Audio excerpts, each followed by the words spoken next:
Hi everyone, Novels Wonderland here. Welcome back to the channel. Welcome to Novels Wonderland. The apocalypse begins in the Marvel Universe, Chapter 121 to 160, Chapter 120, The Collapse of the Line. 1,111 words. Abomination, sensing Hulk's weakening state, roared and charged forward once more.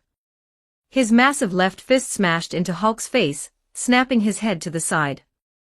Before the green giant could recover, Abomination drove his knee up with brutal force, lifting Hulk clean off the ground.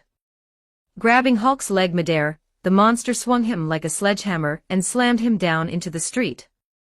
The impact thundered through the city, boom, leaving a crater more than 10 meters deep in the asphalt. The surrounding buildings shook violently, several of them collapsing in clouds of dust.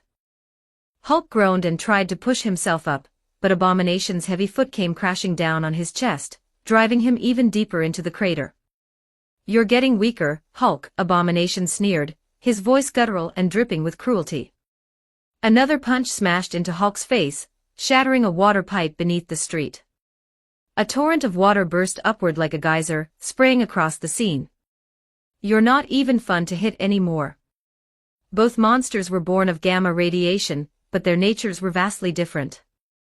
Hulk's strength grew in proportion to his anger, limitless, if he let go completely. Abomination, on the other hand, possessed steady, monstrous power but none of Hulk's infinite potential. Hulk knew that to defeat his rival, all he had to do was let the rage take over, allow the fury to consume him entirely. But doing so came at a cost. He remembered all too well what happened when he lost control. Cities leveled, lives lost. That blind rage was what he had sworn to suppress after joining the Avengers. As Bruce Banner, he had seen what unchecked fury could do to the world. He couldn't allow that to happen again. So he fought to hold himself back, even as every blow drove him closer to madness. Abomination's fists hammered down again and again, pounding Hulk into the ground, splattering green blood that mixed with the floodwater. Each strike shook the earth like a cannon blast. But Hulk refused to yield. Deep inside, Banner's voice, small, trembling, whispered that if he unleashed the monster completely, he might never come back. The thin thread of reason was all that kept the world safe from his wrath. Abomination clasped both hands together, raising them high for a final, crushing blow to Hulk's skull. But before he could strike, Hulk's knee shot upward like a piston, slamming into Abomination's abdomen. The brute staggered back, roaring in pain, as he was thrown several meters away. With a guttural snarl, Hulk forced himself to his feet. Both titans glared at each other, muscles coiled, eyes blazing with primal fury. Then, as if by unspoken agreement, they charged again, colliding with a thunderous crack that shattered windows blocks away. Hulk was losing ground, barely holding on. His rational side was slipping, his vision pulsed red. Just a little more pressure, and he would cross the line between hero and monster once again. "Almost there," Marcus murmured, watching the live feed from the Hydra command center. A faint, knowing smile curved across his lips. "Let me help you with that." His fingers flew across the keyboard, entering a rapid string of code. When the last line executed, he plucked a communicator from Baron Strucker's lifeless body, and headed toward the castle's exit, idly swiping through commands on the screen as he walked. Outside the Hydra fortress. Under the relentless assault of Captain America's forces, Hydra's defenses were collapsing fast. The shield. Soldiers advanced in waves, their rifles spitting fire, bullets tearing through the last of Hydra's entrenched positions. Though Hydra's technology far surpassed that of their attackers, the sheer difference in numbers had become overwhelming. Each Hydra elite trooper now faced the combined firepower of 5 or 6 shield operatives. No weapon, no matter how advanced, could save them from being overwhelmed. The only reason Hydra had not been completely annihilated yet was the presence of one extraordinary figure, the Scarlet Witch, Wanda Maximoff. Though her mind throbbed with pain from overexertion, she stood her ground, her pale hands glowing with waves of crimson energy. Bullets froze midair at her gesture, suspended motionless like beads of rain in amber, before being hurled back or redirected. Enemies were flung aside by invisible force, crashing into trees, walls, or the icy ground. Captain America was sent flying once again, his shield clattering beside him. For what felt like the 100th time, Wanda's telekinetic force hurled him into a wall, leaving him bruised and battered. Yet every time, he rose again, bloodied, staggering, but unbroken. His willpower was indomitable. Wanda's patience frayed. Her voice, trembling with both fury and exhaustion, rang across the battlefield. "Stay down. How many times do you have to fall before you give up?" Captain America wiped the blood from his mouth, his expression resolute. "I can do this all day." And he meant it. His body swayed, but his spirit burned brighter than ever. To Wanda, it was maddening. Enough. Her cry split the air as she gathered the last of her strength. Scarlet energy surged around her, condensing in a pulsing sphere before erupting outward in a violent wave. The explosion of psychic force sent Captain America and dozens of S.H.I.E.L.D. soldiers hurtling back over 200 meters, scattering them like leaves in a storm. The blast bought her a moment's reprieve, but it came at a price. Wanda fell to her knees, clutching her head, gasping for breath. Her vision blurred, her energy nearly spent. Then her earpiece crackled to life. "Wanda," came Baron Strucker's familiar voice. "Fall back immediately. There's a tunnel at coordinate H6 in the rear mountain. We'll regroup there." "But Baron," she protested, glancing at the soldiers still fighting and dying around her. "If I retreat now, the men—" "That's an order. Obey it." The line went dead. For a moment, Wanda stood frozen, torn between duty and loyalty. The soldiers she had fought beside looked to her for strength, unaware that their commander had just fled, or worse. Finally, she bit her lip hard enough to draw blood, turned her back on the battlefield, and disappeared into the forest. The remaining Hydra troops did not falter. Conditioned through years of indoctrination, they fought on with mechanical determination, giving their lives to buy their which the time she needed to escape. The field was littered with fire, bodies, and falling snow. The Hydra line, broken but unbent, was about to fall completely. ________T/N.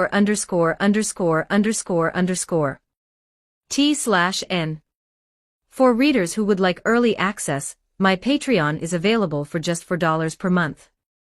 You'll unlock 90+ advanced chapters and help support ongoing works. Patreon.com/user?U=79514336.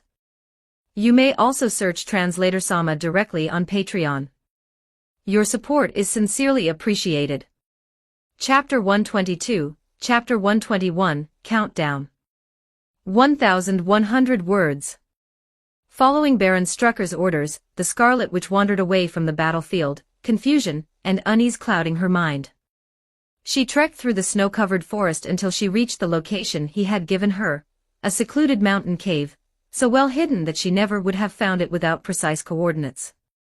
The entrance, however, was sealed behind layers of heavy rock, as though someone had intentionally buried whatever lay within. That kind of barrier might have deterred an ordinary person, but for Wanda Maximoff, it was nothing. With a wave of her hand, crimson energy rippled through the air, and the boulders lifted aside, clearing a path into the dark, silent cave. "Baron Strucker," she called out softly. The interior was pitch black, the air damp and cold. Even with her powers, she couldn't see far ahead, so she switched on a small tactical flashlight she carried for emergencies. The narrow beam cut through the darkness, illuminating the uneven walls as she proceeded with cautious steps. Something about the silence felt wrong. The deeper she went, the stronger the tension in her chest grew. Her instincts told her this place wasn't what it seemed. Why would Baron Strucker ask me to abandon the front line and come here? The thought gnawed at her. Even through the pain of losing her brother, she had stayed behind to defend Hydra's stronghold. What could possibly be more important than that? Her question was answered, at least in part, when the flashlight caught a familiar figure lying motionless at the fork of the cave. It was Quicksilver.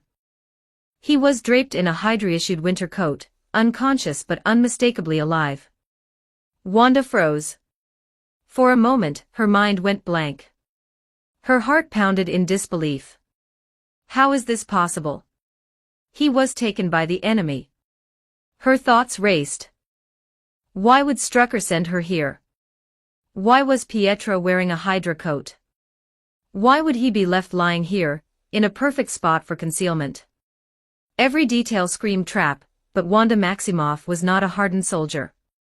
She wasn't a strategist or an assassin. She was a young woman with immense power and too much heart. The sight of her brother, her only family, overrode every instinct of caution. She ran forward, her breath trembling. When she saw that he was still breathing, relief overwhelmed her. Tears welled in her eyes. She knelt beside him, frantically searching for the source of his bleeding, desperate to save him. It didn't take long to find it. Blood seeped through the coat over his chest. Without hesitation, she pulled the heavy Hydra jacket open. And then she heard it. A metallic click. The unmistakable sound of a pin being pulled. Inside the coat, glinting beneath the dim light, was a cluster of flash grenades. She didn't even have time to scream. The cave exploded with searing white light. VVVVVMM. The blinding flash consumed everything. The confined walls magnified its intensity, turning darkness to pure, merciless radiance. Wanda's powers could halt explosions, redirect bullets, bend steel, but not light. Her vision was obliterated, her mind paralyzed by the sudden sensory overload. In that instant, a shadow moved behind her. A silver blade pierced through her back and out her chest, straight through the heart. Marcus, wearing tactical goggles to shield against the flash, twisted the blade with surgical precision. The Scarlet Witch gasped once, her crimson energy flickering and dying around her. Her body went limp. Virus touch activated. Target, Scarlet Witch. Zombie virus injection successful. Target, mutant class superhuman. Infection confirmed. Subject deceased. Mutation accelerating. Predicted outcome, within 1 hour, target will reanimate as an evolved infected, retaining fragments of human intelligence. Recommend subjugation or mental suppression. The plan had worked perfectly. A Hydra coat scavenged from a fallen soldier. Flash grenades planted within. A pair of reinforced tactical lenses to block the blinding light. A single wounded Quicksilver as bait. And Strucker's voice, mimicked flawlessly by Marcus, to lure her in. All of it was enough to eliminate one of the world's most dangerous mutants, without a real fight. Had he faced her directly, even Marcus might not have been able to counter the Scarlet Witch's overwhelming telekinetic power. But inexperience was its own weakness. She had power beyond imagination, yet no battlefield instincts. And so she died without ever realizing who killed her. But you'll serve better this way. Soon, she would rise again, reborn as a zombie hero, still bearing the destructive might of an alpha-level mutant. When the time came for the Battle of New York, her appearance among the undead would be unforgettable. Loki's scepter. The Scarlet Witch. And Quicksilver. All now belonged to Marcus. His mission in Sokovia was complete. The rest would be chaos, a parting gift for S.H.I.E.L.D. to remember him by. Back at the Hydra Command Center, Captain America and the S.H.I.E.L.D. soldiers advanced cautiously through the carnage. The corridors were filled with corpses, Hydra personnel executed at close range, each with a single gunshot wound. At the center of the room sat Baron Strucker's body, slumped over his desk, a pistol in his hand. Nick, Captain America said grimly into his comms, Baron Strucker's dead. Looks like he shot himself. And his men. No survivors. Nick Fury's voice crackled back through the comms, calm but heavy. That's how these Hydra bastards always end. He paused. But that's not what worries me. His tone hardened. Search the area. Find every scrap of data related to the zombie virus. I want their research, their designs, everything. Do you understand? Everything. Yes, sir. The SHIELD agents spread out, scanning every console and cabinet. They moved with urgency, knowing how valuable Hydra's bioweapons research could be. Then a panicked voice broke through the comms. "We've got a problem." Steve turned sharply. "Report." "The auto-defense system, it's still active. Hydra's automated turrets are online, and there's a countdown running." Captain America's eyes narrowed. "Countdown? For what?" "Artillery strike," the technician replied breathlessly. "Those cannons we encountered during the midline assault, the long-range turrets. They're preparing to fire again. Time to launch, less than a minute." Captain America's blood ran cold. Those cannons were positioned high above the fortress. From their angle, they couldn't target the troops below. So what were they aiming at? He swallowed hard. "What's the target?" The technician hesitated, then answered, voice trembling. "The coordinates are locked on Sokovia City Center. __________. T/N. For readers who would like early access, my Patreon is available for just $4 per month. You'll unlock 90+ advanced chapters and help support ongoing works. Patreon.com/user?U=79514336. You may also search Translator Sama directly on Patreon. Your support is sincerely appreciated. Chapter 123, Chapter 122, Hulk Unleashed. 1062 words. Damn it. For Hydra, both Abomination and the Hulk were enemies, monsters born of chaos, unpredictable and uncontrollable. The automated artillery barrage that had just been activated was designed to annihilate anything within its range. No mercy was programmed into its targeting systems. "Shut down the cannons. Stop the launch sequence, now," Captain America barked. The tech team frantically pounded their keyboards, sweat dripping down their foreheads as the countdown hit its final seconds. One of them turned toward the captain, his voice trembling with despair. "It's too late, sir. C-Team. Evacuate Sokovia immediately," Captain America shouted into his communicator. But his words were drowned out by the deafening roar of artillery fire. Boom, boom, boom, boom. A storm of shells rained down on Sokovia's city center, the explosions merging into an unbroken wall of thunder.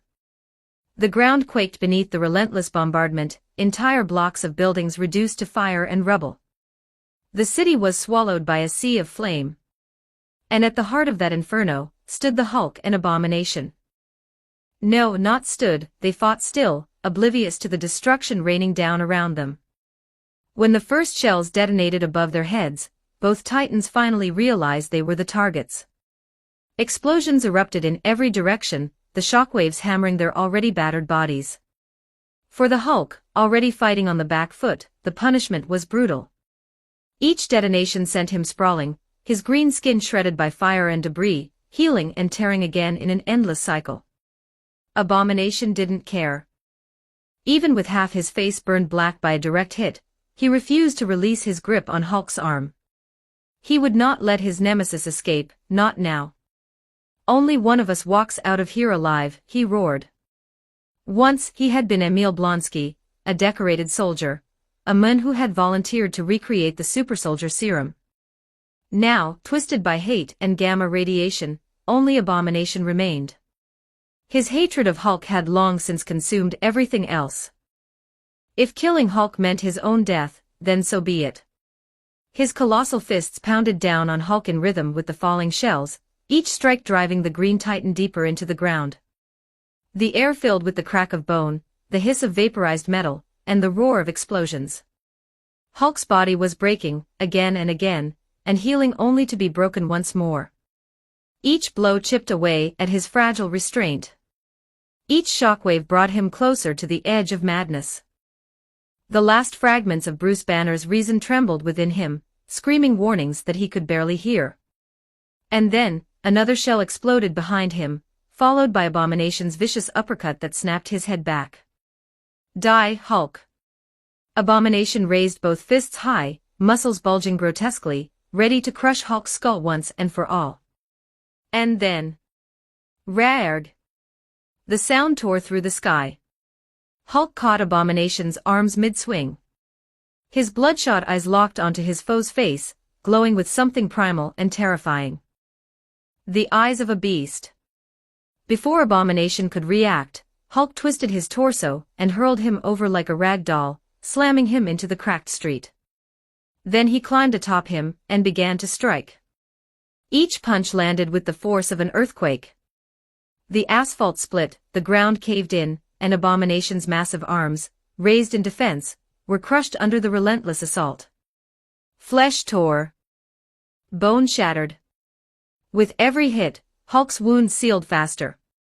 His skin glowed faintly green, energy pulsing beneath it. Every cell in his body screamed with rage, with power, with release. There was no more holding back. Hulk was truly, utterly angry. His roar echoed across the burning city, so loud that even those aboard the SHIELD helicarrier high above could hear it. Nick Fury closed his eye and rubbed his temple. Oh hell! He didn't need anyone to tell him. Once the Hulk reached this state, nothing on Earth could stop him. Director Maria Hill said tensely beside him, "If we don't intervene, he'll destroy all of Sokovia." "Send in the decoys," Fury ordered grimly. "Keep him busy. Whatever happens, don't let him reach the Hydra fortress until we recover their data." "Yes, sir." Moments later, Hill relayed the command, "Squadron 60, scramble immediately. Engage Hulk at range, no close combat. Draw him away from the fortress." "Roger that," came the calm voice of a pilot who knew he wasn't coming back. He gunned his engines, guiding his jet toward the inferno that was now Sokovia City. On the ground, Hulk continued his rampage. Abomination's defenses collapsed. His arms, once capable of bending steel, hung broken and useless. Blood and marrow painted the shattered pavement. Hulk's fists rose and fell, over and over. The first punch caved in Abomination's nose, splattering gore across the crater. The second smashed into his brow, bursting one of his eyes in a spray of red and white. The third came down on his temple with a sickening crack. And then, silence. Only the echo of breaking bone lingered. Abomination, the monster who had devoted his existence to destroying Hulk, was dead. But his death changed nothing. In killing his rival, Hulk had shattered the last chain holding back his fury. His breath came in ragged growls. His veins glowed beneath his skin like molten lava. There was no banner now, only rage given form. He stood, blood and dust clinging to his skin, and looked around for something, anything, to destroy next. Another shell screamed through the sky and detonated against his chest. The explosion did nothing but draw his attention toward its source. Toward the Hydra fortress. Raarg! The roar shook the sky. Even the battle-hardened SHIELD soldiers felt their hearts freeze. They had heard that sound before on battlefields where Hulk had fought with them. But this time, that roar wasn't directed at Hydra. It was directed at them. Those who knew the Hulk best understood the truth. Once he reached this state, there was no bringing him back. His anger would only grow, feeding on itself, burning hotter and hotter until nothing remained. And at that moment, SHIELD had only one priority left. They had to protect the Hydra fortress, their hard-won prize, from the monster who had once been their ally.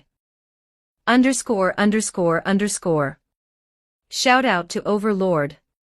A huge thank you to Overlord for joining my Patreon and supporting the journey. Your support means a lot and helps keep the chapters coming faster. Welcome to the VIP Club. Sparkles. Chapter 124, Chapter 123, Drawing the Tiger from the Mountain. 1,123 words. The SHIELD escort aircraft gradually closed in on the Hulk's position. From the cockpit, the pilot could already see the green giant rampaging below, tearing through wreckage and flame like a force of nature. He knew his chances of returning alive were almost non-existent. Removing his oxygen mask, he glanced at the small pendant hanging from the top of the cockpit, a photo of his wife and daughter smiling in the sunlight.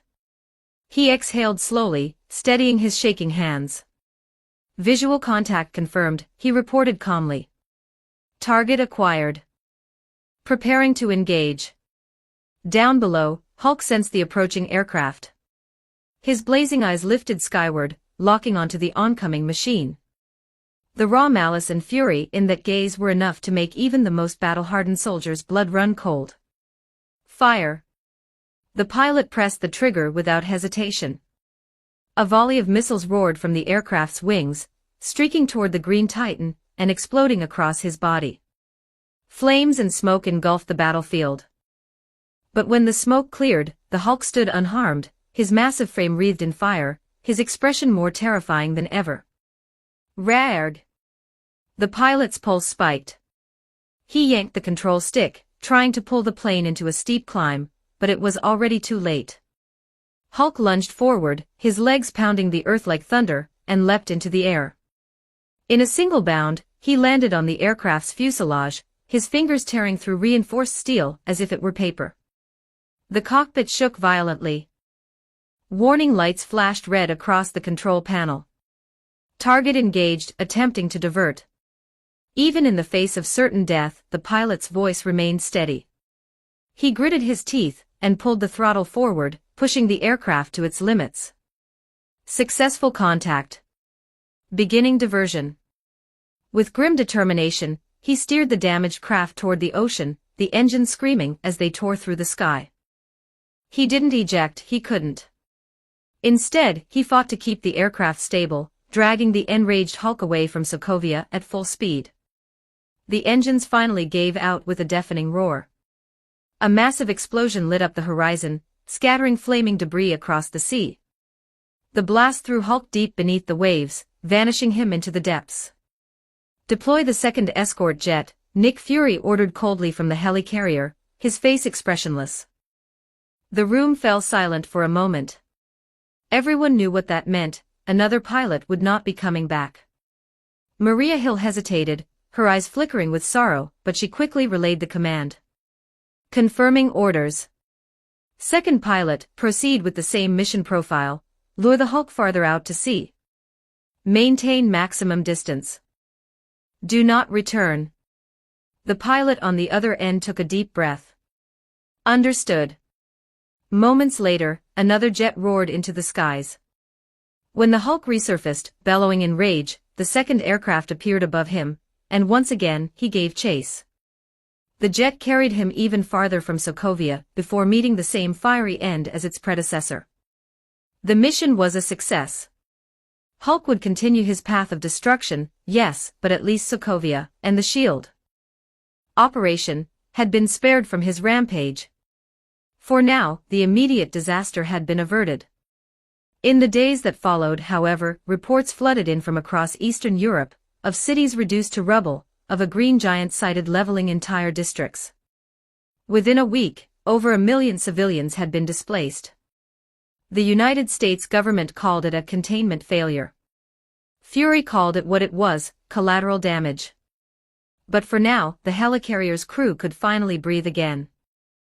Back in Sokovia, the countdown sequence on Hydra's automated defense cannons finally ended. With the systems shut down, the exhausted shield technicians slumped against the walls, gasping for air. They knew just how close they'd come to dying. The same couldn't be said for Sokovia City. When the bombardment stopped, all that remained was an ocean of fire and crumbling stone. The sea team, last seen evacuating civilians, had gone silent. Whether they escaped or perished beneath the flames, no one knew. Captain America stood amid the ruins, his face pale, his blue eyes reflecting the burning horizon.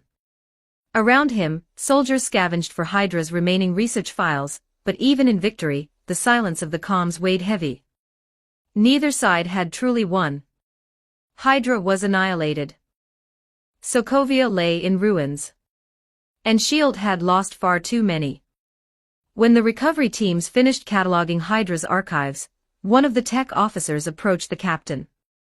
"Sir," he said, "we've secured everything related to the zombie virus research. There's a problem. Some of the data's missing.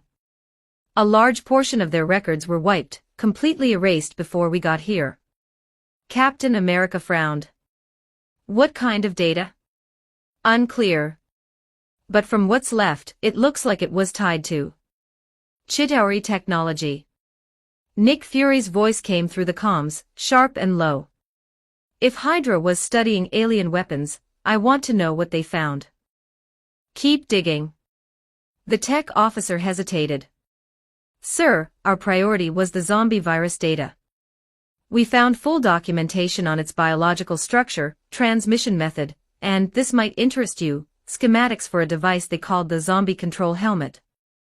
But there's no mention of any vaccine or antidote. Nothing about a cure. Fury stroked his chin, eyes narrowing. So they started working on controlling the infected before developing a cure. That's not just reckless, that's insane. Even Hydra isn't usually that stupid. He fell silent for a moment. Then, as if struck by a thought, he muttered, "Wait. According to those files, the virus originated from a mutation of the extremis formula developed by AIM." Maria Hill looked up. You think AIM's involved in this too? Fury's gaze hardened. The AIM facility in New Jersey destroyed itself last night, wiped clean. You telling me that's a coincidence? The room fell silent. The AIM base was gone. The records were gone. And now Hydra's files conveniently filled in just enough blanks to suggest a story that might not even be true. Fury didn't like it. Not one bit. Someone, or something, was manipulating the board. Hydra, AIM, even S.H.I.E.L.D., all moving according to a plan that none of them could see. He didn't know who was behind it. But Marcus, somewhere out there, watching the chaos unfold, did. _____. Big shout out to Victor Saiz Baez. A heartfelt thank you to Victor Saiz Baez for joining my Patreon and supporting this journey. Sparkles. Your generosity truly makes a difference and helps bring chapters out faster for everyone. Welcome to the VIP family, Victor Saiz Baez, you're awesome. Chapter 125, Chapter 124, The Zombie Leviathan. 1,139 words. After completing their initial round of reports, S.H.I.E.L.D. personnel continued scouring Hydra's underground complex, gathering whatever research data remained.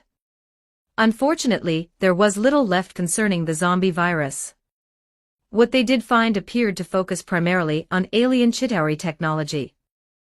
During the investigation, the team encountered several stray zombie test subjects, weak, shambling creatures that were quickly neutralized. None of the agents were harmed. At least, not yet. Director, we've discovered something enormous beneath the fortress, one of the field agents reported urgently. A massive steel-bodied creature, it matches the description of the Leviathan, one of the Chitauri's war beasts from the New York invasion. Nick Fury's expression hardened. So Hydra really did get their hands on something they shouldn't have. Check everything. I want to know exactly what else they've been experimenting on. The S.H.I.E.L.D. soldiers spread out across the vast chamber, inspecting rows of alien weapons, metallic husks, and shattered machinery. They found pools of half-melted alien alloy and an empty high-security vault, its door torn apart from the inside. Before they could report their findings, a low, rumbling growl echoed behind them. A dreadful pressure filled the air, primal, suffocating, alive. The agents turned as one and froze. From the far end of the chamber, a pair of colossal jaws opened, revealing rows of serrated, blade-like teeth. The zombie Leviathan had awakened. With a bone-rattling roar, the monstrous creature lunged forward. Its jaws clamped shut with a thunderous crunch, devouring steel, concrete, and soldiers alike. Blood and debris sprayed through the air as the creature tore through the underground complex. The ceiling split apart, concrete slabs raining down while twisted steel beams bent and snapped like twigs. The empty vault, the one that once contained the scepter, was struck by the Leviathan's massive bulk and slammed deep into the ground, vanishing beneath tons of rubble. It's alive. It's moving again. The surviving agents panicked, opening fire with assault rifles and rocket launchers. But their bullets and explosives barely left scratches on the Leviathan's iron-hard carapace. Not even their heaviest weaponry could breach the armor that had once withstood Iron Man's most advanced ordnance. Their desperate resistance only enraged the creature further. With a whip-like motion, its massive tail swept through the chamber, pulverizing concrete walls and sending fragments flying like shrapnel. The shards tore through armor and flesh alike, cutting down the remaining soldiers in an instant. Something just went active down there. What the hell happened? Fury demanded over the comms. Static crackled through the channel. Then the feed went dead. Moments later, the entire Hydra fortress shook violently. From beneath the earth, the zombie Leviathan burst forth, its massive form tearing through the fortress foundation. Half the ancient castle collapsed as the creature's bulk erupted into the open air, throwing human bodies, stone, and debris skyward before all came crashing down in a storm of ruin. Fury stared at the scene unfolding on the monitors, disbelief etched across his face. How is that thing moving? The Chitauri link was severed years ago. Has another portal opened? The question sent a chill through the command deck. If the Chitauri were somehow re-establishing contact, S.H.I.E.L.D. was in no position to handle a second invasion. But Maria Hill quickly dismissed that fear. Negative, sir. Our spectrum scans show no abnormal gamma signatures in the region. Unless we've got a nuclear-level interference field, there's no active portal. Fury frowned. Then what the hell brought that thing back to life? One unexplained crisis after another, the pattern was becoming all too clear. The zombie virus had already drawn in multiple factions, Hydra, AIM, and now, somehow, the Chitauri. Fury's instinct screamed that they were chasing shadows, being led further and further from the truth. But by whom, and to what end, he still couldn't see. Regardless, there was no time to dwell on it. The zombie Leviathan was tearing what remained of the fortress apart. S.H.I.E.L.D. couldn't afford to lose what little data they'd managed to recover. Contain that thing. Fury ordered. Whatever it takes, keep it away from the ruins. Captain America led the surviving troops to the fortress's outer perimeter, manning the automated defense turrets that Hydra had left behind. Focus all fire on that thing, he shouted. The night sky lit up with streams of cannon fire and missile trails. Explosions rippled across the Leviathan's armored hide like fireworks bursting against a mountain. The air trembled with the sheer intensity of the bombardment, the creature's silhouette illuminated in flashes of white and gold. But when the light faded, the Leviathan remained unscathed. Its armor was far thicker than any Earth-made alloy, designed to withstand even the Avengers' most advanced weaponry. The concentrated firepower of S.H.I.E.L.D. was little more than an annoyance. With a guttural roar, the beast dived. Its massive form slammed into the ground, shattering what was left of the Hydra stronghold. Soldiers scattered, too slow. The shockwave threw bodies and debris into the air, crushing vehicles and artillery alike. Captain America barely survived, his vibranium shield absorbing the brunt of the impact. He dragged Natasha Romanoff to safety behind a collapsed wall, both breathing heavily. When they looked around, no one else was left standing. In the blink of an eye, the once victorious S.H.I.E.L.D. task force had been annihilated. And from a nearby mountain cave, Marcus watched it all unfold. Arms crossed, he gazed upon the devastation with quiet satisfaction. The zombie Leviathan's power exceeded even his expectations. Against a world stripped of its gods and geniuses, Thor gone, Tony Stark vanished, Hulk lost to madness, the Avengers and S.H.I.E.L.D. had no answer for such a creature. It was the perfect distraction. By the time Fury's agents finished sifting through the rubble, any trace of Loki's scepter, or Marcus himself, would be long gone. He smirked faintly. If one monster can cause this much chaos, imagine what an army could do. Opening another rift through the Tesseract's energy link was not impossible. The connection between Loki's scepter and the cube still pulsed faintly across the void.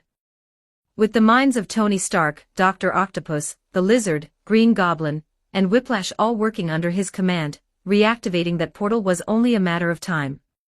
And when that day came, the world would tremble once more, not before the Chitauri, but before the will of Marcus himself.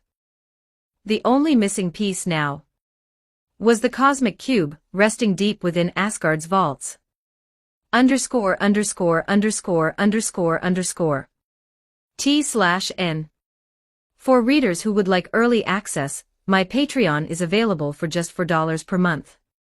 You'll unlock 90+ advanced chapters and help support ongoing works. Patreon.com/user?u=79514336. You may also search Translator Sama directly on Patreon. Your support is sincerely appreciated. Chapter 126, Chapter 125, Hatred and Deception. 1041 words.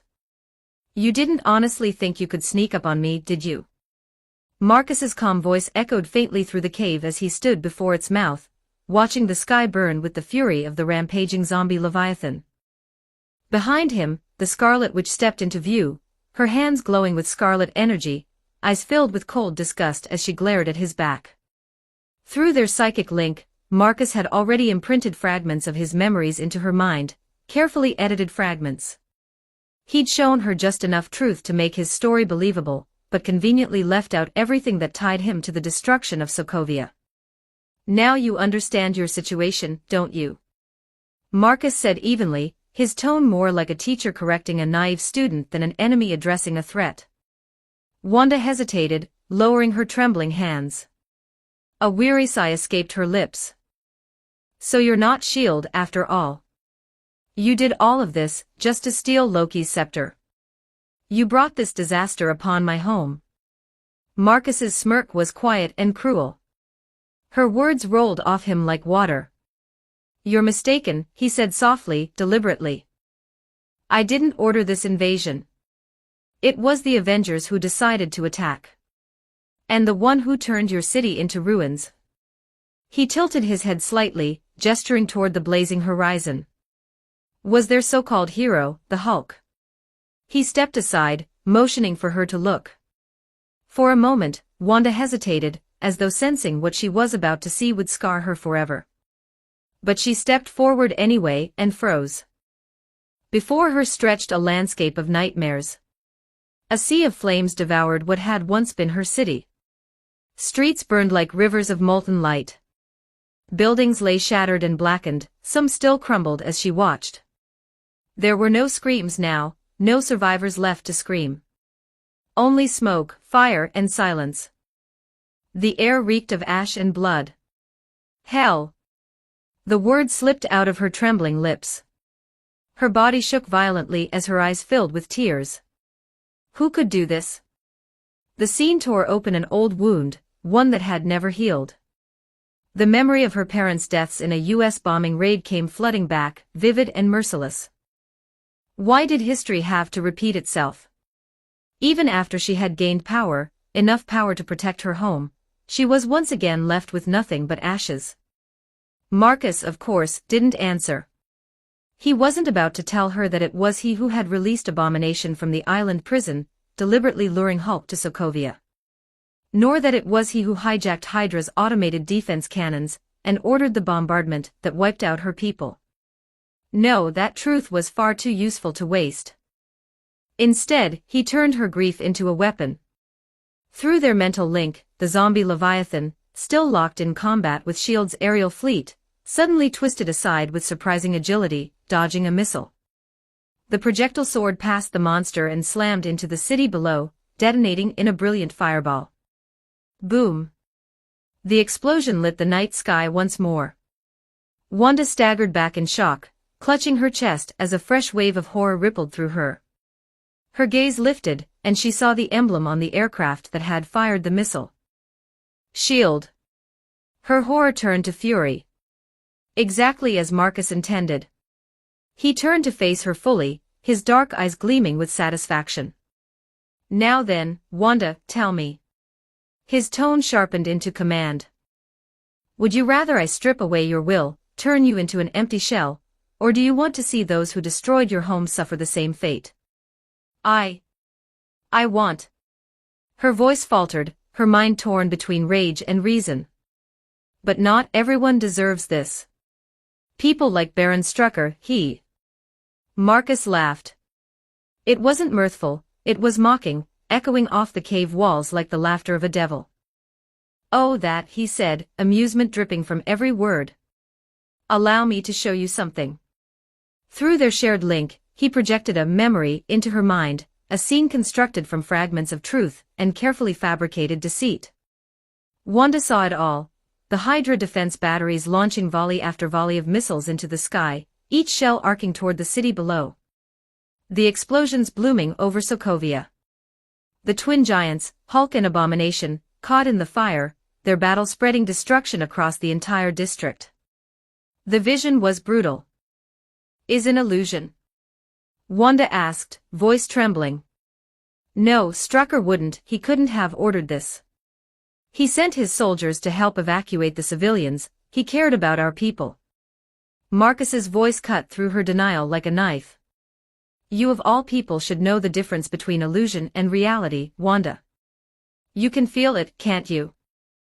The truth behind it. You think a man like Strucker ever cared about lives that weren't his own? He leaned closer, his tone colder now. He used you. Used your brother. Used your country. And when you'd outlived your usefulness, he turned your home into a graveyard. The memory held no trace of falsehood that Wanda could detect. To her, every detail was flawless, the sound of the bombardment, the screams, the faces of the soldiers she once trusted. There was no reason to doubt what she saw. And the pain of betrayal broke her. No. Her scream ripped through the air, a mix of anguish and rage.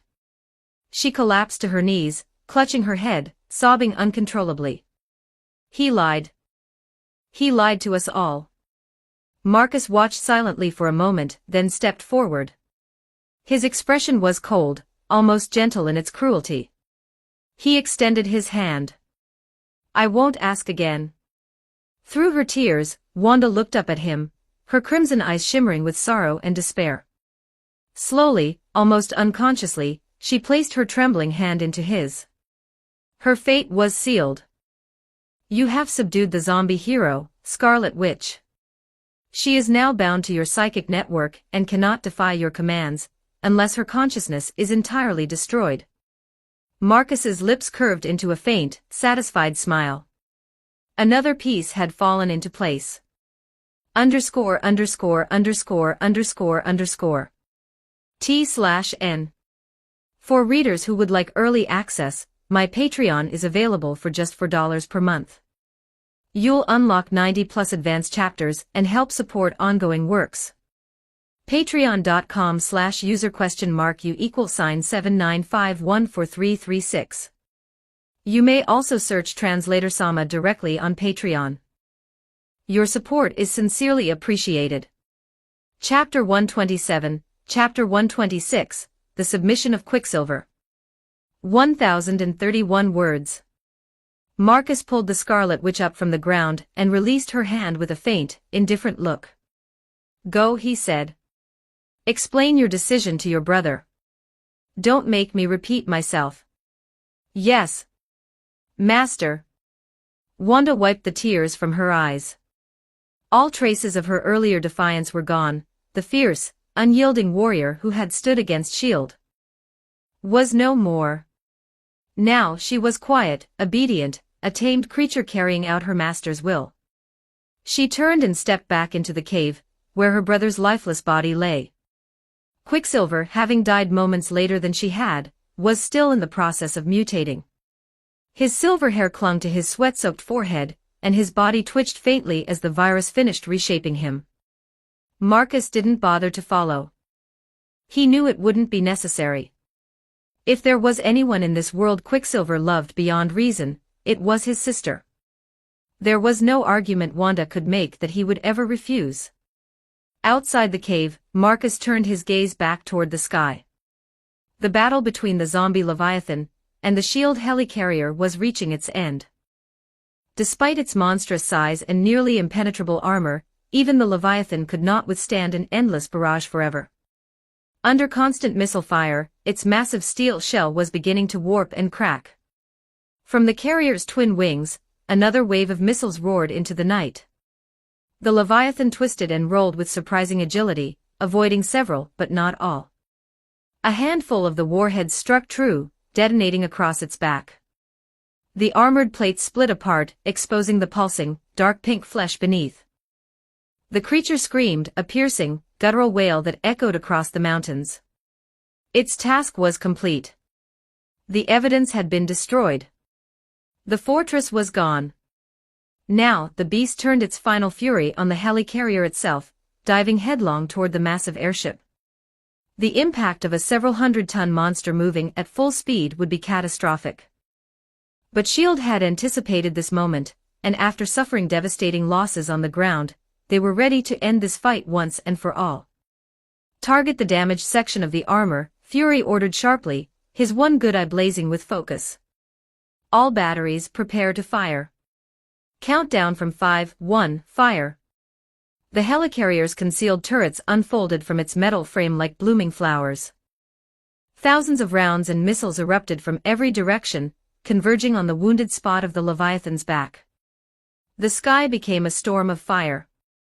Explosions rippled across the monster's body, each blast carving deeper into its flesh. The roar of the barrage drowned out everything, even the sound of the beast itself. Marcus, watching from afar, could smell the acrid smoke drifting down the mountain. The Leviathan shuddered in midair, its wings folding as fire consumed its frame. A final blast split its spine, and the monster began to fall. It crashed into the forest below with a force that shook the mountains, flattening trees for hundreds of meters and sending a wave of snow and soil surging outward like a white tsunami. When the dust finally settled, a crater the size of a small city scarred the earth, the Leviathan's grave. On board the helicarrier, the surviving crew erupted in cheers. Even Fury clenched his fist, a rare flash of relief crossing his face. But the moment passed quickly. Their losses were staggering. Entire platoons had been wiped out. Only Captain America and Black Widow had survived the ground assault, their transmissions weak but intact. Everyone else, gone. Fury exhaled slowly, his voice heavy when he finally spoke. Search the ruins for survivors. Once the operation is complete, we withdraw. The Hydra fortress was nothing but rubble now. Any clues buried beneath would take weeks to recover, and time was something they no longer had. In 2 days, the Battle of New York would begin, and Fury, as commander of the Allied human forces, had no room for delay. Marcus, observing the wreckage below, felt neither disappointment nor satisfaction. The Leviathan had served its purpose. Even if he'd somehow managed to bring it back to New York, it would have been impossible to conceal or control in plain sight. Better to let it die here, ensuring Hydra's secrets, and his own tracks, were buried beyond recovery. The creature's destruction was not a loss. It was cleanup. There would be others. Once mass production began, Leviathans like this would darken the skies. You have subdued the zombie hero, Quicksilver. This individual can no longer resist commands issued through your psychic network, unless his consciousness is entirely destroyed. As Marcus expected, it hadn't taken long. Persuaded by his sister's tears and the false truth Marcus had fed her, Quicksilver had willingly submitted. When the siblings emerged from the cave, their expressions were heavy with confusion and silent pain, their eyes fixed on Marcus's back. Quicksilver finally broke the silence, his voice hoarse but defiant. You won't hurt Wanda, will you? Marcus didn't turn around. I take good care of my pieces, he replied coldly. He didn't need to explain more. With the psychic link binding them, betrayal was impossible. Every infected mind, no matter how powerful, was bound by a single, absolute rule: Marcus's will was law. And among his growing legion of undead champions, the Scarlet Witch was his first Alpha-tier hero, a being of immense power and strategic importance. He would not waste such a valuable asset. In the coming Battle of New York, Marcus would need every weapon he had gathered, every ounce of strength he had built. Only by uniting his legion of monsters, mutants, and fallen heroes could he hope to withstand the combined might of the Avengers and the armies of Earth? And when that day came, the world would learn that the true enemy was not Hydra, not S.H.I.E.L.D., not even the Chitauri. It was him. _____. Shout out to Lazies. A huge thank you to Lazies for joining my Patreon and supporting the journey. Your support means a lot and helps keep the chapters coming faster. Welcome to the VIP Club. Sparkles. Chapter 128, Chapter 127, Return to New York. 1076 words. And so, the twins who once hated both S.H.I.E.L.D. and Hydra for the destruction of their homeland, Quicksilver and Scarlet Witch, unknowingly pledged their loyalty to the very men responsible for its ruin. Marcus had gained not just two powerful new lieutenants for his undead army, but also something far more valuable, something that could alter the fate of the world itself. Item: Loki's scepter. Material: Mind Stone, Tesseract Energy, URU metal. Weight: 4.1 kilograms. Length: adjustable, 1.0 m 1.8 m. Description: a divine weapon once wielded by Loki, gifted to him by Thanos through the Chitauri. It once opened a massive wormhole via the Tesseract, leading to the invasion of Earth. Its core houses the Mind Stone, one of the 6 Infinity Stones, capable of manipulating thoughts and amplifying mental and telepathic power. The stone is encased in a shell formed from Tesseract energy, creating a unique resonance between the two artifacts. This connection allows control over the cube's teleportation functions. Hidden within the scepter is an early, unstable form of artificial intelligence, the seed that would one day evolve into Ultron. Note: Loki always fancied himself clever, and compared to most, he was. But in truth, he never truly grasped the scepter's full potential. From a god's eye view, his ignorance was almost laughable.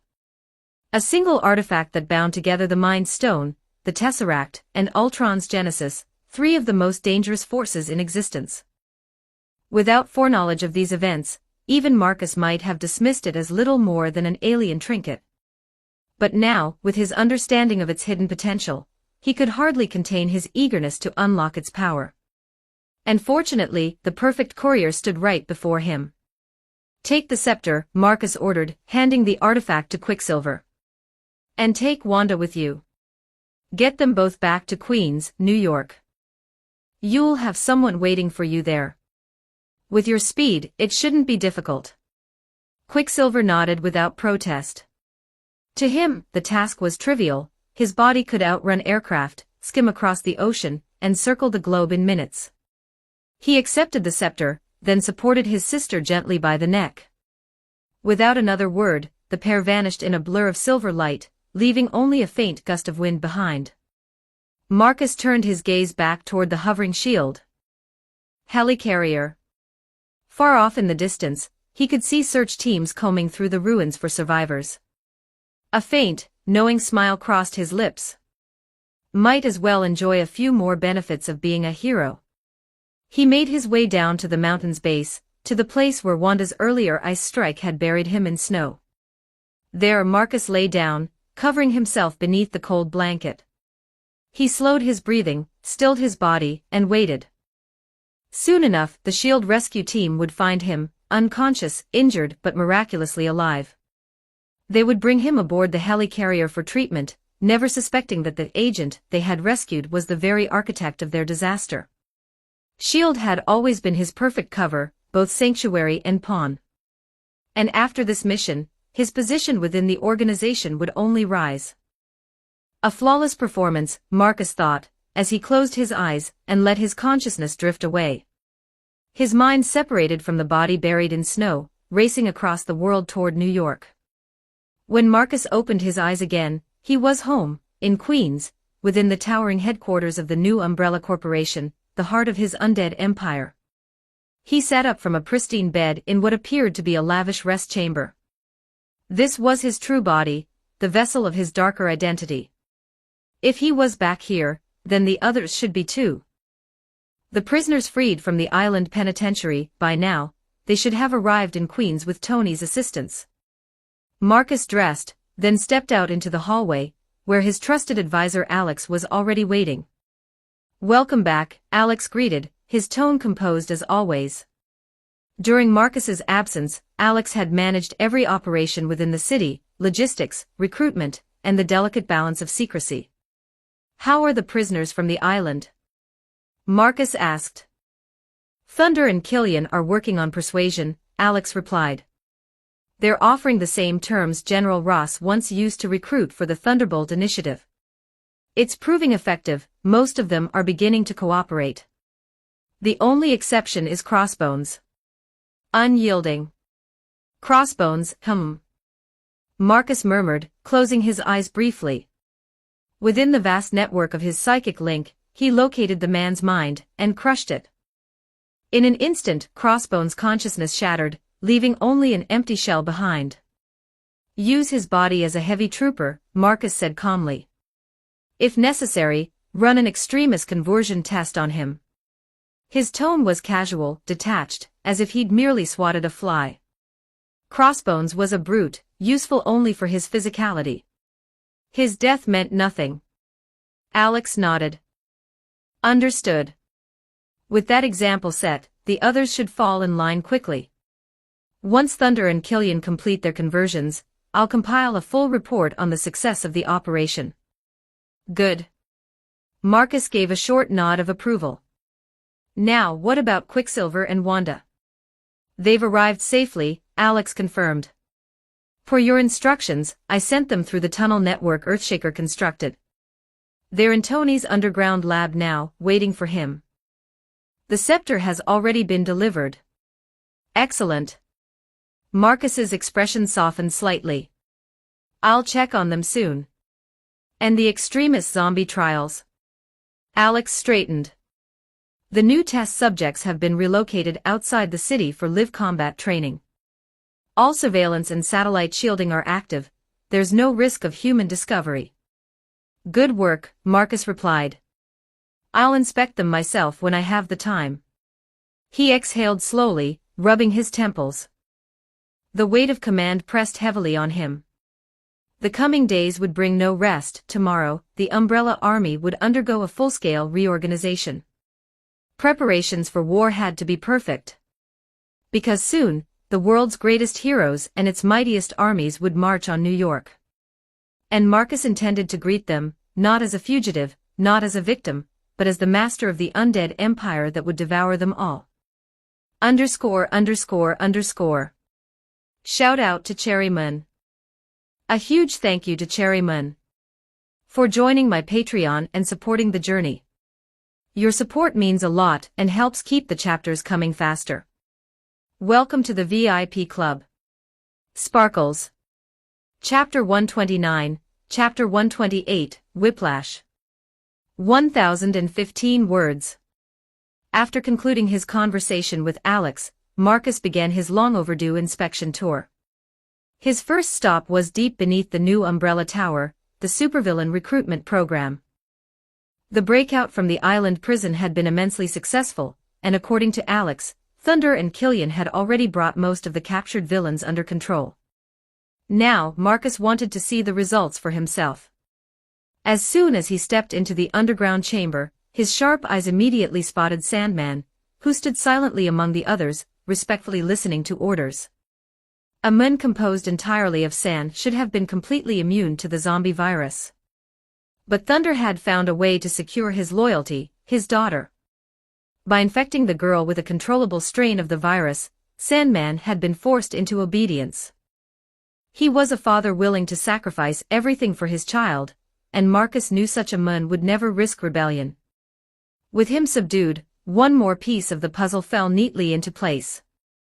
The other villains were much the same, silent, defeated, resigned. The only exception was Crossbones, whose empty, lifeless shell had been tossed aside like refuse. His fate had served as an effective warning. They all understood now what defiance meant. Marcus's psychic control was far crueler than any explosive collar General Ross had ever used. Across the chamber, Thunder, dressed in sleek combat gear, was addressing the assembled villains, her tone sharp and commanding. mixing equal parts threat and promise. Her movements were swift and decisive, every word carrying the weight of authority. Killian, meanwhile, was absent, no doubt buried in some joint research project with Tony Stark. Marcus stepped forward. "How's the progress, Thunder?" At once, Thunder turned to him, bowing her head slightly with military precision. Her short platinum hair shimmered faintly in the light as she answered in a clear, steady voice. "Master, aside from that one," she gestured toward the motionless crossbones, "everyone has accepted our terms." Marcus's gaze swept slowly across the chamber.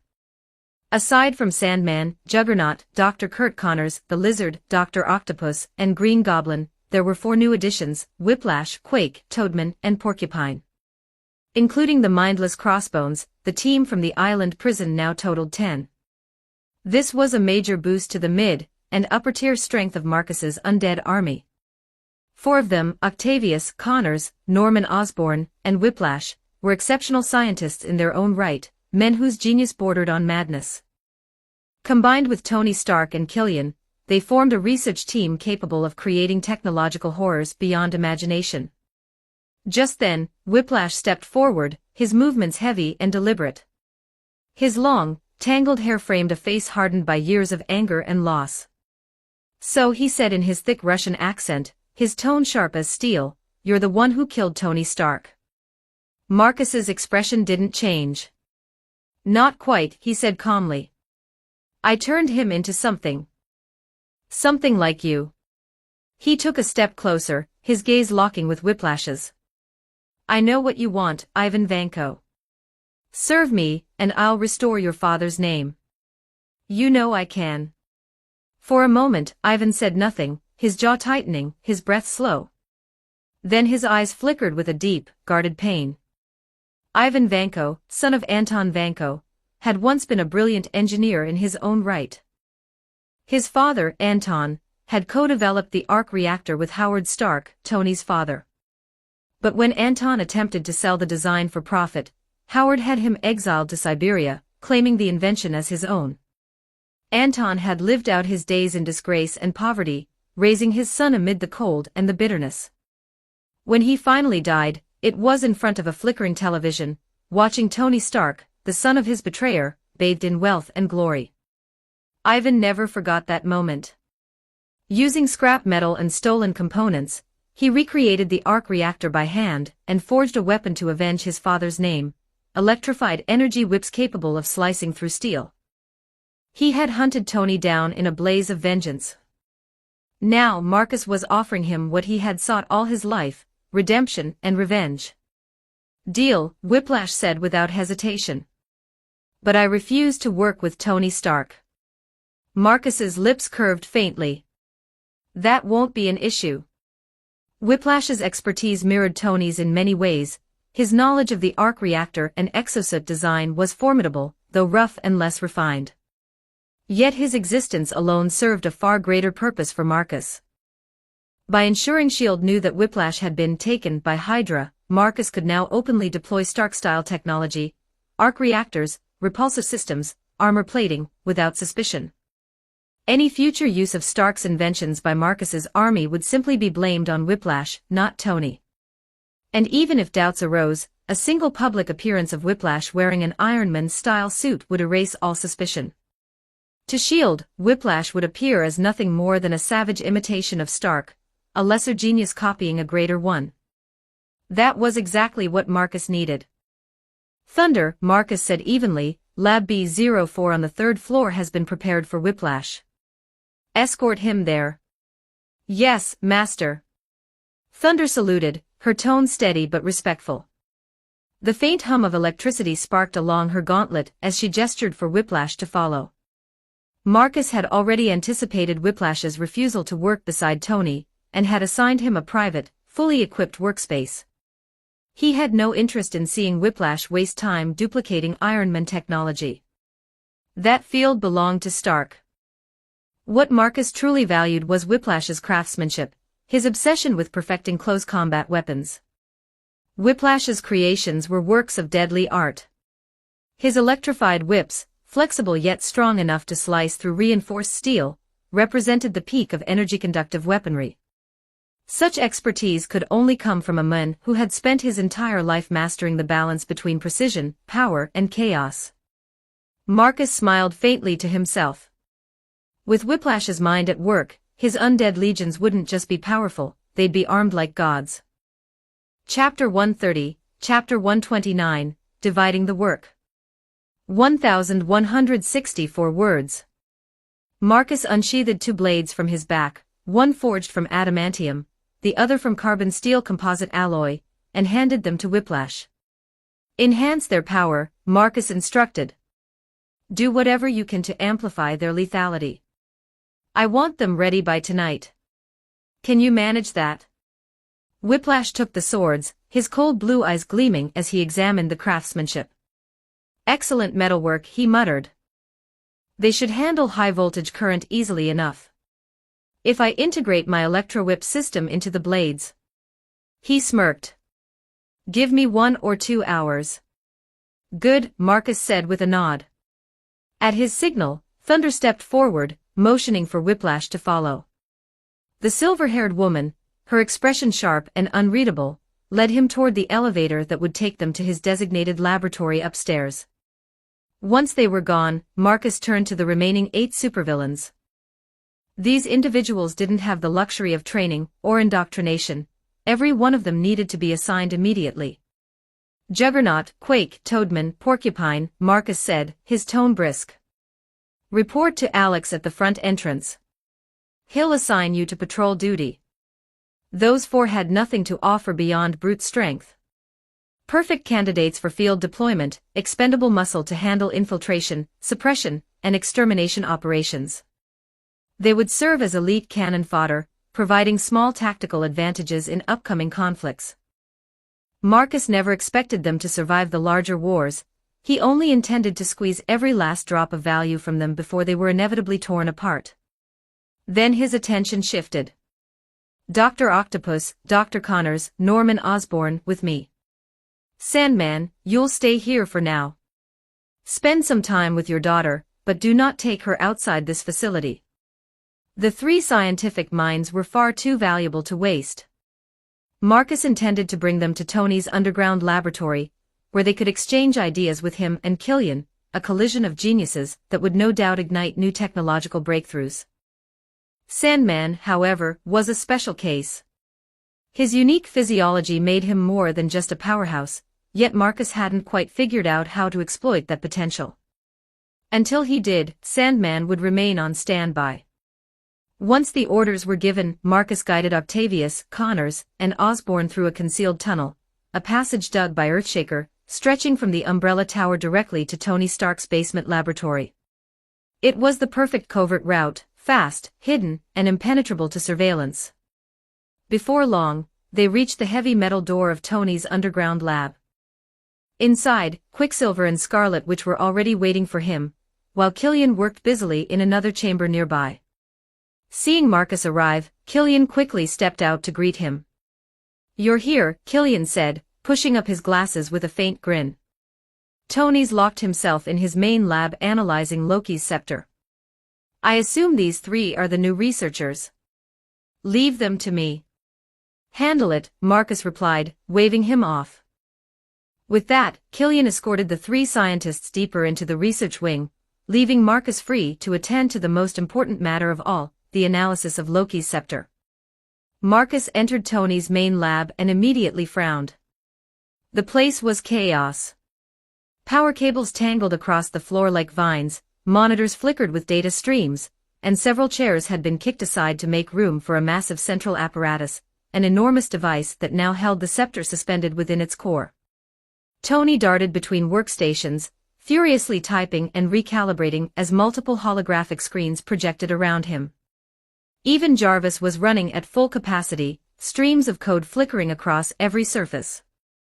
For a man notorious for his arrogance and composure, Tony looked entirely absorbed, his mind and body consumed by the work.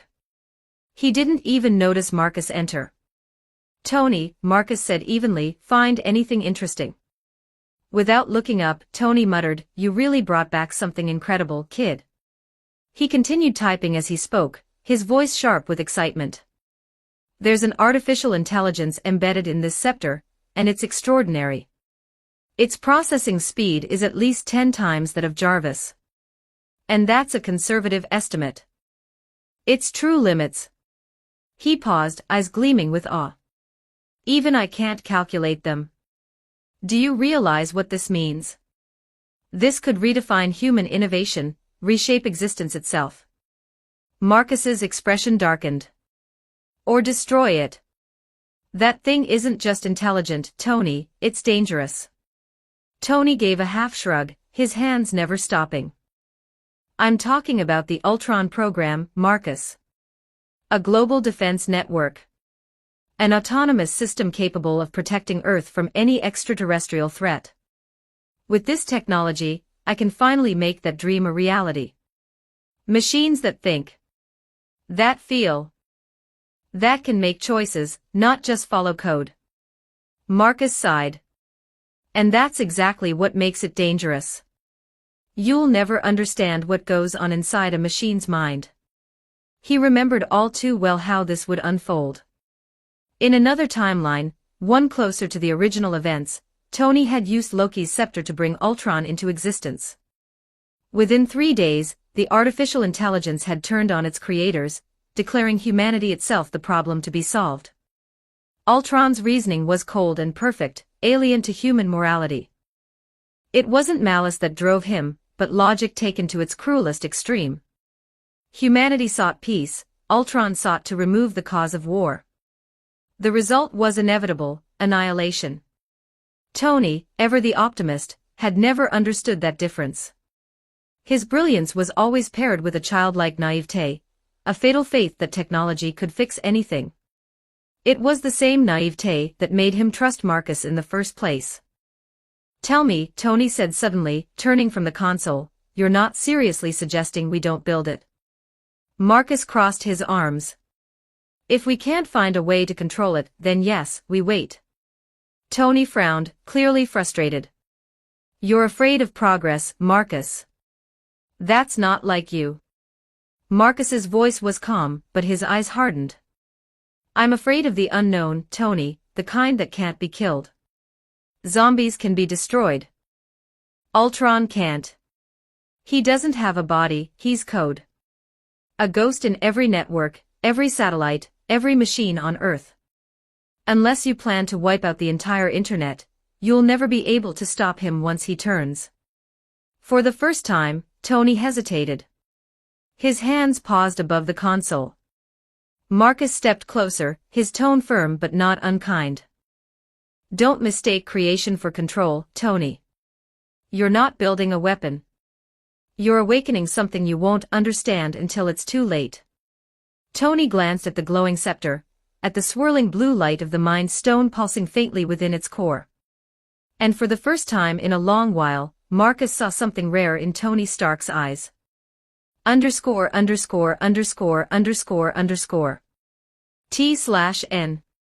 For readers who would like early access, my Patreon is available for just $4 per month. You'll unlock 80+ advanced chapters and help support ongoing works.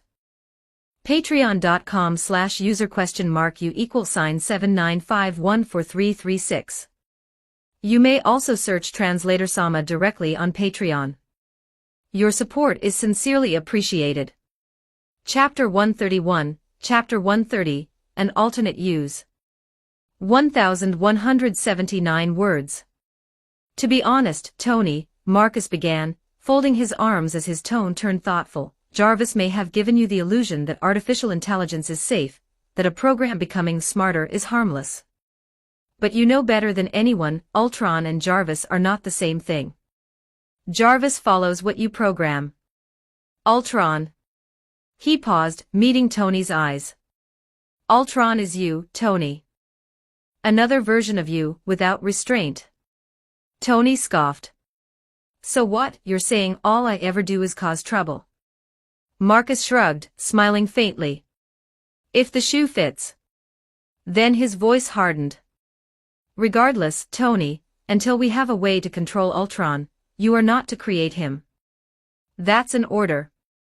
Tony sighed, leaning back against a workbench. Fine, fine. But this thing's code is unbelievably complex. Developing a full control system for it could take months, maybe longer. Honestly. He gave a rueful chuckle. Even I have no idea where to start. Marcus wasn't surprised. In the original timeline, even Tony hadn't fully understood what he was awakening when he brought Ultron online.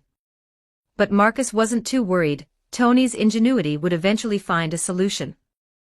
After all, it had been Jarvis who, in the original events, managed to block Ultron from seizing Earth's nuclear arsenal. If Jarvis could counter him, then Tony, given enough time, could certainly do better. Ultron's birth was inevitable.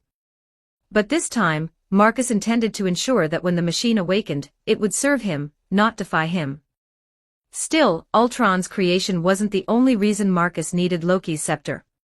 Tony, he said, his voice lowering, as a consultant for S.H.I.E.L.D., you should have access to their research archives, particularly those involving the Tesseract. I want you to study those files and determine how to use the scepter to remotely activate the cube's power, to open a small-scale dimensional gate. The same way Loki did when he first came to Earth. Tony froze. You're serious? The Tesseract, one of the 6 Infinity Stones, was currently locked away in Asgard's royal vault, countless light-years from Earth. Humanity's technology wasn't even close to reaching such distances. But Marcus knew better. The Mind Stone within Loki's scepter and the Space Stone within the Tesseract shared a resonance, a link across dimensions. Even across galaxies, the scepter could tap into the cube's energy, opening a controlled rift large enough for a single being to pass through, the very method Loki had once used to descend to Earth. Marcus had no intention of wasting such a weapon. Tony understood immediately, and didn't like it. Kid, tell me you're not planning what I think you're planning. He rubbed his temples. You do realize breaking into Asgard's royal vault is suicide, right? Even if you somehow snatch the cube, they can bring their army straight to Earth. You're talking about starting a war with gods. Marcus's lips curled into a thin smile.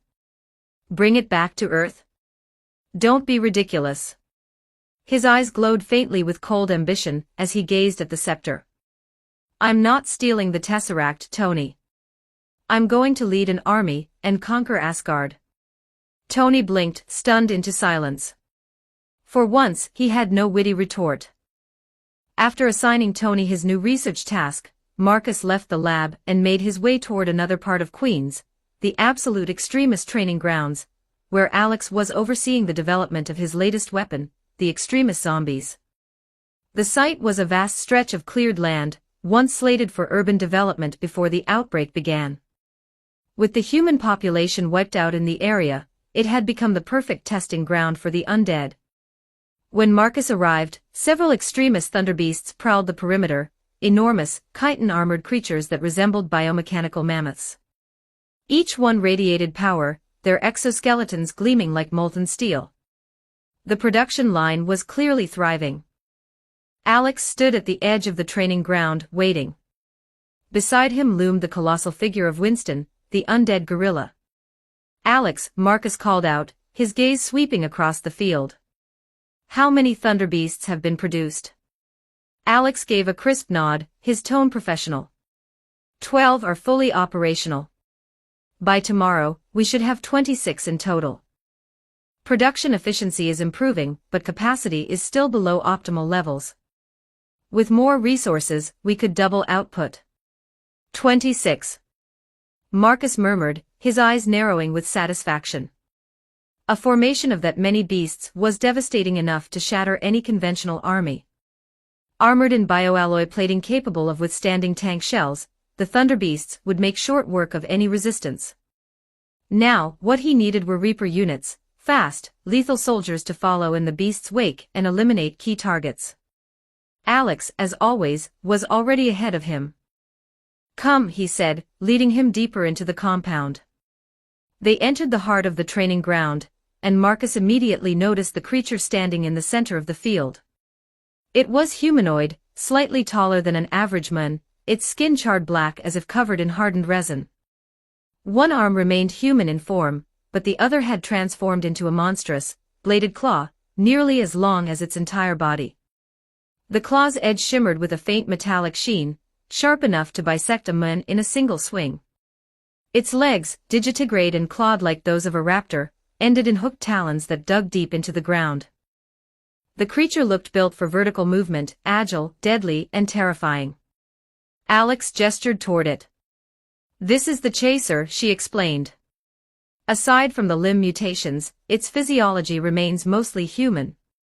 But it's vastly superior to standard zombies, faster, more resilient, and designed for mobility. Its leg joints have been enhanced for high-impact jumps, and its claws allow it to scale vertical surfaces with ease. It's the perfect unit for urban warfare." As if to prove her words, the chaser suddenly crouched, then launched itself forward at blinding speed. It covered the training field in seconds, leaping straight up the side of a nearby skyscraper. Its talons clung to the concrete, carrying it effortlessly across the wall like a spider. Within moments it had vaulted from one building to the next, circling the area in a blur before dropping back down before Marcus, its clawed hand slamming into the ground with a heavy thud. Marcus's eyes gleamed. Its speed rivaled a sports car. Its agility defied gravity. Its killing potential was beyond question. "Excellent work," he said softly. "A true reaper." With the thunderbeasts to break enemy lines and the chasers to hunt their commanders, the undead army was evolving, step by step, into a force that could sweep the earth. And soon, if his plan succeeded, it would sweep the cosmos. _________. T/N.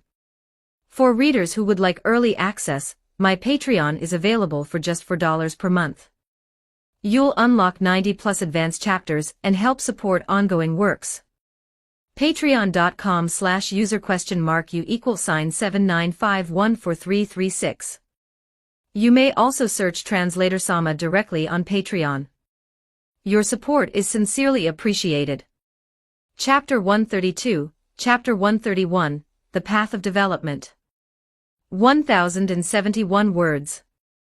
Marcus knew Alex better than to think he'd focus solely on improving mobility. The massive, mutated claw on the chaser's right arm clearly hid far greater potential. Alex began his explanation. The chaser's claw is its initial weapon, sharp enough to tear through tank armor with ease. As he spoke, one of the chasers in the training yard extended its monstrous right hand. The claw, nearly half the size of a human body, began to glow white-hot as the extremis virus ignited within it, generating tremendous heat. A gust of hot air swept across the training ground, just before the chaser brought the claw down with a deafening slash. The reinforced concrete wall before it shuddered violently. A blast of heat and dust burst into the air. When the smoke cleared, 5 enormous, molten claw marks scarred the surface. The rebar inside had been sliced clean through, even melted from the heat. Were it not for the absurd 5-meter thickness of the wall, that single strike would have reduced it to rubble. The destructive force was astonishing. Unless one wore armor on par with Iron Man's suit, even a solid barrier couldn't save them. A single swing could cut through walls or vehicles alike. Tanks, to a chaser, were nothing more than cans waiting to be opened. But Marcus's sharp mind caught on a detail in Alex's wording. "Initial weapon," he repeated. "You mean it can be rearmed?" "That's right," Alex replied, his tone calm but confident. He walked to a long steel table lined with all kinds of heavy weaponry, picked up an M84 84mm rocket launcher, and tossed it toward the chaser. The creature's mutated claws instantly contracted, folding inward like the paw of a massive feline. Its right arm transformed into a dense, pulsating mass of flesh. As the rocket launcher fell toward it, the chaser raised that strange limb, and caught the weapon effortlessly. Then, in full view, it pressed the rear of the launcher into its arm. Dozens of slender tendrils shot out from the flesh, coiling around the metal tube, fusing it seamlessly to the limb until weapon and body became one. The chaser then aimed its new arm cannon toward the concrete wall and fired. A thunderous explosion followed, the blast wave shaking the ground beneath them. Smoke and flame engulfed the area. When Alex threw it another rocket, the chaser caught it with its unmutated left hand, reloaded, and fired again, with mechanical precision. Marcus couldn't help but nod approvingly. So it's a multi-purpose combat unit, capable of adapting to any weapon. Exactly, Alex replied. Thanks to Whiplash's research, we've been able to integrate Stark Industries' weapon interfaces into our designs. The chaser represents our first successful attempt at a hybrid biomechanical soldier. As you can see, it handles advanced weaponry remarkably well. Marcus's eyes gleamed. He knew Alex was right. His zombie army couldn't rely solely on biological mutation, that path had limits. Combining it with Marvel's advanced technology to create cybernetic, virus-driven soldiers was the most efficient and terrifying direction possible. After all, the undead didn't die unless their brains were destroyed. Their bodies could endure endless mechanical modification. With a team of scientific prodigies, Tony, Killian, Osborn, Octavius, Connors, and now Whiplash, creating humanoid weapons on the level of the Terminator was no longer a dream. The chaser proved that even the infected could wield human technology. The next logical step, Marcus thought, would be creating adamantium-reinforced zombies, beings that rivaled Wolverine himself in durability and regeneration. Alex gestured toward the table of weapons and continued, the chasers can use almost any armament, heavy Gatling guns, flamethrowers, Stark Industries laser rifles, even sonic blasters. Their strength and balance allow them to handle weapons no human could. Their carrying capacity is over 4 times that of a trained soldier, and their agility is unmatched. Marcus smiled faintly, pleased. Excellent. For the upcoming battle, we'll need units capable of performing multiple combat roles. Efficiency over quantity, you've done well, Alex. Thank you, sir, Alex replied, bowing slightly. Marcus then raised a more practical concern. What about production? I assume they're easier to create than the Thunder Beasts. As if on cue, a formation of chasers marched past them in perfect synchrony, nearly 300 of them. Their right arms had fused with a variety of weapons, flamethrowers, cannons, machine guns, and even Stark tech prototypes. Marcus suspected Alex had raided one of Stark Industries' old armories to obtain such a diverse arsenal. Compared to the Thunder Beasts, their production is relatively simple, Alex explained. We only need physically robust zombies as hosts for the extremist conversion process. Roughly 1 in 500 specimens meets the criteria. At full capacity, we should have around 700 chasers ready before the U.S. military arrives. Marcus nodded, though his gaze was distant. 700 was impressive, but against the tens of thousands of U.S. troops, it was still too few. Even with their speed and firepower, they'd be scattered across the battlefield in small squads, making precision strikes at best. Still, if each could alter the tide of a localized engagement, that might be enough. Not ideal, but satisfactory for now. He turned to Alex, his expression approving.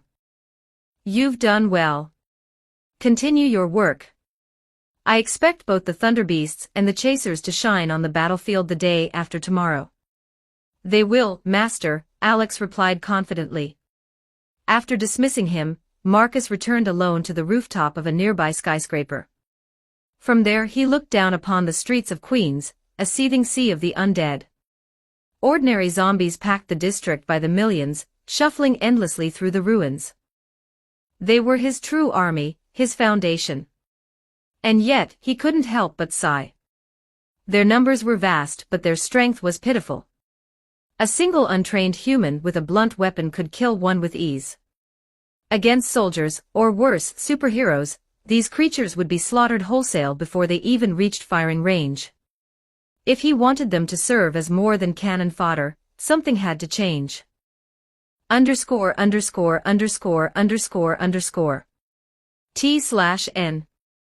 For readers who would like early access, my Patreon is available for just $4 per month.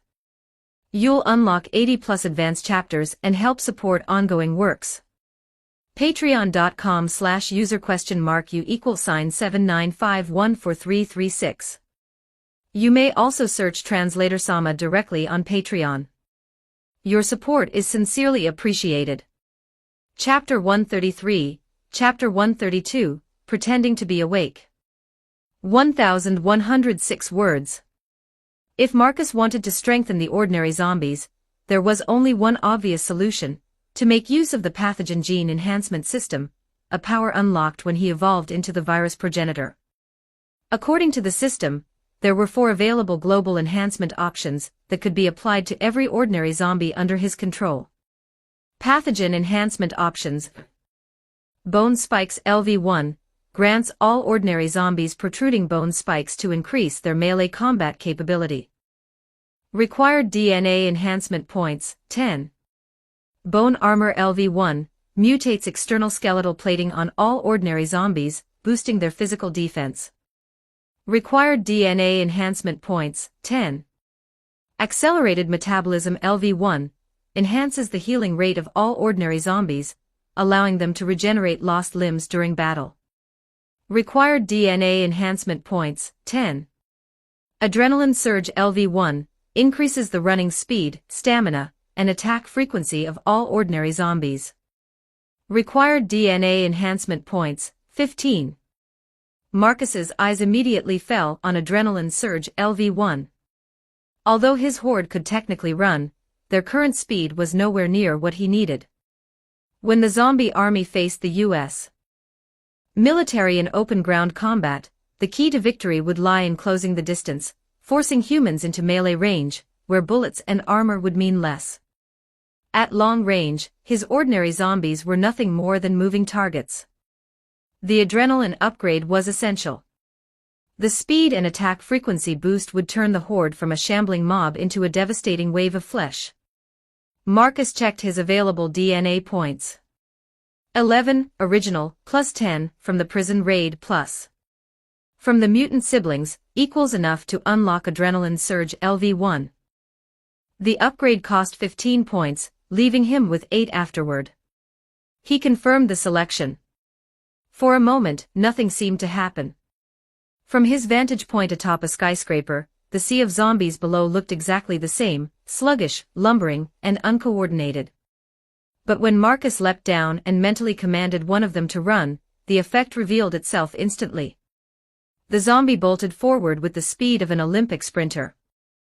It covered hundreds of meters in seconds, and to Marcus's satisfaction, didn't slow down even after a full kilometer. In just over a minute, it returned to its starting point, still moving at top speed. Marcus smiled. The difference was staggering. While the initial burst speed was slightly below human athletic limits, its endurance far surpassed anything the living could achieve. A soldier burdened with gear would never outrun such a creature. Once the horde began charging, escape would be impossible. If only a few of these things were running toward you, it might not seem terrifying. But if 1 million zombies were sprinting at full speed, an unending tidal wave of death, even the bravest soldier would break. With this, his army had gained another critical advantage against the human coalition. 2 more enhancement points would be enough to unlock the next upgrade, and Marcus was determined to earn them before the upcoming war. With a base population of over 1 million, even the slightest improvement could translate into a massive, battlefield-shifting edge. Yes, tonight would be a hunting night once more. He only needed 2 more mutant-class kills. This time, he wouldn't need to dirty his own hands. It would be a perfect opportunity to let his new subordinates stretch their muscles. According to Hawkeye's latest intelligence, Kingpin and his deadly enforcer Bullseye had yet to flee New York. Marcus ordered the newly recruited Juggernaut and his squad, led by the Winter Soldier, to hunt them down. They weren't the brightest of his lieutenants, but under the guidance of an experienced killer like Bucky, Marcus was confident they'd get the job done. With the night's tasks delegated, Marcus's inspection tour was finally complete. Everything was progressing exactly as planned. Now it was time to return to S.H.I.E.L.D. and prepare the next stage of his operation. Marcus returned to the rest chamber inside the new Umbrella headquarters, reclining comfortably on a couch. After setting all necessary security precautions, he closed his eyes and shifted his consciousness back to his human persona within S.H.I.E.L.D.'s helicarrier. When he woke up, he found himself lying inside a large cylindrical machine, bathed in soft blue light scanning up and down his body. He immediately recognized it. The regeneration cradle, a masterpiece of biomedical engineering capable of healing any injury by reconstructing damaged tissue using synthetic nanocells. More importantly, Marcus knew its significance. This was the same technology that would one day be used to create Vision, the synthetic Avenger. The only difference was that Vision's cells had been constructed from vibranium, not standard nanomaterial. If Marcus could acquire the cradle's blueprints, he could use the Mind Stone embedded within Loki's scepter to create Vision himself, a loyal, mind-controlled version of that powerful android. Vibranium was expensive, yes. But if Ultron could obtain it, so could he. Unfortunately, the cradle wasn't Tony Stark's invention. It belonged to another genius entirely, the world-renowned geneticist, Dr. Helen Cho. And right on cue, she appeared. Moments after Marcus regained consciousness, the laboratory doors opened, and a tall, elegant woman entered, black hair tied into a neat ponytail, white lab coat draped over a slim figure, confidence radiating from her every step. Helen Cho, creator of the regeneration cradle. In a way, she was Vision's mother. She smiled warmly when she saw Marcus's eyes open. "You're awake," she said cheerfully. "I told them the scans showed no major injuries. Physically, you're fine, though your brainwaves are a bit irregular. Probably stress. Nothing serious." Then, in a teasing tone, she added, "Come on, hero. You've had everyone worried sick." Marcus blinked, feigning confusion. "Did we win?" he asked softly. For a moment, her expression darkened. But then she forced a bright smile.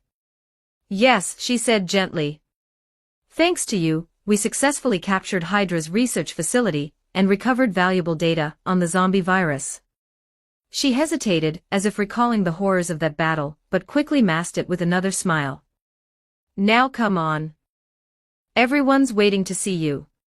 Captain Rogers has been worried to death." Marcus nodded slowly, playing his role, calm, weak, and perfectly human. Inside, however, his mind was already turning. Soon, Helen Cho's genius, and her miraculous machine, would belong to him. ______. Shout out to Tired. A huge thank you to Tired for joining my Patreon and supporting the journey. Your support means a lot and helps keep the chapters coming faster. Welcome to the VIP Club. Sparkles. Chapter 134, Chapter 133, The Nuclear Crisis. 1053 words. With Dr. Helen Cho's steady support, Marcus stepped out of the regeneration cradle. Her hand lingered lightly on his arm as she led him toward S.H.I.E.L.D.'s command center. Perhaps his heroic display during the Battle of Sokovia had stirred something in the brilliant scientist's heart, an emotion Marcus could exploit. Neither spoke along the way. Helen's gaze was lowered, her face faintly flushed with shy restraint. Marcus, on the other hand, was deep in thought, calculating how to best use this talented scientist, one of S.H.I.E.L.D.'s most valuable assets, to serve his hidden agenda. When the command room doors opened, Captain America was the first to notice him. Relief and joy flashed in Steve Rogers' eyes as he strode forward and pulled Marcus into a firm, brotherly embrace. "Thank God, you're alive." Marcus gave a modest smile, his tone calm. No need for the dramatics. It was just a minor injury. In truth, he hadn't been hurt at all, but to S.H.I.E.L.D., his survival was one of the few bright spots in a battle otherwise filled with loss. At least, they believed it was good news. After offering a few brief reassurances, Marcus smoothly shifted the discussion to more serious matters. A quick glance around the room told him all he needed to know: far fewer personnel than before the battle, and only 2 Avengers remained in sight, Captain America and Black Widow. Neither Hulk nor Thor could be found. He raised a brow and said lightly, "Where is everyone? Don't tell me you've just gone through a mass downsizing." His dry humor fell flat. No one laughed. The captain's expression dimmed with sorrow as he recounted everything that had happened after Marcus had been struck down by the Scarlet Witch. After you fell, Steve began heavily, things only got worse. Hydra opened fire on Sokovia, the entire city was obliterated. The Hulk lost control, and we barely managed to draw him away. When we finally took the Hydra fortress, an alien Leviathan reawakened inside. It destroyed everything. Almost no one made it out alive. We underestimated Hydra's strength, Marcus. They had power far beyond what we imagined. Without your sacrifice back there, it might have been even worse. Marcus let out a soft, pained sigh, his expression perfectly measured. Worse than this? Hard to believe. If I hadn't blacked out after that witch's attack, maybe fewer people would have died. At that moment, a gentle hand settled over his. Marcus turned to see Dr. Helen Cho, her dark eyes full of sincerity. Please, Marcus, she said softly. You did everything you could. If you hadn't drawn the Scarlet Witch's attention, S.H.I.E.L.D. would never have breached Hydra's defenses. You're the bravest man I've ever met, the true hero of this war. Her words hung in the air, heartfelt and unguarded. Only after realizing how openly she'd spoken, in front of everyone, did Helen flush crimson and retreat to her seat, embarrassed. For someone so composed, the slip was almost endearing. Marcus inclined his head politely. Thank you, he said simply, his tone gentle. Helen quickly averted her gaze, blushing even deeper. To Marcus, the exchange was more revealing than touching. So she blushes that easily, interesting. A brilliant mind and an innocent heart, the perfect combination to manipulate. Her invention, the regeneration cradle, was among the greatest feats of bioengineering in the Marvel world. If one Mind Stone could create vision, a being of such immense power, what would happen if all 6 Infinity Stones were used together?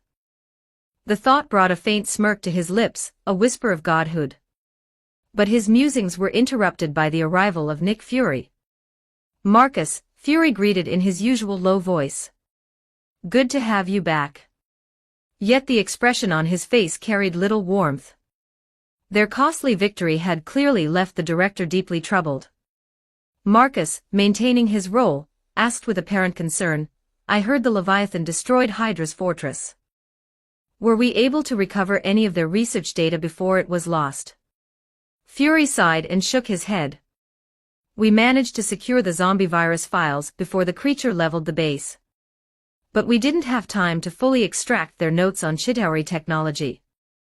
At this point, that may not even matter. Marcus raised a brow. You don't look convinced. Bad news? Fury's face hardened. Hydra was working on control technology, devices that could command the infected. They achieved real success before the base fell. We just don't have the time to reproduce it. Meaning, when we move on New York, we won't just be fighting mindless zombies. We'll be fighting an organized, directed force, one controlled by whatever remains of Hydra. He paused, then added grimly, the coming battle will be worse than Sokovia, far worse. There'll be civilian casualties, maybe mass destruction. The World Security Council has already put forward an emergency proposal for a nuclear strike on New York. If we fail to reclaim the city, they'll launch no fewer than 10 warheads. New York will be erased from human history. At that, Natasha Romanoff spoke up, her tone grave. Each warhead is powerful enough to vaporize a quarter of the city. If they launch 10, that's it, nothing left but ash. To stop total annihilation, we'd need to intercept at least 7 before impact. And if that happens, the world will know the truth, that the nuclear containment excuse is just a lie. After that, there won't be a US government anymore. Marcus studied them quietly. Fury and Romanoff always planned for the worst, but this time, their fears weren't misplaced. A 10-warhead detonation over New York would trigger the greatest man-made catastrophe in history. No cover story could conceal that. The collapse of the American government would be inevitable, perhaps even the end of its sovereignty. Marcus's lips curled faintly and he said, almost casually, maybe that's exactly what Hydra wants, to let America fall, and replace it with their own rule under the guise of order. A new world born from ashes. No one responded, but the silence said everything. And in that silence, Marcus hid a quiet smile. They were already following the script he'd written. Chapter 135, Chapter 134, A New Lie. 1,102 words.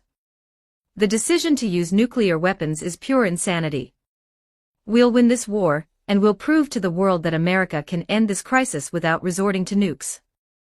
No matter how dire the situation grew, Captain America still radiated unyielding optimism, his words stirring morale across the command center. Nick Fury gave a faint, approving smile and patted him on the shoulder. You're right. The whole world is expecting the US to die with the zombie outbreak. Stopping that from happening, that's our duty. We have to win this war, pull New York back from the edge, and keep the government from collapsing. The tension in the room eased slightly. Everyone knew the battles ahead would be even tougher, but at least for now, they had something to hold on to, a purpose beyond mourning the dead. Marcus took the cue and raised his fist as well, feigning the same inspired conviction. Whatever Hydra's planning, he said firmly, we'll crush them together. Fury nodded but suddenly turned serious, his single eye sharp as a blade. Speaking of Hydra, Marcus, there's something else I need to ask you about. He gestured toward Agent Hill. Hill, bring up that footage. The others exchanged puzzled glances, not sure what this was about. Marcus, however, already knew. Fury was about to confront him about the Raft prison incident, something Marcus had already prepared a perfect explanation for. In fact, this would serve another purpose, giving him a legitimate excuse to stay behind on the helicarrier during the upcoming battle, away from unnecessary suspicion. The command room's central screen flickered to life, displaying a shaky, low-resolution video. The feed came from one of the emergency cameras installed inside the nuclear bunker of Raft Prison. The footage showed chaos, prisoners rampaging, fire everywhere. At the center of the carnage was a masked man wielding a katana wrapped in crimson flame, cutting down soldiers and enhanced inmates alike, Juggernaut, Sandman, Dr. Octopus, Green Goblin, and Lizard, all slain in rapid succession. The recording stopped just as Abomination broke through the bunker's reinforced doors. Everyone in the room stared at the paused image, at the mysterious warrior's silhouette. Even through the distortion, his physique and posture bore a disturbing resemblance to Marcus. Fury stepped forward. Before we deployed to Sokovia, he explained, Hydra agents, the Winter Soldier, Crossbones, and Aldrich Killian of AIM, launched a joint assault on Raft Prison. They freed numerous high-risk prisoners, Abomination, Whiplash, Quake, Toad, and Porcupine, among others. To prevent panic, I didn't tell the team earlier. I hope you understand. Captain America frowned deeply. So that's how Abomination ended up in Sokovia. His voice was edged with frustration, another lie from Fury, another truth hidden, for the greater good. Fury nodded. But now there's something else. He pointed at the screen. This man, the one with the red flames, he appears to be working with AIM. Do you know who he is, Marcus? Have you ever come into contact with him? Marcus knew denial would only make things worse. Fury was too sharp to fall for a simple, I don't know. Fortunately, Marcus had already prepared a story that would not only clear suspicion but deepen their trust in him.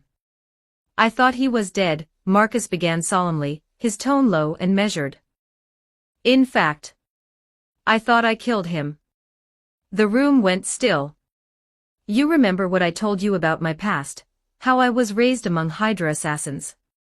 Agent Hill's eyes widened as she recalled his earlier confession, the tragic story Marcus had once told Tony Stark. You said if someone forced an 8-year-old to kill, made a 10-year-old fight his best friend to the death, sent him on solo assassinations by 11, and finally shot him down in the street when he escaped, that's what true cruelty meant. She paused, her voice catching. You don't mean. The realization dawned across every face in the room. Marcus's gaze dropped, his voice trembling just enough to sound real. The friend I killed that day was my twin brother. Gasps echoed softly through the command center. I didn't know, Marcus continued, each word heavy with fabricated sorrow. I didn't even realize it was him until it was too late. We were both products of Hydra's program, two children shaped into weapons. I thought he died that day, but it seems Hydra found him, kept him alive, and experimented on him. He gestured toward the image on the screen. That red fire, it's not power.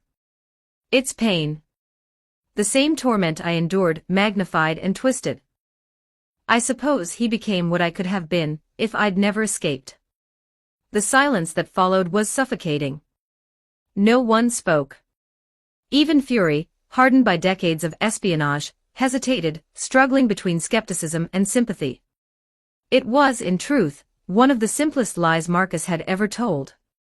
Yet it was also his most convincing.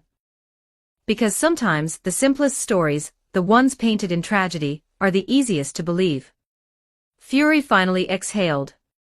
He'd seen countless coincidences in his life, impossible ones.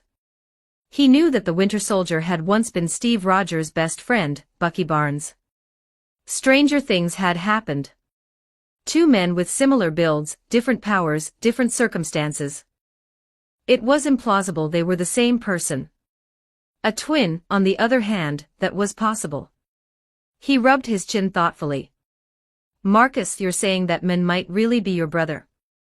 Marcus lowered his eyes, feigning internal conflict. I'm not sure. His movements, his height, they're too familiar.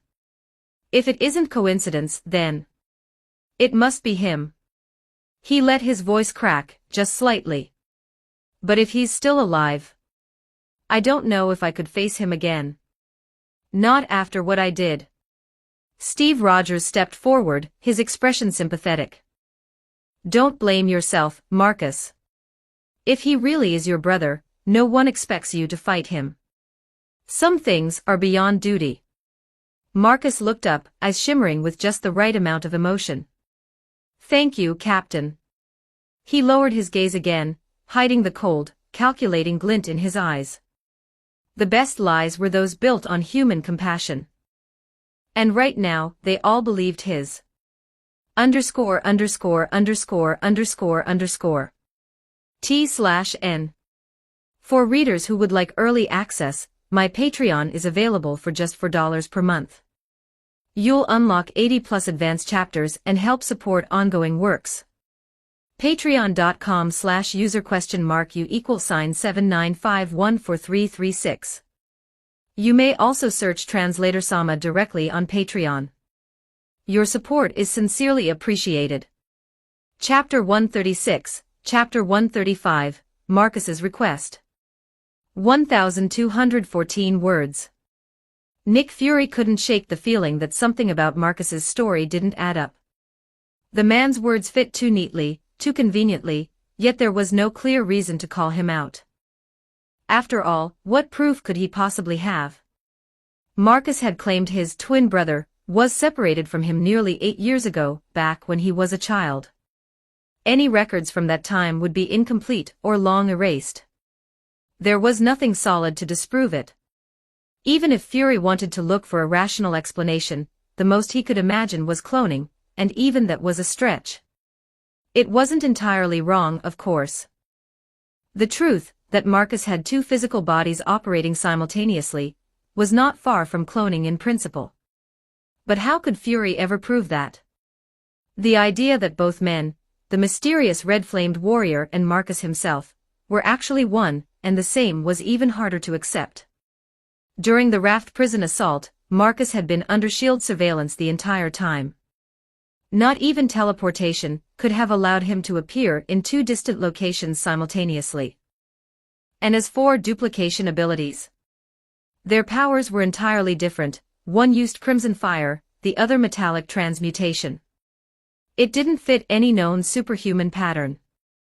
So Fury did what any rational man would do when faced with an irrational truth.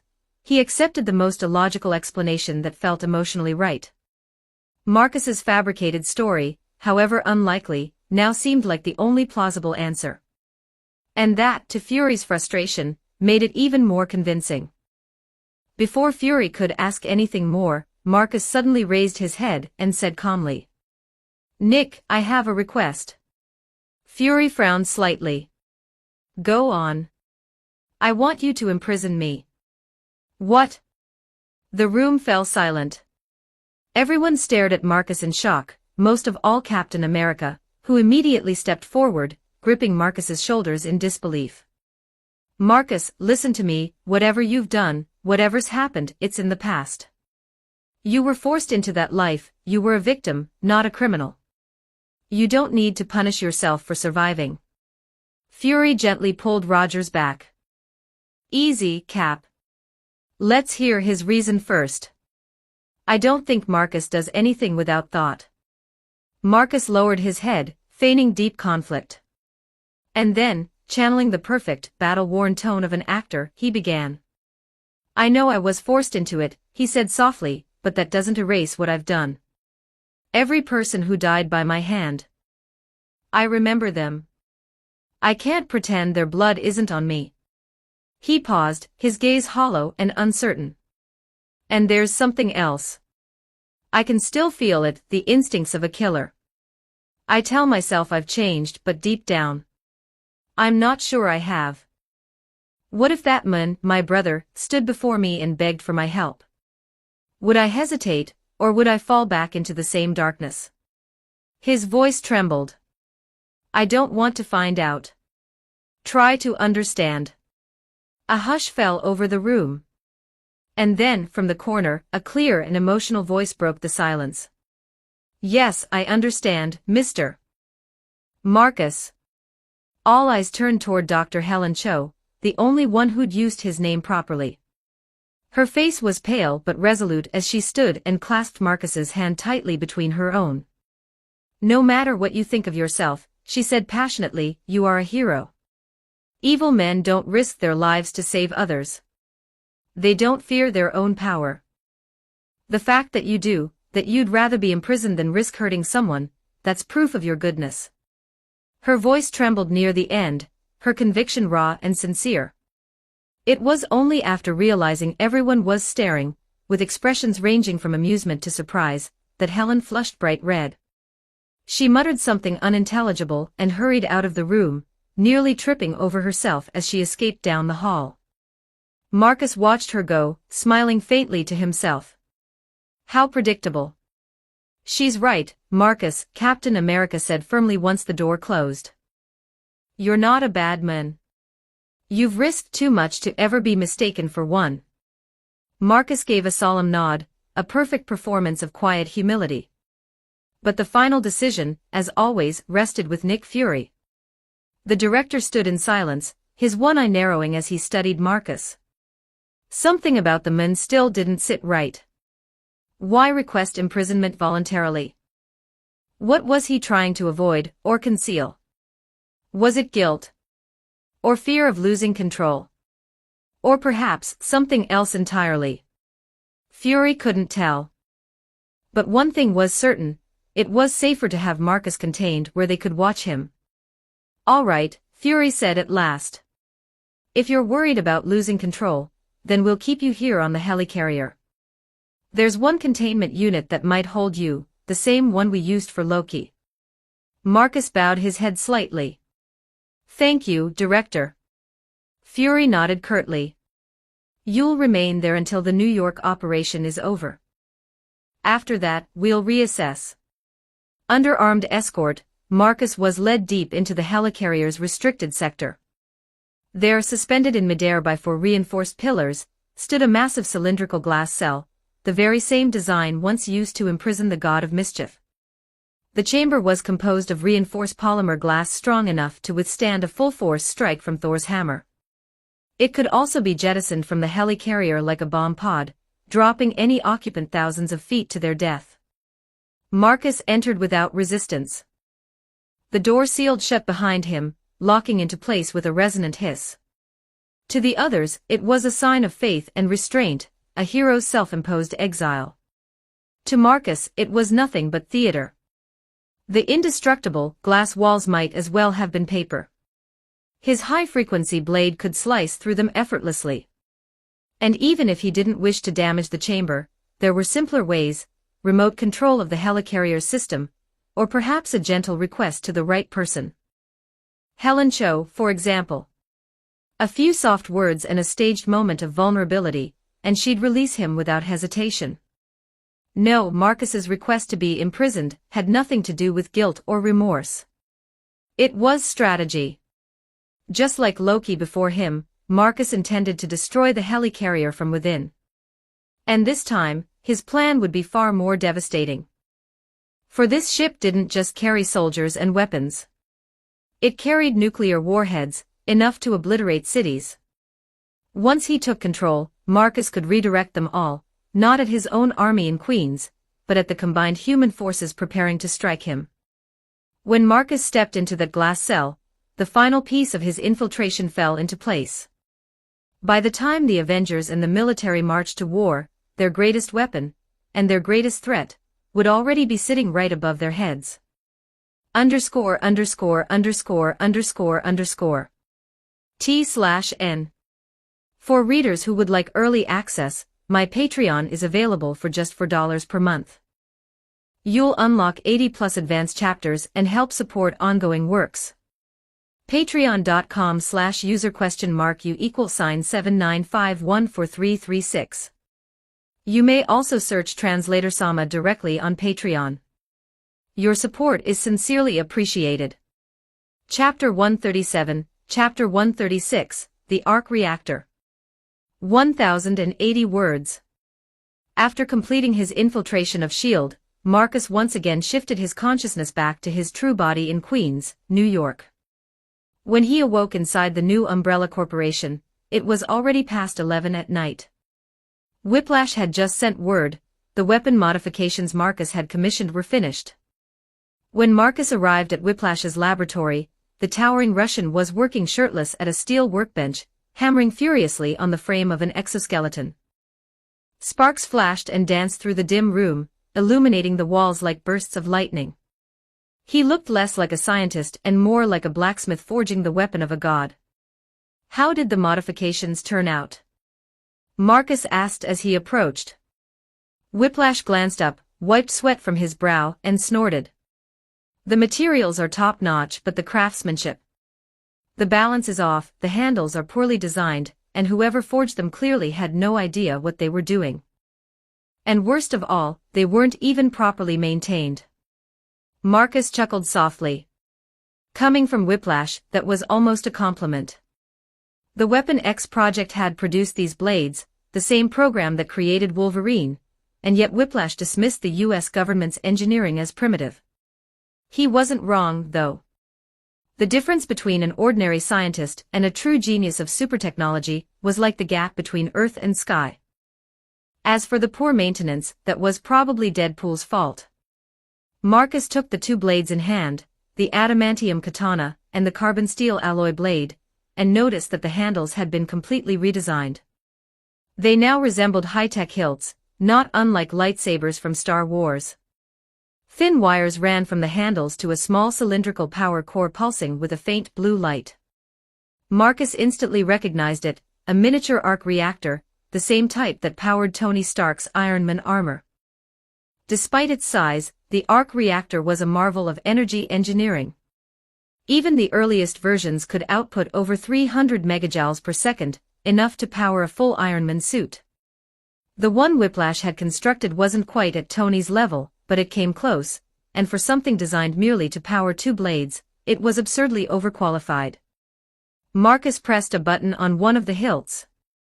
A burst of blinding blue electricity flared down the blade, enveloping it completely. The humming energy made the air vibrate. When Marcus let the sword drop lightly, both blades plunged straight through the reinforced flooring as though it were butter, sinking up to the hilt. Incredible. Even the weaker carbon steel blade tore through solid metal as easily as soft clay. Whiplash grinned proudly and crossed his arms. The current running through those blades can fry most power systems. Hit a city power grid with one swing, and the entire network will collapse. Unless it's running on an arc reactor like this one, nothing on Earth can handle that kind of overload. Marcus raised an eyebrow. So they can function as portable EMP weapons too? Whiplash shrugged. Just don't do anything stupid, like, say, lick the blade while it's charged. Marcus smirked. Noted. Then he glanced down at the arc reactor sitting on the workbench, its light pulsing rhythmically like a heart. Tell me something, he said dryly. Do I have to wear it on my chest like Stark? Whiplash gave a grunt of annoyance and spat out the toothpick he'd been chewing. Unless you want me to cut you open and stitch it inside, yeah, you might have to. Marcus's expression shifted slightly. Cut it open and install it inside. A slow, intrigued smile spread across his face. That might not be such a bad idea. He activated his metallic transformation, allowing liquid silver to flow across his chest. The arc reactor slowly sank beneath his skin as he absorbed it into his body, the connecting power lines merging seamlessly under the flesh. The cables linking the reactor to his twin blades disappeared entirely, woven into his metallized structure. When he straightened again, there was no trace of the device, just the faint blue glow that flickered briefly beneath his chest before vanishing. Marcus flexed experimentally. Perfect, he murmured. Now the arc reactor functioned as an internal power core, seamlessly supplying energy to both weapons. And if necessary, he could eject it, pushing the glowing device out through his chest like Stark himself in his unarmored state. That thought made him pause. A spark of inspiration flashed in his mind. Let's see just how far we can take this. He whispered. Mental possession, Tony Stark. Drawing upon the genius inventor's knowledge, Marcus refined his metallic biomorph ability to microscopic precision.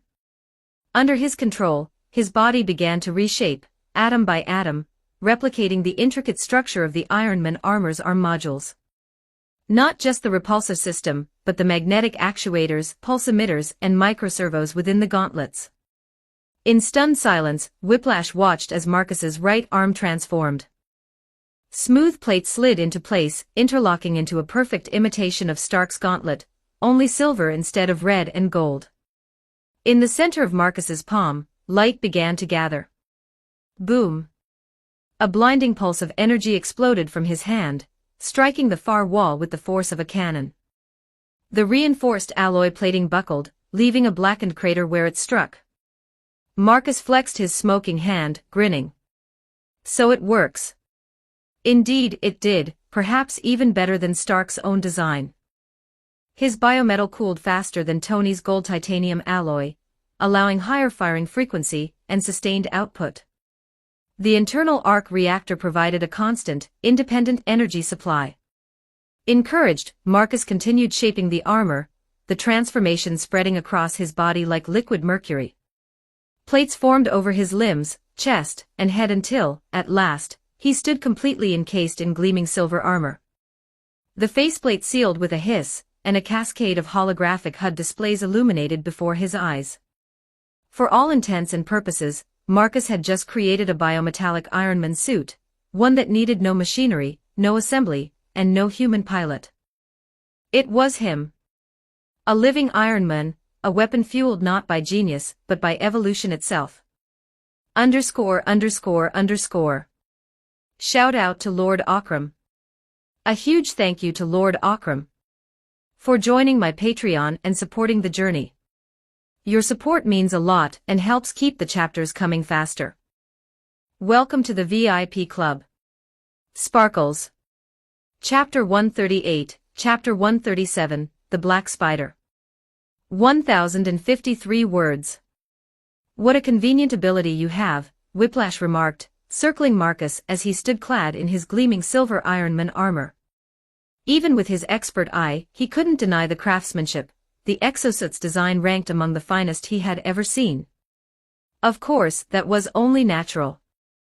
This was, after all, Tony Stark's masterpiece, recreated with near-perfect precision through Marcus's metallic transformation ability.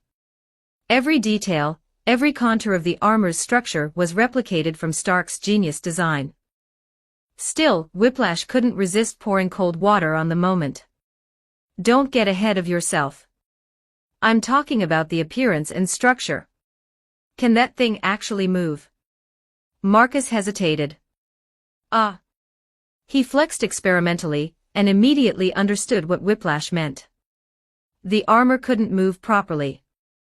Only a handful of systems were functional, the rest were purely cosmetic.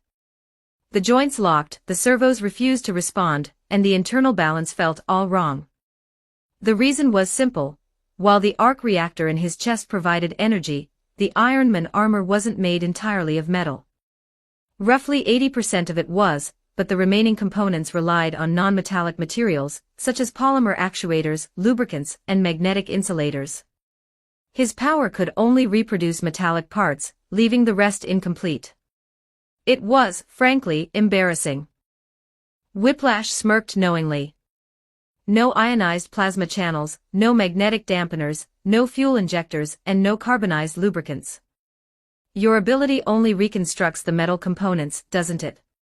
Marcus gave a rueful smile. You could say that. Whiplash rubbed his chin. It's not a big problem. I can fabricate the rest, compact systems, lightweight components. Won't even fill half a briefcase once I'm done. That worked for Marcus. If his own power couldn't fully replicate Stark's design, then he'd just augment it the old-fashioned way, with technology. As he waited for Whiplash to assemble the missing pieces, a signal pulsed in his mind, a transmission through the mental network linking him to the infected. Marcus replied instantly, "Tony, what is it?" "Tony, just tying up a loose end. You remember that kid who gave you trouble a while back? The one in the red jumpsuit, Peter." Marcus, Peter Parker. I'd almost forgotten. What about him? Tony, yeah, that's the one. After you almost skewered him, I sent him to my private medical wing for treatment, then transferred him to a public hospital to recover. My assistant just told me the hospital reported him missing. Marcus, missing? Tony, yeah. And tonight, a few civilians reported seeing a black-suited figure swinging through Manhattan like Tarzan on caffeine. Not sure what's going on, figured I'd give you a heads up since you've crossed paths with him. Marcus, appreciate it. That might be more important than it sounds. The connection faded.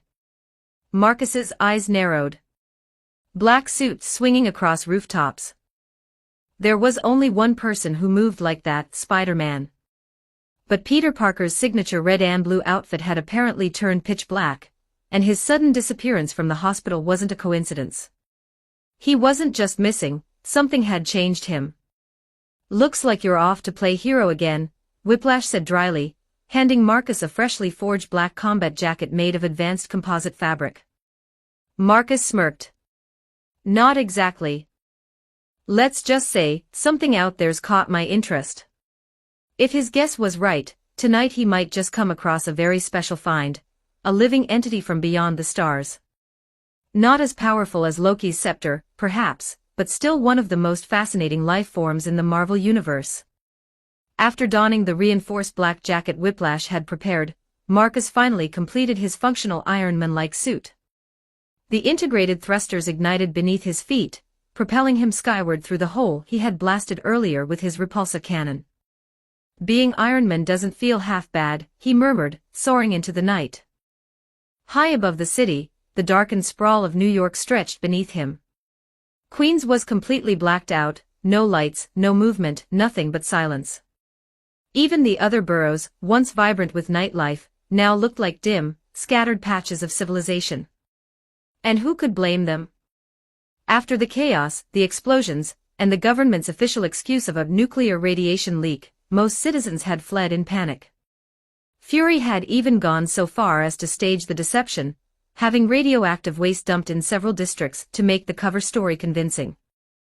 Anyone who saw that wouldn't hesitate to evacuate. By tomorrow, the last of the military's evacuation operations would end. The day after that, the final assault would begin. But Marcus wasn't thinking about armies or strategies now.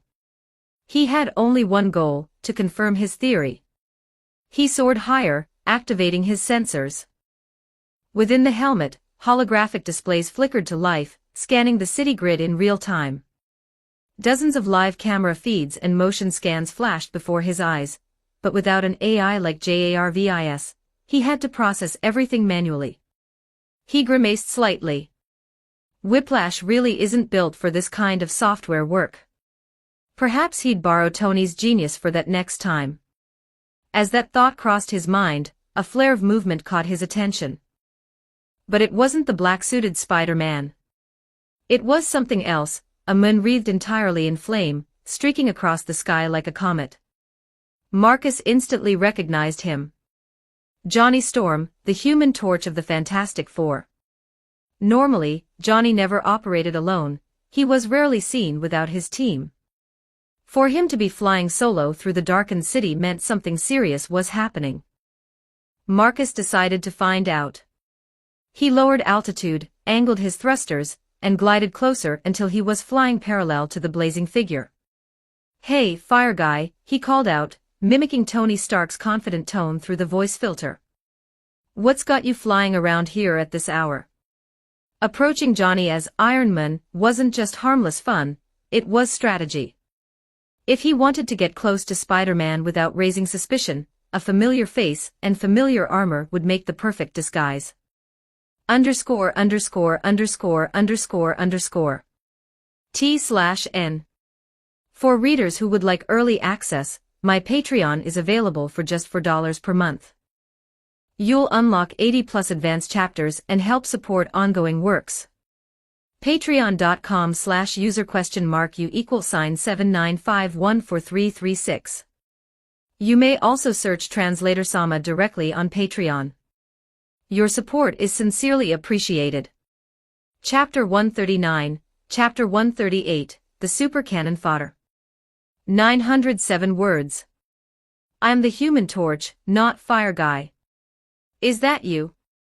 What's with the paint job? Forgot to finish it.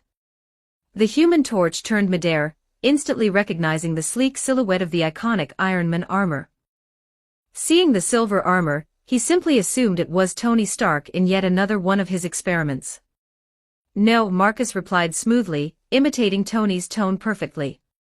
Just felt like changing colors. You know how it is, new look, new mood. So, what's got you out here? Where's the rest of the Fantastic Four, Rocky, Stretch, and Invisible Girl? It's the Thing, Mr. Fantastic and Invisible Woman, Stark, Johnny corrected with an exasperated sigh. Still, he answered, we've been drafted into the military's operation for the day after tomorrow, the big assault on Queens. Unfortunately, we're just backup. The other three are stationed aboard the first carrier fleet waiting for deployment. And you? Marcus asked, feigning casual curiosity as they flew side by side across the night sky of New York. I just needed to clear my head, the Human Torch replied, his flames flickering in the dark. Then, as if remembering something, he added, though I did run into Spider-Man earlier. Don't know what's gotten into that kid, he's wearing a black suit now. Creepy-looking thing. I called out to him, and he bolted. I've been chasing him since. Marcus's eyes narrowed behind his helmet. So it was as he suspected, Peter Parker had been taken over by the Venom symbiote. A black costume, erratic behavior, and an uncharacteristic refusal to respond, all telltale signs of the alien parasite's influence. What he didn't know yet was how far the fusion had progressed. If Peter had completely bonded with the symbiote, then he'd become something far more dangerous than the naive young hero he used to be. Which means, I'll need someone to test him first. Marcus's gaze flicked toward Johnny, the perfect candidate. Reckless, emotional, and eager to prove himself. In short, the ideal disposable test subject. He put on his most sincere, Stark voice. Listen, Johnny, the man you saw isn't Peter anymore. You remember the Hydra assassin who attacked him? He was severely injured. I had him rushed to my private medical facility for emergency treatment. But while he was there, one of the alien samples being studied in the lab went missing. I believe that's what's controlling him now. It was a seamless lie, wrapped in just enough truth to sound convincing. Marcus continued smoothly, "It's a sensitive matter for Stark Industries. I came out here alone to fix it quietly. I'd appreciate it if you kept this between us." Johnny's eyes lit up immediately. The Human Torch had always been an adrenaline junkie, and the thought of investigating a secret, alien incident with Tony Stark was too exciting to resist. "Of course. My lips are sealed," he said eagerly. "So what's the plan?" "Need a hand." "I can handle it myself," Marcus replied, feigning reluctance. "But if you insist on tagging along, I won't stop you. Just tell me, does anyone know you're here?" Johnny smirked, puffing his chest out with pride. "I don't report to S.H.I.E.L.D. and the others. Well, if they knew, they'd never let me out. Sometimes a man's gotta have a little freedom, right?" "Perfect." Marcus hid his grin beneath the faceplate. "No witnesses, no reports. You couldn't make this easier if you tried." The night was dark, the streets below deserted thanks to the radiation leak Scare Fury had staged. With most of the city evacuated and satellite surveillance easily scrambled by his armor's jamming field, the entire city had become a perfect hunting ground. "All right then, Fire Guy," Marcus said, turning toward the torch. "But fair warning, I don't babysit during combat. It's Human Torch, Stark." Johnny shouted back, his body flaring brightly in indignation. To speed up the search, Marcus handed him a communicator. "Split up and keep this channel open. I'll sweep the northern sectors." "Got it.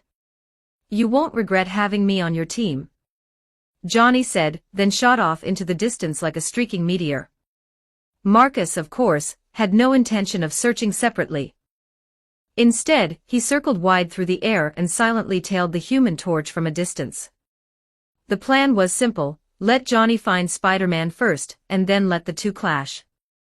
It would be the perfect opportunity to observe both of them without revealing himself. Given Johnny's mobility and his glowing, attention-grabbing presence, it wouldn't take long. Sure enough, within minutes, the flaming trail in the sky began to slow. The torch hovered in midair, scanning the skyline. He had spotted something. Marcus followed his gaze. Between two towering skyscrapers, suspended upside down by a line of black webbing, hung a lone figure clad entirely in a dark, liquid-like suit. Spider-Man. But this was no longer the bright, idealistic hero the world knew. The suit's surface rippled like living oil, reflecting the faint city lights. The white spider emblem on his chest glowed faintly beneath the moonlight. And behind that black mask, Marcus could almost feel the presence of another consciousness, whispering, hungry, alive. The Venom symbiote had found its new host. __________. T/N. For readers who would like early access, my Patreon is available for just $4 per month. You'll unlock 90+ advanced chapters and help support ongoing works. Patreon.com/user?U=79514336. You may also search Translator Sama directly on Patreon. Your support is sincerely appreciated. Chapter 140, Chapter 139, The Venom Symbiote. 981 words. "Hey, Peter. What are you doing up here?" the Human Torch called out cheerfully when he spotted the dark figure clinging to the side of a skyscraper. But the man he was addressing, the Black Spider-Man, didn't respond. Instead, Peter Parker, or rather what was once Peter Parker, turned sharply at the sound of his name. His reflection had been staring blankly back at him in the building's glass facade, but the moment the torch approached, his entire demeanor shifted. Without a word, without warning, Spider-Man lunged. His fist, wreathed in oily darkness, smashed straight into the Human Torch's face with the full force of a freight train. The impact sent Johnny Storm hurtling across the street, crashing into the opposite building, and leaving a gaping crater in the wall. "Is that your way of saying hello, Pete?" Johnny groaned, peeling himself out of the dented wall. But before he could even steady himself, Spider-Man leapt again, swinging forward on a strand of black webbing and slamming both feet squarely into Johnny's chest. The floor beneath them gave way. Masonry and dust exploded outward as both superhumans crashed through the wall and tumbled into the building interior.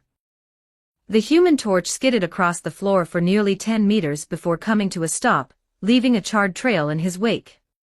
He shook his head, disoriented, and tapped his communicator. "Stark, I found Peter. But you were right, something's really wrong with him. I've been here half a minute, and he hasn't said a word." Marcus's voice came calmly through the comms, though he was actually observing the fight from a shadowed corner nearby. "And he's extremely aggressive, isn't he? I've run into a few complications myself. Just hold him off until I get there." "Got it. Leave it to me." Of course, the last thing Johnny Storm was ever known for was patience. Even if Marcus had told him to wait, it wouldn't have mattered. He was impulsive by nature, just as he refused to stay put aboard the aircraft carrier earlier. He didn't know why Peter had turned violent, and frankly, he didn't care. Peter had thrown the first punch, and that was all the justification Johnny needed. "All right, Pete," Johnny muttered, flames crackling around his body. "I don't want to roast you alive, so be a good sport and let me knock you out quick." His flames surged, bathing the darkened office floor in searing orange light. The sprinklers overhead sputtered weakly to life, but the falling water evaporated before it even touched his skin. The Black Spider-Man, silent, predatory, and inhuman, advanced step by step through the shimmering haze. Not a word escaped him. Not a sound. Watching from the shadows, Marcus frowned in fascination. So he's completely silent. That's not just Peter losing control. The symbiote has fully assimilated him. The Venom symbiote, an alien organism introduced in the Spider-Man films, was a parasitic life form that resembled a thick, black, tar-like fluid. Like Marcus's metallic transformation, it could freely shift its form. In the original story, it once latched onto Peter, amplifying his powers but corrupting his mind, turning him darker, crueler, more violent. After his previous battle with Marcus, Peter's weakened state had made him the perfect host. The symbiote had taken advantage of his vulnerability and consumed him entirely. That was what made the creature so dangerous. It wasn't just a parasite, it was a mimic. It evolved by bonding with hosts, learning their abilities, and incorporating them into its own biology. After bonding with Spider-Man once, any future host it chose could inherit his powers, web-slinging, enhanced strength, agility, and more. That was how the monstrous antihero Venom was born. But Marcus was interested in something far beyond Venom's usual reputation. If the symbiote could continue bonding with other superhumans, absorbing one power after another, what would it eventually become? A shape-shifting apex predator capable of wielding the abilities of every hero and villain it had ever touched. A biological weapon on par with the Sentinels from X-Men, Days of Future Past, a creature capable of countering any threat through endless adaptation. The possibilities were limitless. And for that reason, Marcus needed the symbiote alive and tested. As he watched, the Human Torch and the Black Spider-Man clashed once more. Johnny flared brighter, his body turning into a streaking fireball as he rocketed forward, aiming to end the fight with a single hit. He knew Peter's spider sense could warn him of incoming danger, so his plan was simple: overwhelm him with speed so that evasion became impossible. The plan failed instantly. The symbiote-empowered Spider-Man had grown faster, much faster. He sidestepped Johnny's high-speed charge effortlessly, his movement fluid and predatory, almost serpentine. In the same motion, he fired a mass of thick black webbing, the strands gleaming like oil as they shot toward the flaming hero. But the moment the web touched Johnny's superheated flames, it combusted. The black strands sizzled and evaporated into nothing within a heartbeat. Johnny pulled up sharply, hovering above the shattered building, looking down with a smirk. "So that's it. Guess as long as you keep your mouth shut, you're not half bad in a fight." He was impressed, but not worried. And for good reason. The Venom symbiote had many strengths: enhanced strength, near-limitless elasticity, and resilience that could shrug off bullets and blades. But it also had two fatal weaknesses: high-frequency sound and intense heat. Against someone like the Human Torch, who was practically living plasma, it stood at an elemental disadvantage. From a purely tactical perspective, Johnny was the perfect counter to the symbiote. Watching from above, Marcus smiled faintly. Looks like I chose the right test subject after all. Underscore. Shout out to Yusuf Al-Hezani. A huge thank you to Yusuf Al-Hezani for joining my Patreon and supporting the journey. Your support means a lot and helps keep the chapters coming faster. Welcome to the VIP Club. Sparkles. Chapter 141, Chapter 140, The Escape. 1102 words. Peter, this won't kill you, but it's definitely going to sting. The Human Torch ignited in full force, transforming into a blazing sphere of flame that streaked straight toward the building where the Black Spider-Man lurked. In an instant, the entire floor erupted in a violent flash of light and fire, bathing the skyscraper in a searing orange glow. The black-suited Spider-Man narrowly dodged the direct hit, his reflexes faster than ever, but even he couldn't avoid the raging heat wave that followed. Flames licked across his body, clinging to the living black suit. The Venom symbiote reacted violently, rippling across Spider-Man's frame like a disturbed pool of ink, waves of panic coursing through its surface. "Ha, looks like I won't even have to lift a finger after all," Marcus muttered with a small, amused smile as he watched from a nearby rooftop. He had expected the Human Torch's flames to suppress the symbiote to some extent, but not to such a devastating degree. Aerial bombardment, explosive heat waves, high-speed flight, these were all abilities perfectly tailored to counter the symbiote's weaknesses. But just as Marcus began to relax, something unexpected happened. The black suit covering Spider-Man's body began to expand. His muscles swelled grotesquely, his limbs thickening and stretching as his entire body doubled, then tripled in size. Within seconds, the agile web-slinger was gone, replaced by a towering, monstrous black giant, his new form resembling a cross between Venom and the Hulk. The transformation came with a surge of raw power. The creature roared, slamming a fist into the floor with enough force to make the entire building quake. Concrete split and metal beams bent under the impact. The explosion of wind pressure alone snuffed out nearby flames, filling the air with smoke and dust. When the haze cleared, he was gone. Both Marcus and the Human Torch froze, momentarily stunned. He ran away. The same thought flashed through both their minds. For a being that behaved more like a primal organism than an intelligent life form, the symbiote's decision to retreat was unexpected. Did that thing just outsmart us? Johnny muttered, scanning the rooftops in disbelief. Since when do alien blobs have survival instincts? Marcus's eyes narrowed behind his mask. Not instinct. Strategy. It seemed the symbiote wasn't just powerful, it was learning. It possessed an adaptive intelligence, just like a virus evolving to survive under pressure. Johnny soared higher, eyes darting across the darkened skyline as he tried to locate his vanished opponent. But his search proved futile. This wasn't Peter Parker anymore. The symbiote had turned him into something colder, sharper, and far more dangerous. What's more, that earlier transformation, abandoning agility for brute strength, wasn't a Spider-Man trait. That power had to belong to one of the symbiote's previous hosts, another superhuman perhaps. Each new fusion made it stronger. And that only deepened Marcus's fascination. "Get back here!" Johnny shouted into the night. "I'm not done with you yet. Stark's gonna want proof I handled this myself." He wasn't about to call it quits. The brief fight had given him confidence, overconfidence. Convinced that the black-suited Spider-Man couldn't truly threaten him, the Torch's pride flared brighter than his flames.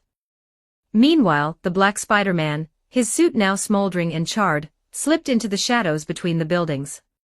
His body was already repairing itself, the burned portions of the symbiote bubbling and reforming within seconds. Most didn't realize it, but Venom's first host had never been Peter Parker. It had been Deadpool. That was where the symbiote's chaotic, unhinged temperament came from, and where it had inherited its terrifying regeneration. While its healing factor wasn't quite as extreme as Deadpool's, who could regenerate even from molecular annihilation, it was still formidable enough that the symbiote could recover from being shredded, crushed, or burned. As long as a single fragment of it remained, venom could resurrect itself endlessly. Which meant that no matter how hard the Human Torch hit it, unless he incinerated every last molecule, the symbiote would survive. Marcus, of course, knew this all too well. It was precisely why he wasn't worried about Johnny accidentally killing it. Destroying Venom was almost as impossible as killing Deadpool himself. Down below, the black-suited giant was already shrinking, reverting to a leaner, more agile form. The symbiote tightened around his body once again, reforming Spider-Man's familiar silhouette. He moved cautiously now, avoiding open areas and staying within the shadows. In his brief clash with the Human Torch, he had learned two things: his webs were useless against that kind of heat, and prolonged contact would only burn him alive. But when the sprinklers had gone off earlier, he had noticed something interesting. Tiny droplets of water had slightly diminished the torch's flames. Barely perceptible, but there nonetheless. That meant Johnny's fire, for all its brilliance, was still natural fire. It could be smothered, suffocated, or doused, unlike Marcus's own hellish blood flame, which burned until its fuel source was gone. If natural fire could be extinguished, then the sewers, damp, dark, and sprawling, offered the perfect battleground. With that thought, Spider-Man leapt into an open manhole, vanishing into the depths of New York's ancient underground. Before descending, he sealed the entrance with a layer of thick black webbing, a silent invitation. "Come and get me if you dare."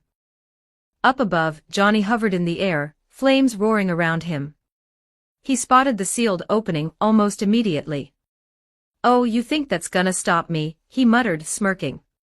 "Cute." Without a second thought, he dove straight into the darkness below. Trap or not, he didn't care.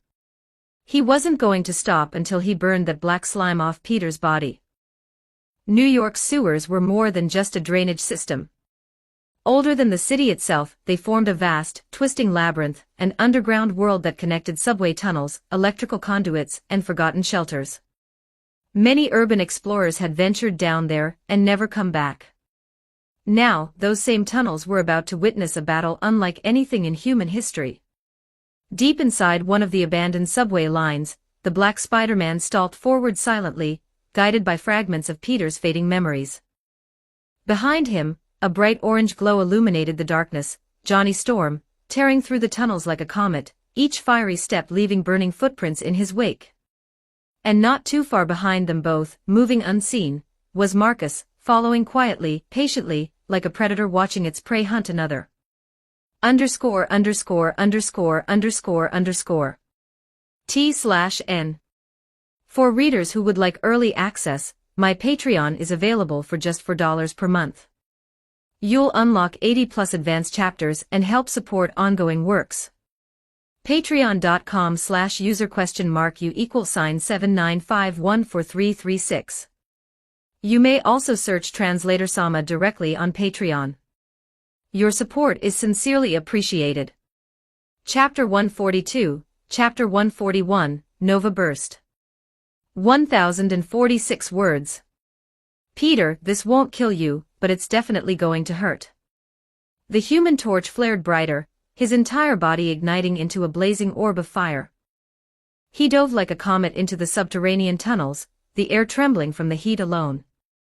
In an instant, the entire subway corridor became an inferno. Metal rails warped and melted into streams of glowing slag, concrete walls blistered and cracked under the onslaught. Black Spider-Man responded instinctively, firing a web barrage behind him. Black strands shot outward, stretching across the tunnel like thick, sticky barricades, trying desperately to slow the fiery pursuer. It was useless. The Human Torch expanded his flames outward with a burst of power. The entire tunnel lit up like the inside of a furnace, and the sticky black webs ignited, disintegrating into ash in a heartbeat. Even the air shimmered from the intense heat. Still, the effort wasn't entirely wasted, it delayed the chase for a few precious seconds. Seizing that moment, the Black Spider-Man fired a line of webbing toward the distant exit. The instant the web latched onto the wall, it contracted like a living muscle, launching him forward with incredible speed. Johnny Storm roared and shot after him. The two burst from the tunnel exit almost simultaneously, tumbling together through the air as they crashed into the deeper sections of New York's sewer system. Marcus, following at a distance, didn't immediately pursue. Instead, he knelt beside the scorched tunnel wall and peeled away a few strands of web that had survived the flames. The moment he touched them, the threads liquefied into a sticky black fluid. "Interesting," he murmured, studying them closely. The substance was unlike anything from Earth. After being exposed to heat, the material's adhesive strength had weakened dramatically, allowing him to pull it free with ease. But under his analysis, Marcus noticed something even more fascinating. The webs weren't simple fibers, they were alive. Each strand was composed of countless microscopic cells capable of independent division and mutation. Their replication rate far surpassed any known terrestrial organism. "What a remarkable species," Marcus whispered, his tone equal parts admiration and calculation. "Self-aware, endlessly adaptable, capable of parasitic evolution, and biologically immortal. In the right hands, this symbiote could surpass even the zombie virus as a tool for total annihilation." Fascination gleamed in his eyes as he followed after them into the darkness. The tunnel opened into a vast underground reservoir, a wide, dome-shaped chamber filled with stagnant water. The air was thick and humid, nearly suffocating. Only a third of the tank still held water, suggesting it had long been abandoned. Marcus's gaze swept the chamber. A dead end or a trap? He wasn't wrong. The moment he entered, a heavy layer of black webbing slithered over the reservoir's only exit, sealing it shut. The Black Spider-Man stood half-submerged in the water below, motionless, watching his fiery adversary hover above. "Peter!" Johnny shouted, his voice echoing through the cavern. "Hide and seek's over. Come quietly, and I promise I'll go easy on you." He sounded confident, too confident. The Black Spider-Man made no reply. Then, without warning, he raised both hands and unleashed a storm of webbing. Thousands of thick, glistening strands erupted from his wrists, blanketing the air in a black deluge. Johnny sighed. "Again with the webs. You really don't learn." He unleashed a blast of fire to vaporize the oncoming mass, only to realize something was different this time. The webs were thicker, swollen like water hoses, and when his fire struck them, they didn't burn. They burst. A torrent of water erupted from the webbing, flooding the air with a crashing wave that swallowed the flames whole. The entire chamber hissed violently as the flood clashed with fire. The massive web strands shrank back to normal size, their surfaces slick and dense, now impervious to the torch's heat. "What the?" Before Johnny could react, the wet, water-saturated webs whipped around him like living ropes, wrapping around his limbs and torso. The more he struggled, the tighter they pulled, dragging him downward toward the dark water below. In that moment, he understood what had happened. Half of the reservoir's water was gone, siphoned out through the webs themselves. The symbiote had absorbed it like a sponge, then expelled it in a single, devastating flood. It was using the entire water reserve as a weapon. "Impressive trick, Peter," Johnny gritted out as his flame sputtered under the onslaught. Bound and dragged downward, his fiery aura flickered, steam rising from his body. Yet even as the cold water hissed and sizzled against his skin, he didn't panic. In fact, he smiled. "But you forgot one thing." His eyes glowed fiercely. "This isn't enough to put out the fire." The human torch exploded.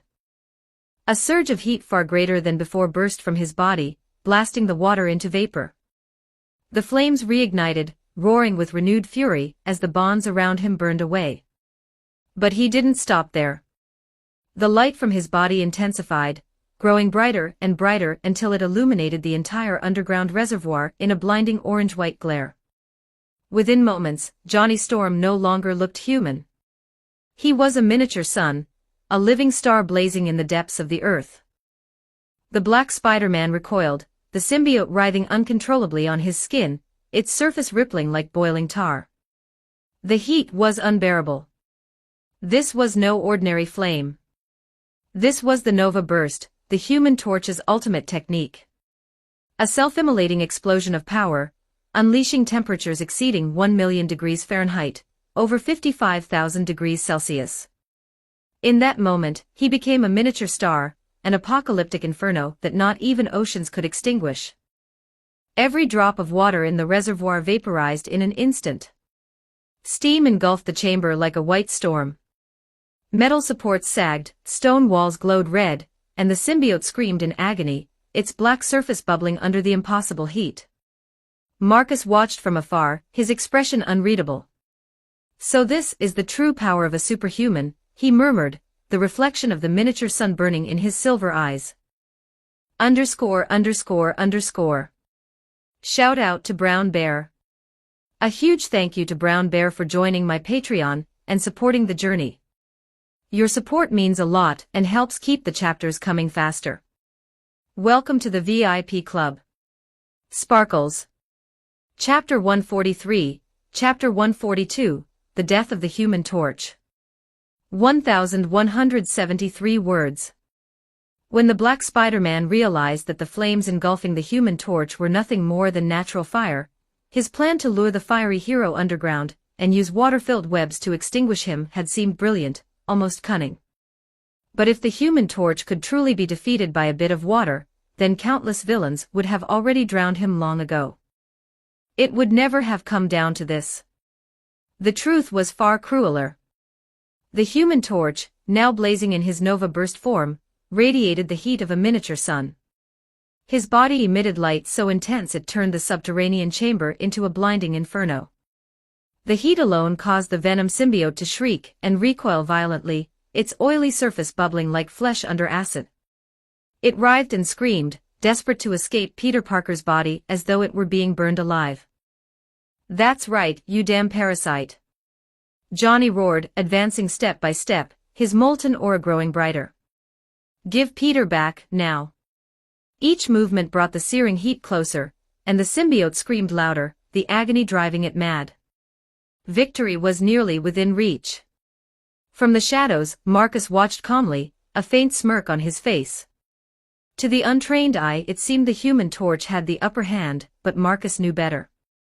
His eyes flicked to the sealed exit behind him, encased in thick, airtight black webbing, and he silently marveled at the symbiote's intelligence. Smart creature, he thought. Too smart. The trap was about to spring. As the Human Torch drew close enough for his radiant heat to sear the very air between them, the Black Spider-Man suddenly shifted, his body bulging, muscles expanding grotesquely. Within seconds, the slender form ballooned into the monstrous black giant once more. With a guttural snarl, the creature's massive fist swung forward, smashing squarely into Johnny's jaw.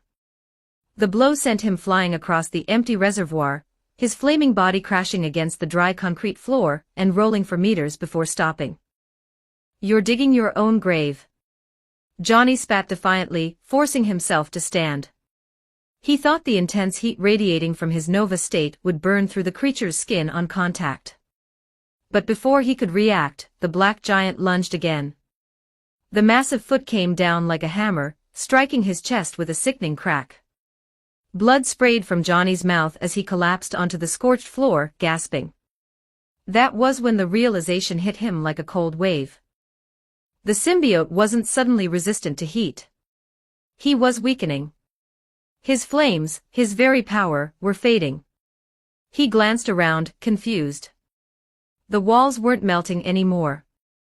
The heat shimmer had vanished from the air. Aside from the steam swirling thickly around him, there was no sign of the destructive energy his Nova Burst should have unleashed. And then he noticed it. The suffocating heaviness in his chest. The rasp in his throat. The struggle to breathe. He understood. The oxygen, it's gone. The Human Torch's power depended entirely on oxygen. And by igniting the Nova Burst in this sealed, airless chamber, he had incinerated nearly every trace of it. The firestorm that should have incinerated the entire reservoir had devoured the very air it needed to survive. The web-sealed chamber, the lack of ventilation, this was the true trap. The water-soaked webs had only been a distraction, a clever way to waste time, while the environment turned against him. Now, surrounded by nothing but carbon dioxide and steam, Johnny's flames were no longer fire, only glowing embers clinging desperately to life. The Black Spider-Man's plan had worked perfectly. Desperate, Johnny tried to fight back. He turned toward the wall, intending to blast through it, to break open the reservoir and draw in fresh air, but the symbiote wouldn't give him the chance. The black giant was already there. Its enormous fist crashed into him again, sending him tumbling backward across the slippery concrete. His lungs burned, his strength failing. Without oxygen, the Human Torch was no longer a superhuman being of fire and plasma, just a man. He choked and staggered, every breath more shallow than the last. The air around him was thick with suffocating vapor. The symbiote, on the other hand, thrived in this environment. It didn't need oxygen. It didn't need air. In this enclosed hell of steam and carbon dioxide, it moved effortlessly, powerful, relentless, unstoppable. And Marcus. He remained unaffected, standing quietly in the shadows, the scene reflected in the silver sheen of his armored faceplate. For him, oxygen was irrelevant. His transformed body required none. Only one being in the chamber was still truly human, and he was dying. The Black Spider-Man advanced, looming over the fallen Human Torch. With monstrous precision, the creature reached down, its thick fingers closing around Johnny's throat. The flames that once burned brighter than the sun now flickered like dying candles. The giant squeezed. "Peter, stop." Johnny croaked weakly, still clinging to the hope that somewhere inside the monster, his friend could hear him. But it was too late. The man he knew was gone. Before the symbiote could finish crushing the life from him, a flash of white light pierced the steam-filled chamber. A blade of glowing blue energy burst through Johnny's chest from behind, the impact so sudden that the pain vanished almost instantly. The Human Torch's body went limp. The blade continued forward, stabbing clean through his torso and striking the Black Spider-Man squarely in the chest.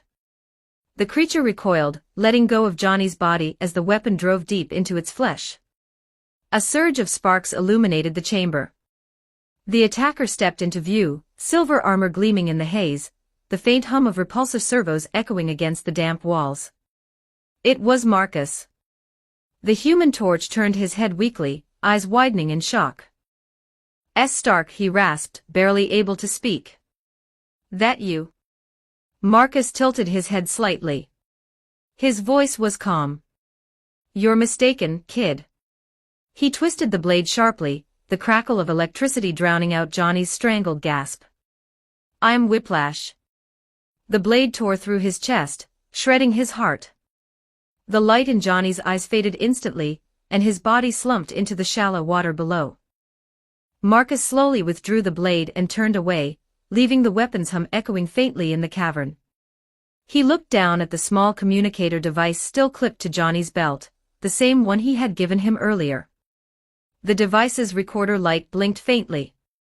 When S.H.I.E.L.D. recovered the Human Torch's remains, they'd find that recording, his dying words, believing Marcus to be Tony Stark, and Marcus's final correction. A neat, deliberate misdirection. A final gift, as he called it. One that would ensure that when the world blamed someone for Johnny Storm's death, it would not be Marcus Vale. It would be Whiplash. Or perhaps, to the world, Tony Stark himself. __________. T/N. For readers who would like early access, my Patreon is available for just $4 per month. You'll unlock 80+ advanced chapters and help support ongoing works.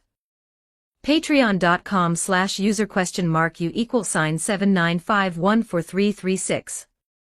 You may also search Translator Sama directly on Patreon. Your support is sincerely appreciated. Chapter 144, Chapter 143, Infection, the Venom Symbiote. 1,132 words. The Black Spider-Man stared at the armored figure before him, the man who had just stolen his kill. He didn't know who this intruder was, but the suffocating aura of danger radiating from the stranger's silver armor told him everything he needed to know. This was no ally. With a furious roar, the Black Spider-Man lunged forward, his massive fist swinging straight toward Marcus's face. But before his knuckles could even graze the armor, a flash of blinding steel cut through the air. A shriek of electricity followed, mingled with a burst of crimson flame. In the next instant, his arm was gone. The Black Spider-Man froze, staring in disbelief at the stump where his right fist had been. The wound burned with searing pain, heat flooding into the exposed flesh as the Venom symbiote screeched uncontrollably, writhing in agony.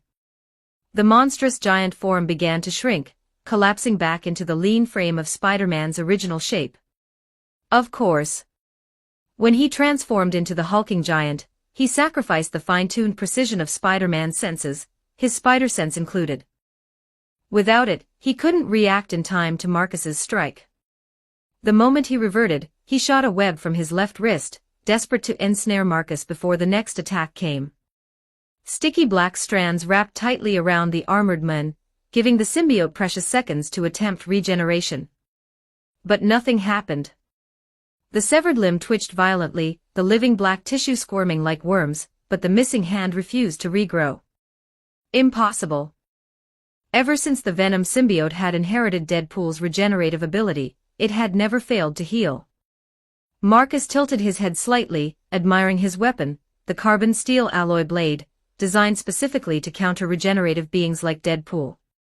Its anti-healing properties rendered the symbiote's recovery useless. The Black Spider-Man's shock turned to rage, but before he could act, the webs binding Marcus burst into flames. Blood-red fire ignited across Marcus's body, crawling over his silver armor like living veins of molten energy. The flames didn't just burn, they devoured. In a single flash, every strand of webbing turned to ash.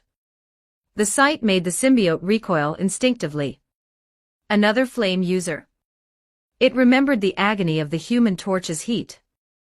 Without hesitation, Spider-Man leapt to the side, punching through a nearby pipe. A torrent of water erupted from the shattered steel, cascading into the chamber and flooding the ground. If fire had been his weakness, water would be his salvation. But this time, he was horribly mistaken. The water crashed down upon Marcus, but the blood flame did not waver. The crimson flames clung stubbornly to his armor, hissing softly as they vaporized the oncoming deluge into thick white steam. Marcus didn't even flinch. "Little spider," he said calmly, his voice cold and distorted through the mask. "You're still too slow to learn." With that, the blood flame surged to his limbs. Marcus launched into the air, streaking forward like a crimson meteor. Spider-Man's reflexes saved him, barely. His spider sense screamed, and he fired a web line to the wall, swinging out of the way at the last possible second. But Marcus wasn't aiming for him. He was aiming for the web. The armored man's hand closed around the taut black strand, and before Spider-Man could sever the connection, the blood flame raced along the web like a lightning strike, an unstoppable current of living flame. The heat traveled faster than thought. By the time Spider-Man cut the line, it was already too late. The blood flame reached his arm and ignited instantly, spreading across his body in a wave of blistering scarlet light. The temperature skyrocketed, and the Venom symbiote shrieked in terror. The agony was indescribable. The alien parasite convulsed violently, its black surface boiling and splitting apart as the blood flame tore through it. The symbiote's screeches filled the chamber, its body rippling and peeling away from Peter Parker's skin as it tried to escape the unbearable heat. Marcus didn't give it the chance. He dived downward, slamming into the writhing figure and seizing Spider-Man by the throat, pinning him against the scorched wall. The flooded waterline surged below, but Marcus effortlessly lifted Spider-Man off the ground, keeping him suspended above the water. The blood flame roared louder, pouring through the armored man's hand into his captive's body. The symbiote screamed again, its voice a raw, alien wail. It had never known such torment, not since the day it was born in the void of space. Finally, the black shell shattered completely. The symbiote tore free, collapsing to the floor in a quivering pool of black liquid, half-boiled and barely alive. Stark! Peter gasped weakly, his consciousness flickering as he looked up at the silver armor through the heat haze. "Is that you?" Marcus's voice came, calm and merciless. "No." He extended his hand, blood flame blazing brighter than ever. "I'm not Stark." Blood flame, crucible hammer. The crimson flames erupted violently, consuming Spider-Man whole. The infernal energy poured into his body, incinerating every cell, and awakening what lay dormant within. The zombie virus. The result was instantaneous. Even as the blood flame devoured him, the virus activated, mutating his flesh and fusing with the dying cells. When the flames finally subsided, the once human hero lay motionless, before his fingers twitched, then clenched into a fist. Spider-Man was dead. But in his place, something new had risen, something undead. A zombie hero had joined Marcus's army. Yet Marcus's attention was not on his new subordinate. His eyes fell on the puddle of half-dead symbiote lying nearby, the remnants of venom. Unlike before, it didn't move. Its glossy surface no longer pulsed with life. Marcus stepped forward, letting blood flames spread across his feet. The flames darkened, infused with the infection of the zombie virus. Then, he stomped down hard. The molten red fire burst outward, engulfing the motionless black liquid. The symbiote quivered weakly, too exhausted to resist. The virus seeped into every cell, consuming its structure, rewriting its genetic code. Moments later, Marcus's system confirmed what he already knew. Virus touch activated. Target, Venom symbiote. Zombie virus successfully injected. Status, infection complete. Warning, unknown extraterrestrial life form undergoing abnormal mutation. Outcome, unpredictable. Mutation duration, unknown. The black mass stilled. Its once living surface dulled to a lifeless sheen, spreading thinly across the floor like spilled oil. To the naked eye it was dead. But Marcus knew better. This was merely the beginning, an incubation phase. Something was changing within that alien flesh, something beyond prediction or control. He looked down at it for a long moment, his eyes glinting behind the visor. "Let's see," he murmured softly, "what kind of monster you'll become for me. ____________. T/N. For readers who would like early access, my Patreon is available for just $4 per month. You'll unlock 80+ advanced chapters and help support ongoing works. Patreon.com/user?U=79514336. You may also search Translator Sama directly on Patreon. Your support is sincerely appreciated. Chapter 145, Chapter 144, Nick's Suspicion. 1,197 words. After completing the hunt for the Black Spider-Man, Marcus gathered up the remnants of the Venom symbiote. Using his metallization ability, he forged a sealed iron container, placing the black, viscous fluid inside. Before this alien organism could be safely used as a weapon, it would need to be properly studied and tamed. As for the newly infected Spider-Man, Marcus simply slung him over his shoulder, intending to bring him back as well. The Human Torch's corpse, however, he decided to leave behind, a grim gift for the superheroes who would soon come looking. When Marcus returned to New Umbrella Corporation, the small team he'd dispatched to capture Kingpin and Bullseye had already returned. Led by the Winter Soldier, they had completed their mission with ease, and both villains now served under Marcus's control. Unfortunately, neither of them, being ordinary human-type supervillains, had any unique mutations or powers worth exploiting. In short, they were barely qualified to serve as cannon fodder. Such was to be expected. If alpha-level mutants like Professor X or Magneto were commonplace, the world would have been destroyed 1,000 times over. Mutations of that caliber were rare even in the Marvel Universe, and Marcus had long since learned not to rely on luck to obtain them. Still, with the capture of Spider-Man, Venom, Kingpin, and Bullseye, he had gained 4 new DNA enhancement points, bringing his total to 9. 1 point had already been used, leaving 8 active points, enough to unlock another evolution skill for his zombie forces. This time, Marcus's eyes were set on upgraded bone spikes LV.1, a perfect complement to his existing adrenaline LV.1, which enhanced attack frequency. But he decided to wait. The secret that his zombies could evolve independently was one he had no intention of revealing before the coming battle. For now, he focused on logistics. Spider-Man, now a freshly infected undead, was placed under Tony's custody for containment.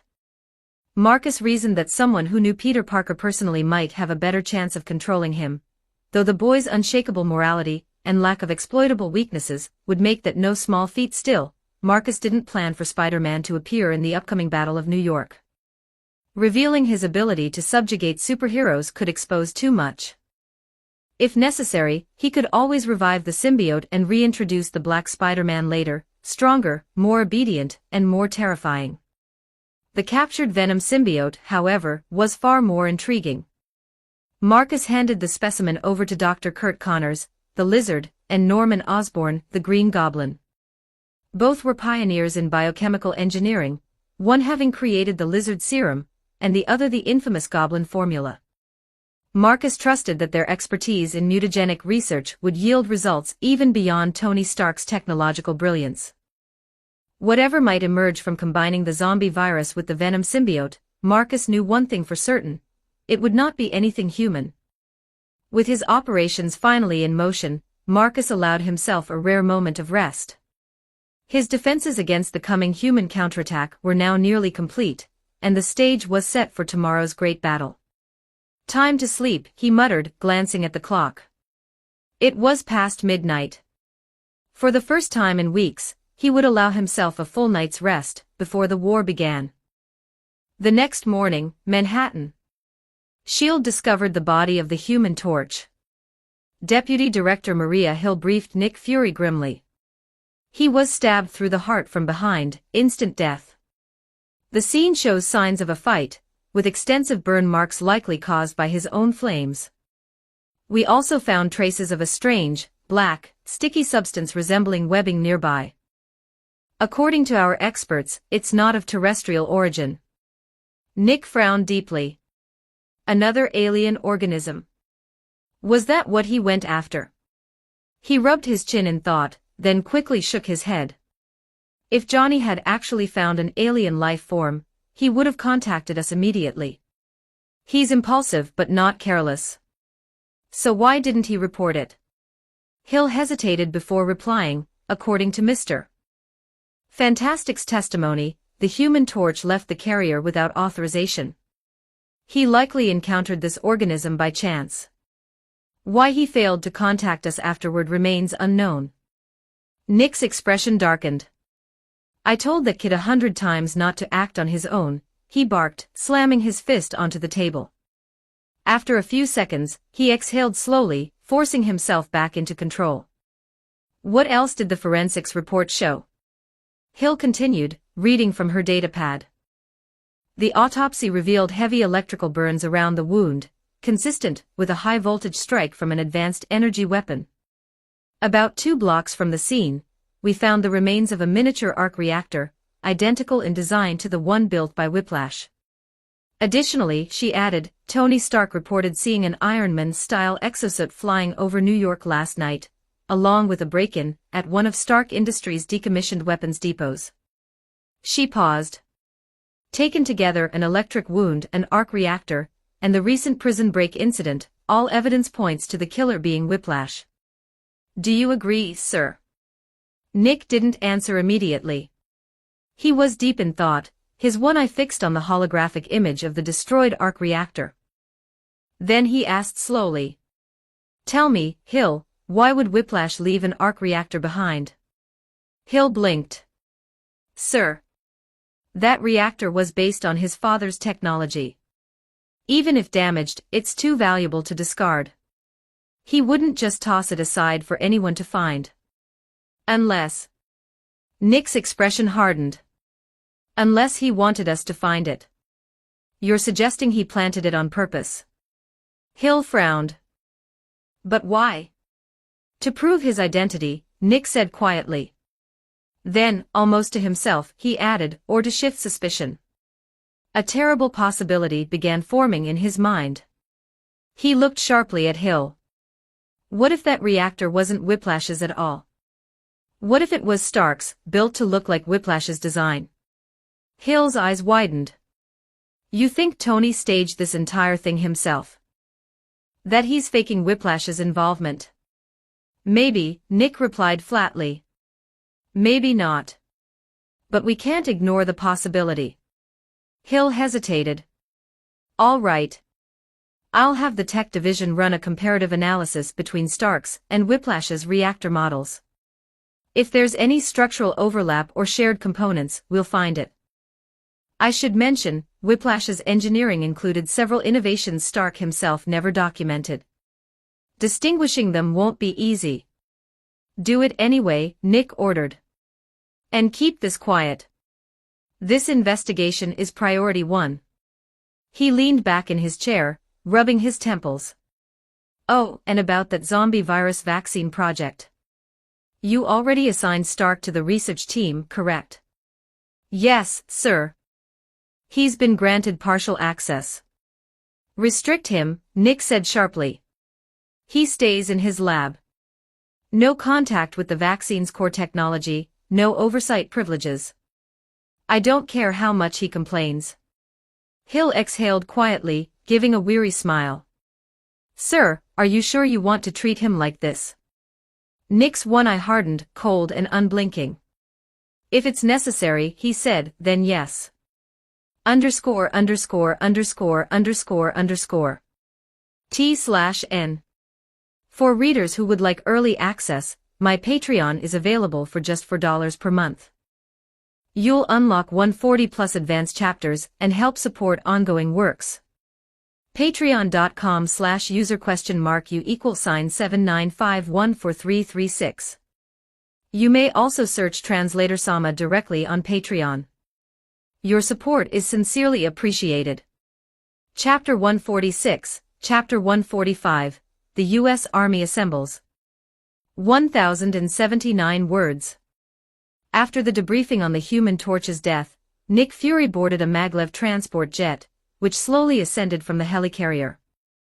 The carrier's location was no longer over Sokovia. It now hovered above the Pacific coastline near the continental United States. Below, the ocean roared with the might of the largest naval deployment in human history, 3 full U.S. carrier strike groups, assembled in preparation for the upcoming Battle of New York. The combined fleet was a display of overwhelming military power. 3 Nimitz-class nuclear aircraft carriers, 6 Ticonderoga-class cruisers, 8 Arleigh Burke-class guided missile destroyers, 8 Sacramento-class fast combat support ships, and 5 Los Angeles-class nuclear submarines lurking beneath the waves. Accompanying them were dozens of transport and landing vessels, pushing the total to over 50 modern warships. This was not a military operation, it was a full-scale declaration of survival. The United States had mobilized 7 infantry divisions, 3 armored brigades, and 2 special operations regiments, over 100,000 elite troops. There wasn't a single reservist among them. Every man and woman was an active-duty combatant, drawn from the most disciplined and battle-hardened units in the country. Under normal circumstances, such a deployment would have been impossible. This was a wartime mobilization at its absolute limit. This was America's final hand. Victory or annihilation. From above, the sea was a tapestry of steel and firepower. The 3 100,000-ton carriers were enormous even on the vast blue expanse of the Pacific, surrounded by rings of escort vessels, cruisers, destroyers, and submarines gliding in silent formation. Behind them sailed the heavy transports and amphibious landing ships, some converted from civilian vessels to accommodate the massive troop numbers. Including air and naval personnel, the total force numbered over 170,000 soldiers, a staggering amount for a campaign targeting a single city. And every one of them was among the finest America had to offer, veterans armed with cutting-edge weaponry, trained to fight wars no ordinary army could survive. Against any human nation, this fleet alone could have ended the war in a single strike. The maglev jet glided past a squadron of MH-60 Seahawk helicopters, swooping low over carrier decks packed with rows of F/A-18 Super Hornets. Missiles gleamed under the sunlight on the backs of destroyers, while railguns and artillery turrets stood ready to unleash devastation. Finally, the jet descended onto the deck of a San Antonio-class amphibious transport dock, its metal ramp lowering with a hiss. Waiting on the deck were Hawkeye and a decorated American general, accompanied by a lineup of heroes: War Machine, Falcon, Black Panther, and Ant-Man. The American flag whipped in the ocean wind behind them. Nick stepped forward and extended his hand. "Good morning, General Wild. I'm glad to see the fleet has assembled without delay." The general gave a weary smile. "Not as smoothly as you think, Director Fury. Moving this many active troops in under 10 days nearly broke the chain of command. But now that we're here, perhaps you'll finally tell me, who exactly are we fighting? Because short of an alien invasion, I can't imagine any enemy on Earth that could challenge this force." Fury's expression was grave. "We're facing Hydra's zombie army, General. Don't underestimate them. Our last encounters confirmed Hydra's access to off-world technology. Even now, our satellites can't penetrate the black haze over New York. Whatever's happening there won't be simple." The general chuckled dismissively. "You're kidding me. With the amount of nuclear firepower here, we could wipe Russia off the map 10 times over.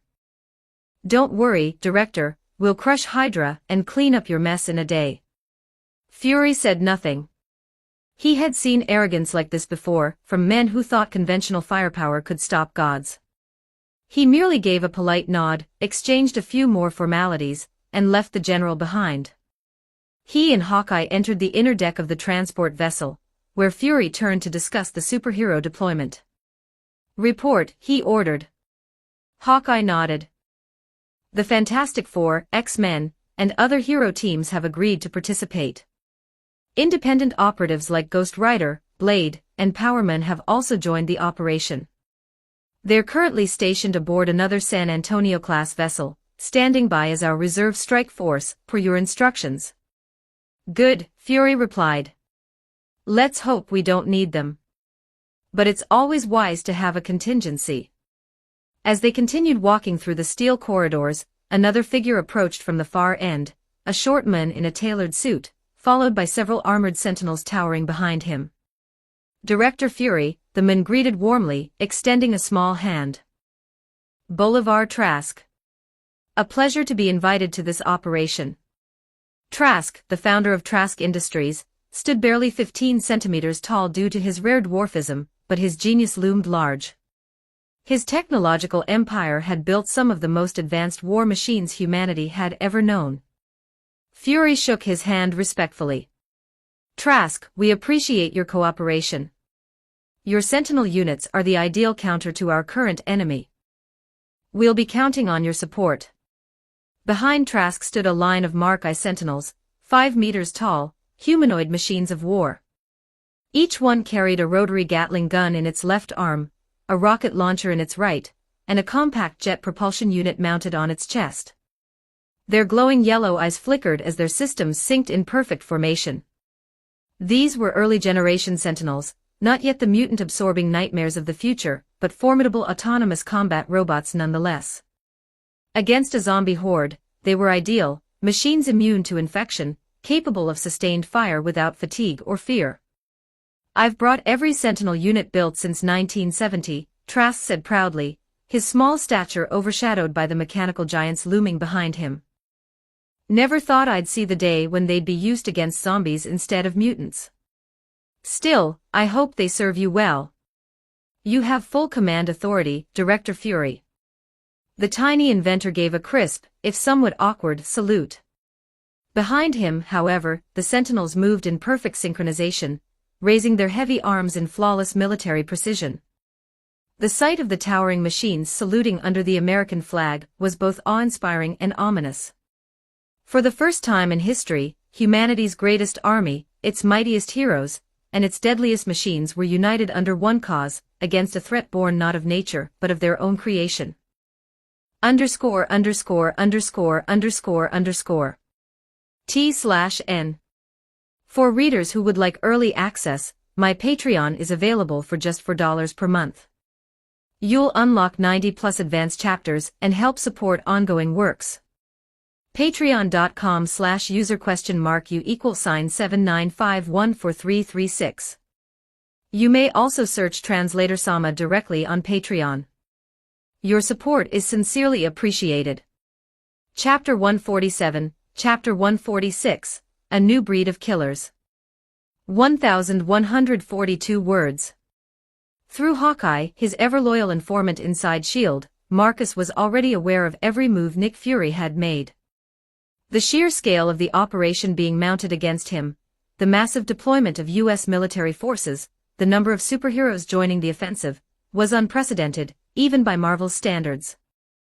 At dawn the next day, the combined might of the U.S. Armed Forces and the superhero coalition would launch a full-scale assault on Queens, New York, Marcus's stronghold. For Marcus's still developing zombie army, it would be their greatest challenge yet. It was precisely to prepare for this day that he had been relentlessly gathering power and subordinates across the globe. If he lost this battle, Professor X would surely locate him by tracking the genetic traces of the zombie virus left behind. Once that happened, it would be over for both Marcus and everything he had built. To prepare for the coming war, Marcus dispatched his operatives on one final mission, to recover the 5 cryogenically frozen Hydra assassins, supersoldiers created under the same Winter Soldier program, from the Siberian bunker featured in Captain America: Civil War. It was a simple assignment, and Marcus had entrusted it entirely to the Winter Soldier himself. With Tony Stark's private jet at his disposal, the round trip took only a few hours. By noon, Marcus had another engagement to attend. At a luxurious 5-star international hotel in Manhattan, Deadpool, clad in his signature red and black bodysuit, was enthusiastically piling food onto a plate at the buffet counter. Steaks, lobster, abalone, crab, caviar, his plate looked like a battlefield of excess. A perfectly good buffet, ruined by my impeccable taste in chaos, he laughed, gleefully snatching a bottle of fine red wine. Oh look. Classy, baby. Satisfied with his mountain of gourmet food, Deadpool strutted toward his table, where Marcus sat quietly, eating nothing more than a simple plate of fried rice and a glass of water. Seriously? You had all these chefs prepare a royal feast just to eat fried rice? Deadpool asked, pointing at Marcus's plate in disbelief. Man, that's just offensive. Do you have any idea how poor people feel? Marcus took a calm sip of water. It's just lunch. Yeah, sure, Deadpool muttered. Class warfare, that's what this is. He then tilted his head.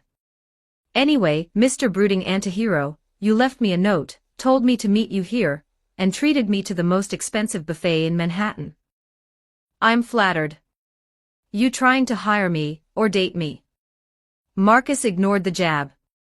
He knew better than to argue logic with someone who was aware he was in a comic book. Prolonged conversation with Deadpool was a guaranteed way to lose sanity. He stood, handed Deadpool a check and a USB drive, and said flatly, follow the instructions on that. Consider the check in advance. Without waiting for a response, Marcus turned and began to leave. I didn't say I was taking the job. Deadpool called after him. Then he glanced at the check. The numbers on it made him freeze. His eyes widened behind the mask. Holy mother of tacos, is that? No, that can't be, he checked again. The figure written on the check was over 10 billion US. He lowered the check slowly. Damn class divide, he muttered again, stuffing both the check and the USB drive into his belt pouch without hesitation. Then he ripped off his mask halfway, and began shoving food into his mouth like a starving man. You're lucky I'm corrupt, rich boy, he mumbled between bites. $10 billion was an irresistible temptation even for someone as chaotic as Deadpool. But for Marcus, backed by Stark Industries' hidden wealth, that sum was pocket change, barely noticeable in the vast ocean of Stark's untraceable private assets. When Marcus returned to New Umbrella Corporation, the Winter Soldier had already completed his mission. The 5 Hydra assassins, his former comrades from the Winter Soldier program, had been successfully retrieved. Like Bucky, they could all be controlled using a specific trigger sequence, a set of words designed to override their free will. This meant Marcus didn't even need to convert them. A few spoken commands were enough to bring them under his complete control. Their primary value lay not in combat strength, but in the DNA enhancement points their acquisition granted. After absorbing their genetic data, Marcus now possessed 16 DNA enhancement points in total. Only 4 more were needed to unlock the next tier of evolutionary upgrades for his zombies. But there was no need to rush. Once the war began, superheroes would fall by the dozens, and so would the DNA points that came with them. If Marcus could win this battle, 4 more points would be the least of his gains. The 5 Hydra assassins, before their transformation into super soldiers, had been Hydra's top operatives, each fluent in multiple languages, and masters of infiltration, assassination, and subversion. Their combat ability was formidable, but their true strength lay in their stealth and adaptability. To distinguish them from the Winter Soldier, Marcus assigned them new code names drawn from fragments of his past life's memory. Code Name 1, Snake. Code Name 2, Sam. Code Name 3, Altair. He pointed to a bald man among them. Your code name is Agent 47. Then, turning to the only woman in the group, he smirked slightly. And you, well, that's unfortunate for you. Your new code name is Lara. Thus, Marcus gained 5 shadow operatives, superhuman assassins bound to his will. Each possessed a newly awakened X gene, though none of their powers were particularly useful, at least, not yet. Whether they'd prove valuable in the future depended on how creatively they applied those abilities. Marcus's plan was to have them disperse globally, infiltrating key nations and organizations. Their mission, prepare the groundwork for his long-term expansion. How they managed to bypass border security was their problem. If they truly were as skilled as the Winter Soldier claimed, something as trivial as border patrols wouldn't slow them down. Once embedded, they would find ways to ascend politically and militarily, becoming assets Marcus could call upon in the shadows. It would take time, but Marcus was patient. After finalizing the assassins' assignments, he ascended to the top floor of New Umbrella's central tower, entering the high-security laboratory that served as the heart of his empire. Inside, Wanda stood waiting for him, her crimson eyes glowing faintly beneath the lab's sterile light. Beside her were 2 of Marcus's top scientific advisors, Aldrich Killian and Dr. Octavius, both busy calibrating a cluster of advanced instruments. Whatever they were working on, Marcus could tell at a glance, it was something dangerous. __________. T/N. For readers who would like early access, my Patreon is available for just $4 per month. You'll unlock 90+ advanced chapters and help support ongoing works. Patreon.com/user?u=79514336. You may also search Translator Sama directly on Patreon. Your support is sincerely appreciated. Chapter 148, Chapter 147, The Power Amplifier.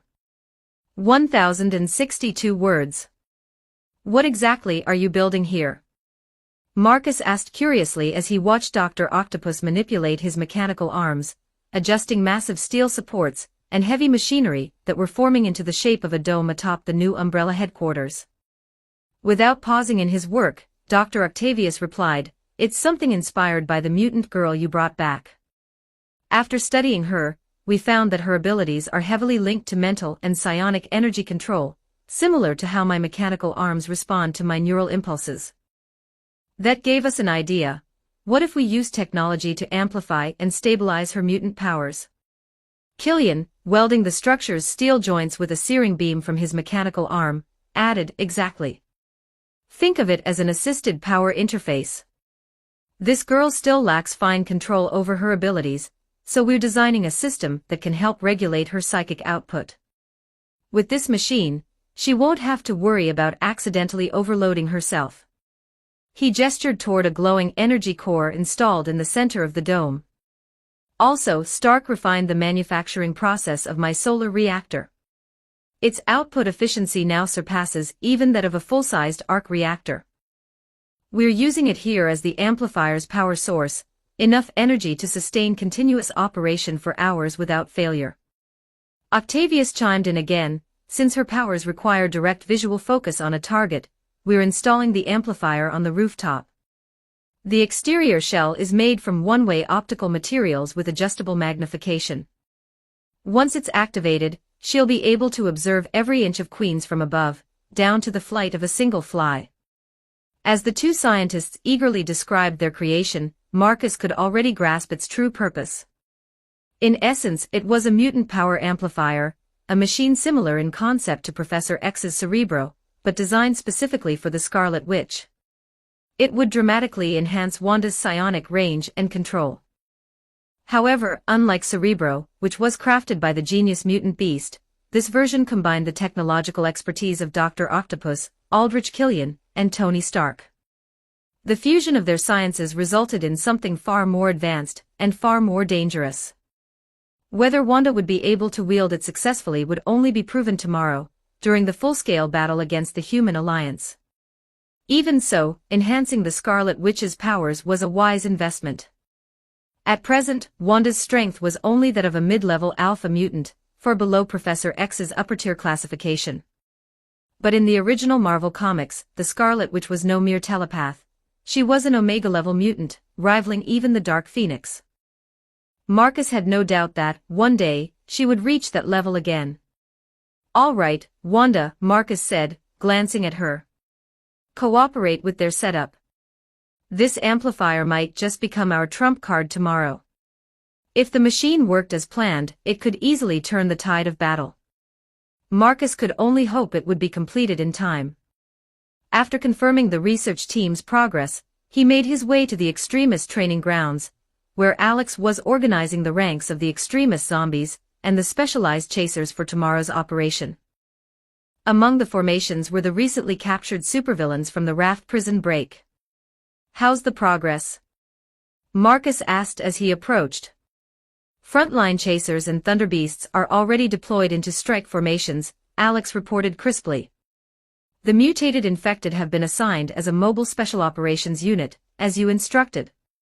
Thanks to the Earthshaker tunneling network, our troops will be able to maneuver faster than the U.S. military." "Good. Let's hope it holds," Marcus said, then added, "Our intel suggests the enemy will deploy first-generation Sentinel robots in the upcoming battle. Have the chasers equipped with additional EMP weaponry?" Alex nodded, already adjusting his digital tablet. Marcus continued, "And the airborne infection operation, how are the zombie birds progressing?" Alex hesitated for a moment before answering. "We estimate it will take another 14 to 15 days for full global coverage. We don't yet know if anyone has detected them. If a vaccine is developed and distributed before then, our efforts could be wasted." Marcus gave a faint, confident smile. "No need to worry. Hank Pym himself said the vaccine's development will take at least a month. Even if they complete it, mass production and worldwide distribution would take another 10 days, minimum, even with advanced deployment tech. Their timeline isn't any more forgiving than ours. We just have to survive the Battle of New York. Victory will follow soon after." And once that was achieved, Marcus fully intended to deal with those troublesome heroes who could manipulate time itself. After inspecting the training grounds, Marcus returned to the new Umbrella headquarters tower. The entire building now functioned as the command center of his undead army. Inside, an array of advanced tactical systems, radar screens, holographic projectors, surveillance grids, and strategic mapping displays filled the room, all sourced through Stark's black market connections. The only problem was manpower. Unlike SHIELD or HYDRA, Marcus didn't have trained military staff. Most of his operators were virus carriers, former humans infected with a controlled strain of the zombie virus, intelligent enough to handle logistics but still under his command. It wasn't ideal, but it worked.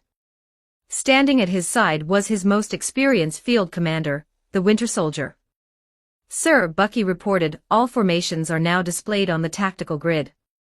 The central holographic projector flickered to life, revealing a three-dimensional, to-scale projection of Queens. Thousands of red dots marked the ordinary zombies, larger ones represented chasers and thunder beasts, while triangular icons indicated the elite mutant variants. "Excellent," Marcus said. "Bucky, tomorrow you'll serve as my chief combat strategist. I'll rely on you to oversee field coordination." Before Marcus had been transported into this world, he had been an ordinary man, no soldier, no commander. His grasp of military tactics came mostly from strategy games, not real warfare. He knew better than to lead blindly. Having a seasoned operative like the Winter Soldier as his right hand was not only practical, it was essential. Tomorrow's battle would decide everything. And as the holographic map glowed red under the dim lights, Marcus knew, the night before the apocalypse had finally arrived. _________. T/N. For readers who would like early access, my Patreon is available for just $4 per month. You'll unlock 90+ advanced chapters and help support ongoing works. Patreon.com/user?u=79514336. You may also search Translator Sama directly on Patreon. Your support is sincerely appreciated. Chapter 149, Chapter 148, The Night Before the Great War. 1065 words. By the time Marcus completed his final preparations, the clock had already struck midnight on August 15th, the eve of the day humanity would launch its full-scale assault on New York. Through long-range telescopes set up along the rooftops of Queens, Marcus could already see the distant glow of naval searchlights sweeping across the ocean horizon, and the faint hum of Seahawk helicopters circling above the fleet. From time to time, a few military drones attempted to cross into the city for reconnaissance, but each one was swiftly shot down by his pursuers using EMP weaponry. It was clear, the 3 U.S. carrier strike groups anchored within the New York Bay were ready for battle. The most powerful army on Earth was about to wage total war on Queens. Standing beside Marcus, the Winter Soldier gave his assessment. They'll likely rely on their long-range advantage first. That means they won't engage in urban combat at night. But by dawn, they'll launch their full offensive. Marcus, who had access to inside information through Hawkeye, knew Bucky's analysis was correct. He turned slightly, his eyes falling on Dr. Octopus and Aldrich Killian, who were still busy finalizing the power amplifier atop the new umbrella tower. The machine's skeletal frame was nearly complete. If they worked through the night, it would be operational before sunrise. In the distance, his extremis-enhanced zombies, the Thunder Beasts, Chasers, and infected mutants, were already dispersing into defensive positions throughout the city, ready to spring their ambushes at the first light of day. Every formation was in place, every contingency accounted for. Marcus exhaled quietly, his voice low but resolute. Then let the war begin. From the moment he had awakened in Tony Stark's mansion, Marcus had been preparing for this. Gathering resources, subduing enemies, building his army, every move led to this single point in time. Tomorrow would decide everything. Would victory belong to the so-called heroes fighting to save the world? Or to the men who sought to unmake it, Marcus Vale, the unwilling harbinger of its end? Who would be left standing when dawn came? On the other side of the coming war, Nick Fury, commander of the Human Alliance, was meticulously reviewing his own plans. To him, and to the superheroes under his command, the Battle of New York wasn't just a mission. It was the last hope of preventing the complete collapse of the United States. Deputy Director Maria Hill stood before him, giving her report. "We still haven't been able to contact Doctor Strange or Spider-Man. Spider-Man reportedly disappeared from the hospital last night, though we're still investigating the details. As for Doctor Strange, well, he's as elusive as ever." Nick frowned but said nothing.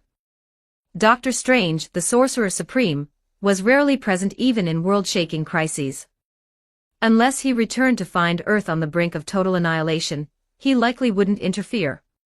For all anyone knew, he was somewhere in the multiverse bargaining with Dormammu at that very moment. Hill continued. Not all of the X-Men have joined us, either. Cyclops, Storm, and Shadowcat stayed behind at the Xavier Institute to deal with Magneto's latest movements. However, Professor X himself is leading the majority of the team here. They'll be a strong addition to our forces. Fury nodded. Understood. Anyone with mutant genes or radiation-based powers should be kept in the reserve division. I don't want to risk an uncontrolled virus mutation spreading through their systems. But if things go south, we may have no choice but to use them. Hill tried to sound optimistic. I'm confident the military can handle this. According to your plan, all landing operations will use a beachhead strategy to avoid exposing weaknesses in the quarantine line. The Army will deploy in 3 divisions, North, Central, and South, to converge on Queens. Once we secure the center, we'll establish a forward command base and push outward to cleanse the city block by block. The Air Force will provide cover from Pearl Harbor, while the Navy maintains artillery support from New York Harbor. This is the finest the U.S. military has to offer, sir. We can't lose. Fury's tone, however, remained grim. Never underestimate the enemy, Hill. Sokovia-approved Hydra has access to technology beyond our understanding, and now they've joined forces with AIM. We have no idea what kind of weapons or monsters they've built. Prepare for the worst. He rubbed his chin thoughtfully before asking, what about that zombie control helmet we recovered? Any progress in replicating it? Hill sighed. Unfortunately, no. The technology is incredibly advanced, on par with, or even beyond, Tony Stark's Iron Man suits. With the blueprints, we can recreate 1 or 2 prototypes, but mass production is out of the question right now. Fury wasn't surprised. He had expected as much. Then what about the arc reactor investigation, he asked. Hill flipped through her dossier and handed over the report. Her expression softened slightly. According to the engineers who once worked with Stark, that particular arc reactor wasn't his design. In fact, the craftsmanship resembles the technology found in the zombie control helmet more than any of Tony's own creations. At least we can confirm that Whiplash, not Stark, was behind it. There's no doubt about his presence in New York, and all evidence links him to the Stark Industries weapons theft and the murder of the Human Torch. But Fury didn't share her relief. Instead, he sighed heavily. That's not good news, Hill. Whiplash was captured and taken by Hydra and AIM. If he's here, it means he's working for them. The stolen weapons from Stark Industries suggest one thing: tomorrow's battle won't just be against zombies. We could be facing enemy units equipped with Iron Man-level technology. Hill forced a small smile. At least that means Tony's not a suspect anymore. Fury's expression didn't soften. That's still far from certain. Beneath Fury's helicarrier, the American fleet lit up the dark waters like a floating city. The massive cannons of the battleships slowly rotated toward Queens, locking into firing positions. Aircraft carriers hummed with life as recon planes and early warning jets took off one after another. On every deck, soldiers stood ready, weapons in hand, awaiting the dawn signal. The wind howled across the ocean, carrying with it the metallic scent of war. And as the first faint light of morning began to edge across the horizon, both armies, one of men, the other of monsters, waited for the same moment. Chapter 150, Chapter 149, d. 1137 words. The first light of dawn began to wash away the night, spreading a pale glow over the deserted steel jungle of New York City. A faint white mist hung over the streets and alleys, shrouding the ruins of what was once the world's greatest metropolis. Now, it stood silent, waiting for the most massive modern war humanity had ever waged. The cold ocean wind swept across the U.S. Navy carrier strike groups stationed near New York Harbor. On the vast waters, dozens of dock landing ships rumbled with activity as soldiers hurriedly loaded ammunition, tanks, and armored carriers onto hovercraft landing vessels. The salty air mixed with the stench of oil and sweat, but none of the soldiers paid it any mind. What they truly smelled was the gunpowder, the promise of war. "I think I finally understand how the men at Normandy felt," one young soldier muttered, staring at the fog-covered shoreline ahead. His hands trembled slightly as he took a long drink from his canteen. Another soldier shook his head with a wry smile. "Not the same, kid. Back then they didn't have carriers, air support, or armor rolling in ahead of them. And most importantly," he pointed forward, "they didn't have them. The superheroes." At the prow of the lead vessel stood a towering man in a black and white Iron Man-style armor suit. A 6-barrel Gatling gun rested on his left shoulder, while a mini-missile launcher occupied the right. The arc reactor on his chest pulsed with a soft, blue glow. He was Colonel James Rhodes, better known to the world as War Machine. Rhodes' voice boomed through the ship's speakers, firm and commanding. "Listen up. Once we land, keep the armor units at the front. Use the tanks for cover and open suppressive fire immediately. Flamethrower units, hold the outer perimeter. Anything that moves, burn it. Stay tight, stay sharp. I don't want anyone getting infected out there. God be with you, soldiers. I'll see you on the beach." Beside him stood Black Widow, silent but alert, double-checking her weapons. Together, the two Avengers were assigned to lead the Northern Landing Division.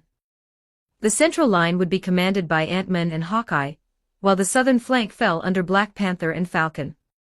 It was a sight no one had ever imagined, the United States military and the Avengers fighting side by side. Many of these same soldiers had once been ordered to hunt down vigilantes like them.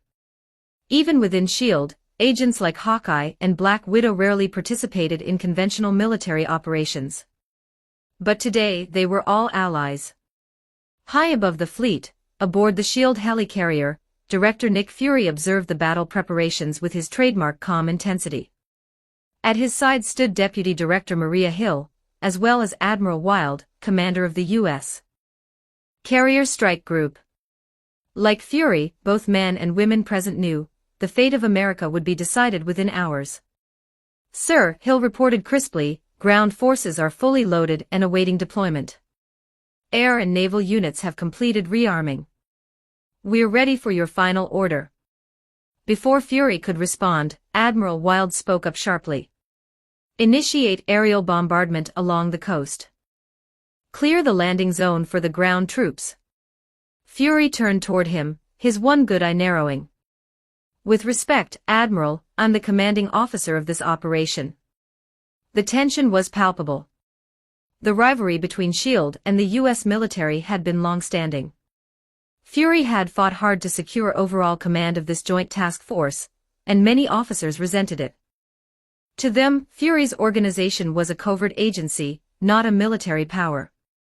They had mobilized the largest fighting force in American history. Why should they take orders from him? Wild gave a curt nod, his expression unreadable. "Of course, Director," he said dryly. "My apologies." Fury didn't bother to argue further. This wasn't the time for politics.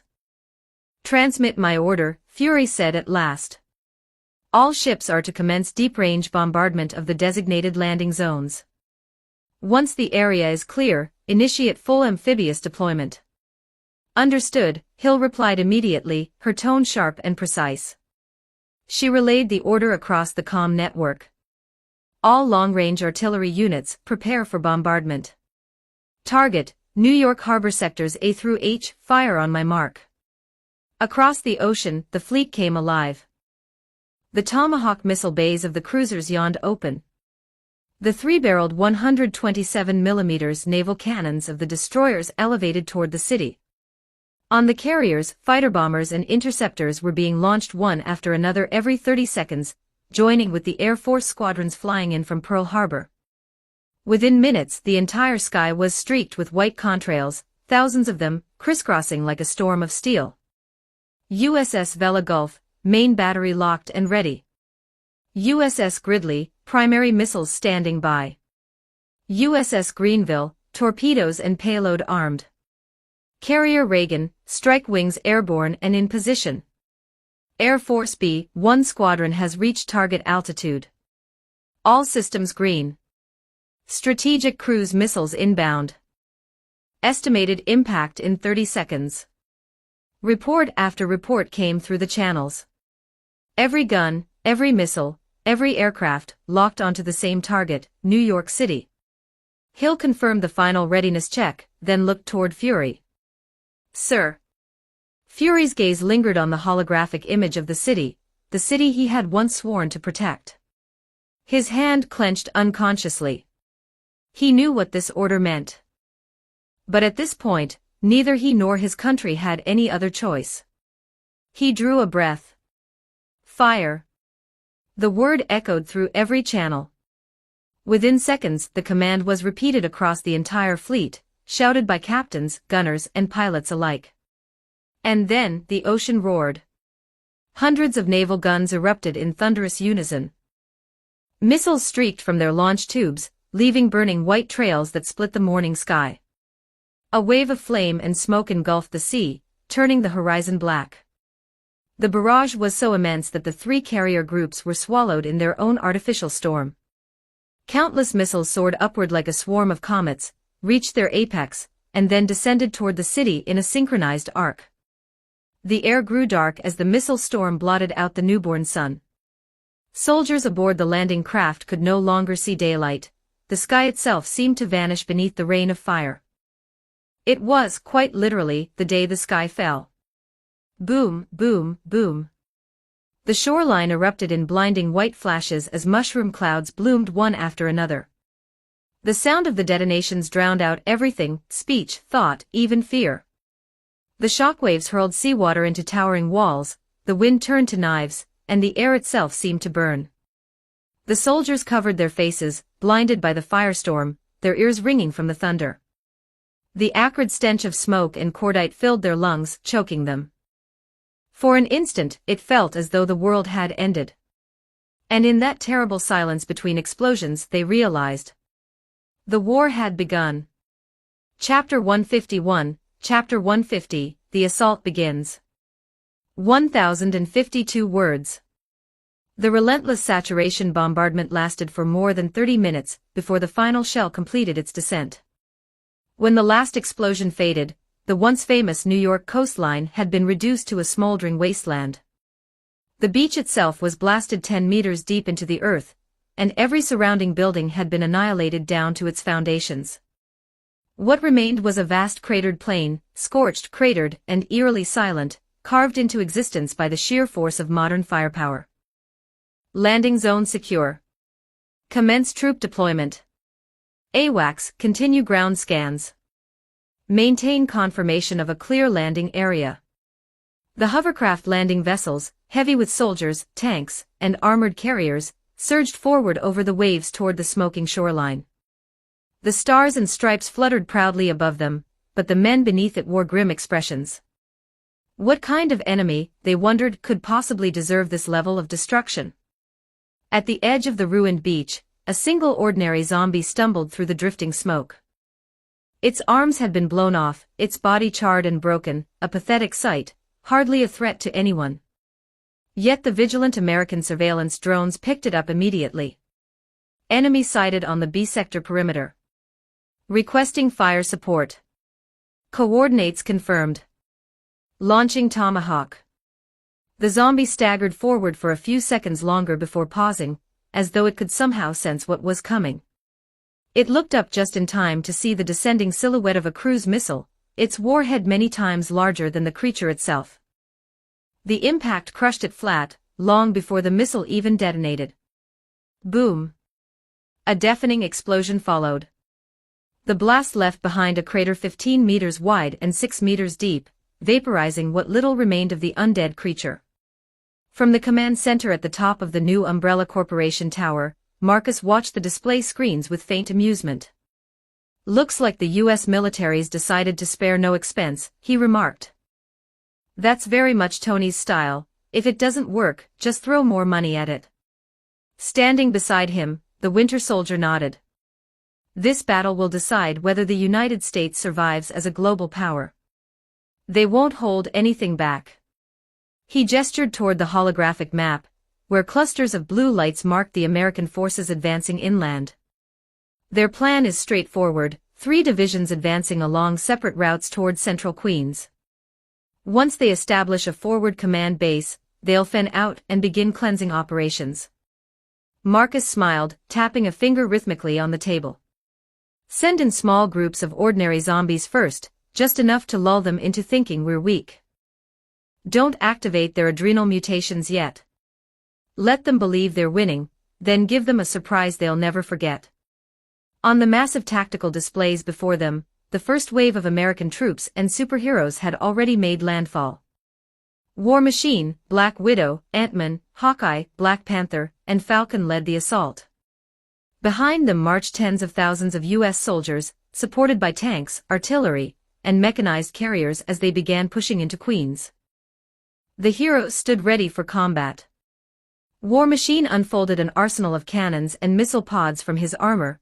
Black Widow armed herself with the BFG plasma cannon, the same type Marcus had once wielded.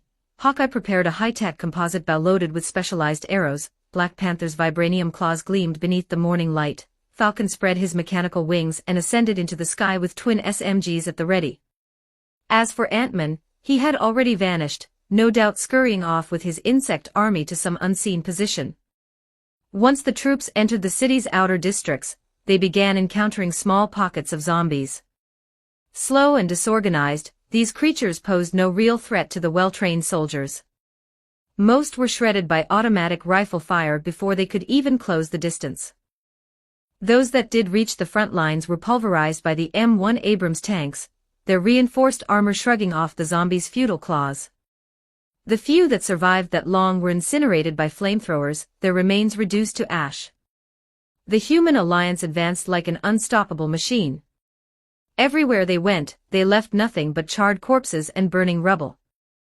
The M16 rifles barked rhythmically, 105mm tank shells demolished entire buildings, and fire troopers swept the streets with roaring flames, ensuring that nothing could get within reach. It was a massacre, clean, efficient, and entirely one-sided. Even the fighter squadrons circling above found little to do.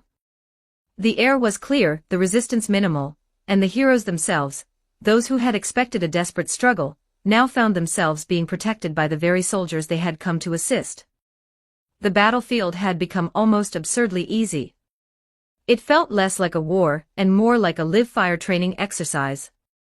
After all, this wasn't a movie. No matter how many variations of the zombie virus one imagined, there had never been a creature born that could withstand the full force of modern American weaponry. With their lines tightly organized and firepower synchronized, the U.S. forces pushed deeper and deeper into Queens. When obstacles appeared, they called in air strikes to flatten them. If reconnaissance drones spotted even for zombies in one location, cruise missiles were immediately deployed to wipe the area clean. It was warfare at its most absolute, a march of overwhelming fire and iron. By the time the 3 divisions reached their designated checkpoints, casualties were almost non-existent, save for a few unlucky soldiers caught in friendly fire. The operation had gone so smoothly that some joked it felt like a parade through the apocalypse. Watching the feed from the helicarrier, Admiral Wild smirked proudly. "I told you all this panic was unnecessary. With this kind of firepower, we could conquer any nation on Earth. You were worried about zombies? This couldn't be going better." But Nick Fury did not share his enthusiasm. His single eye remained fixed on the tactical display, unblinking, his expression grim. "Don't celebrate yet, Admiral," he said quietly. "We both know Hydra and AIM are behind this. And so far, none of their people have shown themselves." He trailed off, his gaze darkening. "Which means they're waiting. Underscore. T/N. For readers who would like early access, my Patreon is available for just $4 per month. You'll unlock 90+ advanced chapters and help support ongoing works. Patreon.com/user?u =79514336 You may also search Translator Sama directly on Patreon. Your support is sincerely appreciated. Chapter 152, Chapter 151, The Counterattack Begins. 1,147 words. Marcus watched the U.S. military's advance creeping steadily deeper into Queens. The rhythmic tapping of his fingers against the command table slowed, and then stopped. On the holographic map, the clusters of blue lights, representing the human alliance, had already crossed the centerline, drawing closer and closer to the new Umbrella Corporation headquarters, the very heart of his domain. The faint smile on his face sharpened. He glanced at the screens showing soldiers laughing, marching in high spirits through the ruins of the city, oblivious to what awaited them. Then, with a decisive slap of his hand against the table, Marcus issued the command. Time's up. All units prepare for counterattack. At that moment, the true face of his undead army began to emerge from the fog of war.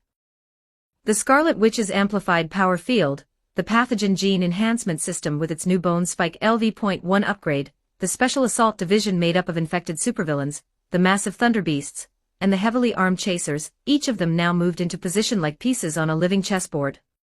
Mist, your turn. Begin. The first order went out across the encrypted channel. Mist, ranked 6th among the mutated infected, finally had his chance to prove his worth. He arrived beneath a prominent skyscraper in central Queens, and without hesitation, activated his awakened mutant gene. From his skin and clothing, thick white vapor began to pour out, swirling upward like a living fog. Within minutes, the surrounding streets were shrouded in an impenetrable mist that rapidly spread outward, blanketing entire districts in its ghostly veil. The sudden phenomenon did not go unnoticed. From above, one of the U.S. Navy's Osprey reconnaissance aircraft quickly picked up the anomaly and radioed in. Osprey to command. We've got movement, Sector D showing heavy smoke formation. Unknown origin, expanding rapidly. The transmission reached the SHIELD helicarrier's command deck within seconds. The live feed showed only a wall of white mist and the faint shadows of skyscrapers. Everything else had disappeared beneath the fog. Admiral Wilde frowned. Enemy smoke bombs? That's impossible. I've never seen a smoke screen that dense. Hill shook her head. Even advanced tech-grade smoke generators couldn't achieve this effect. It's not mechanical, this has to be a mutant's ability. Scans indicate atmospheric irregularities, but nothing toxic or corrosive. Just heavy visual interference. Director, your call. Nick Fury's eye narrowed. A weather-type ability, like storms, he muttered. If she were here, she could probably neutralize it. But fog alone isn't enough to slow us down. He turned sharply to Hill. Order a full carpet bombardment of the fog's origin point. We eliminate the mutant responsible before they have time to act. Ground units, tighten formation and watch for ambushes. Keep advancing. Dozens of Tomahawk missiles roared to life across the fleet, rising into the morning sky before arching toward the heart of Queens, straight toward Mist's position.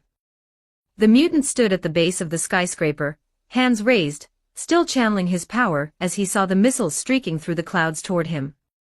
He couldn't move, not while maintaining the fog field. Marcus's voice came calmly through the comms.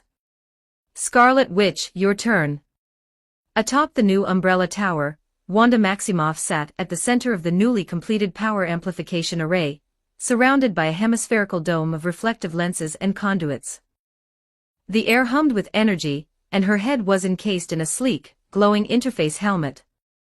Before her eyes, the incoming missiles appeared as a three-dimensional projection, each trajectory perfectly rendered in real time. Wanda raised both hands. A pulse of crimson energy erupted from her palms, radiating outward through the amplifier. Instantly, every missile in the sky was enveloped in red light. Their guidance systems, delicate, precise, and easily influenced, began to twist under her psychic interference. One by one, their trajectories veered off course. The result was chaos. Several missiles plunged harmlessly into abandoned buildings, but others, horrifyingly, dropped straight into the midst of the advancing U.S. A blinding explosion tore through the front lines.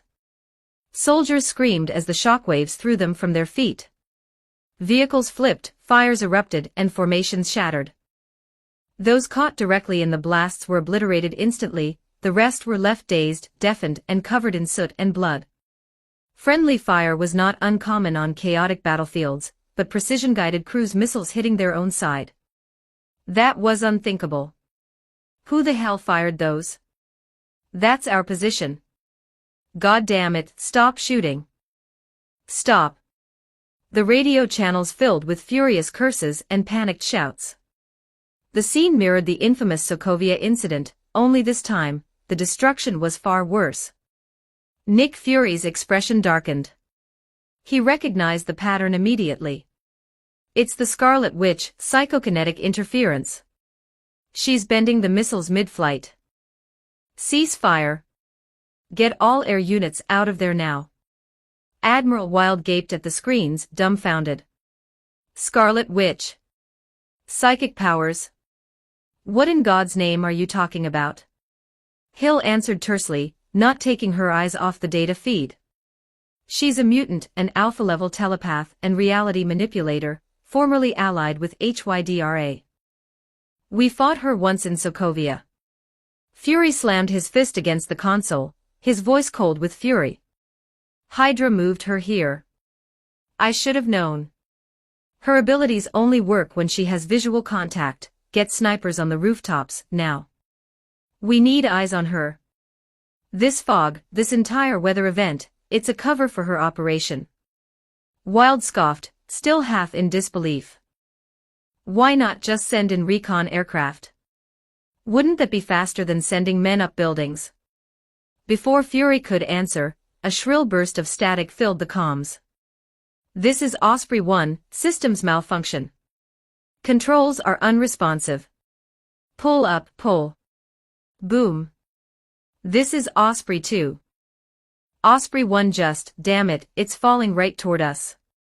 The connection dissolved into white noise. Hill quickly checked the radar feed and reported grimly, Osprey 1 and Osprey 2 have collided over Sector F. Both aircraft are down. No parachutes detected. Wilde's face turned ashen. You're telling me one mutant just crippled our entire air division? Not crippled, Fury replied bitterly, just turned them into target practice. In the skies above New York, chaos unfolded. Fighter jets spiraled out of control, engines sputtering and failing mid-flight. Pilots screamed into their radios before vanishing in bursts of fire. Planes fell like dying birds, crashing into skyscrapers, streets, and even friendly units below.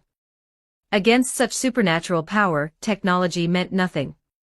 To Wanda Maximoff, each aircraft in her sight was simply a piece on the board, one she could flick away with a thought.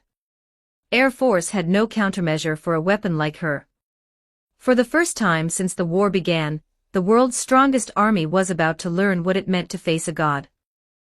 ________. T/N.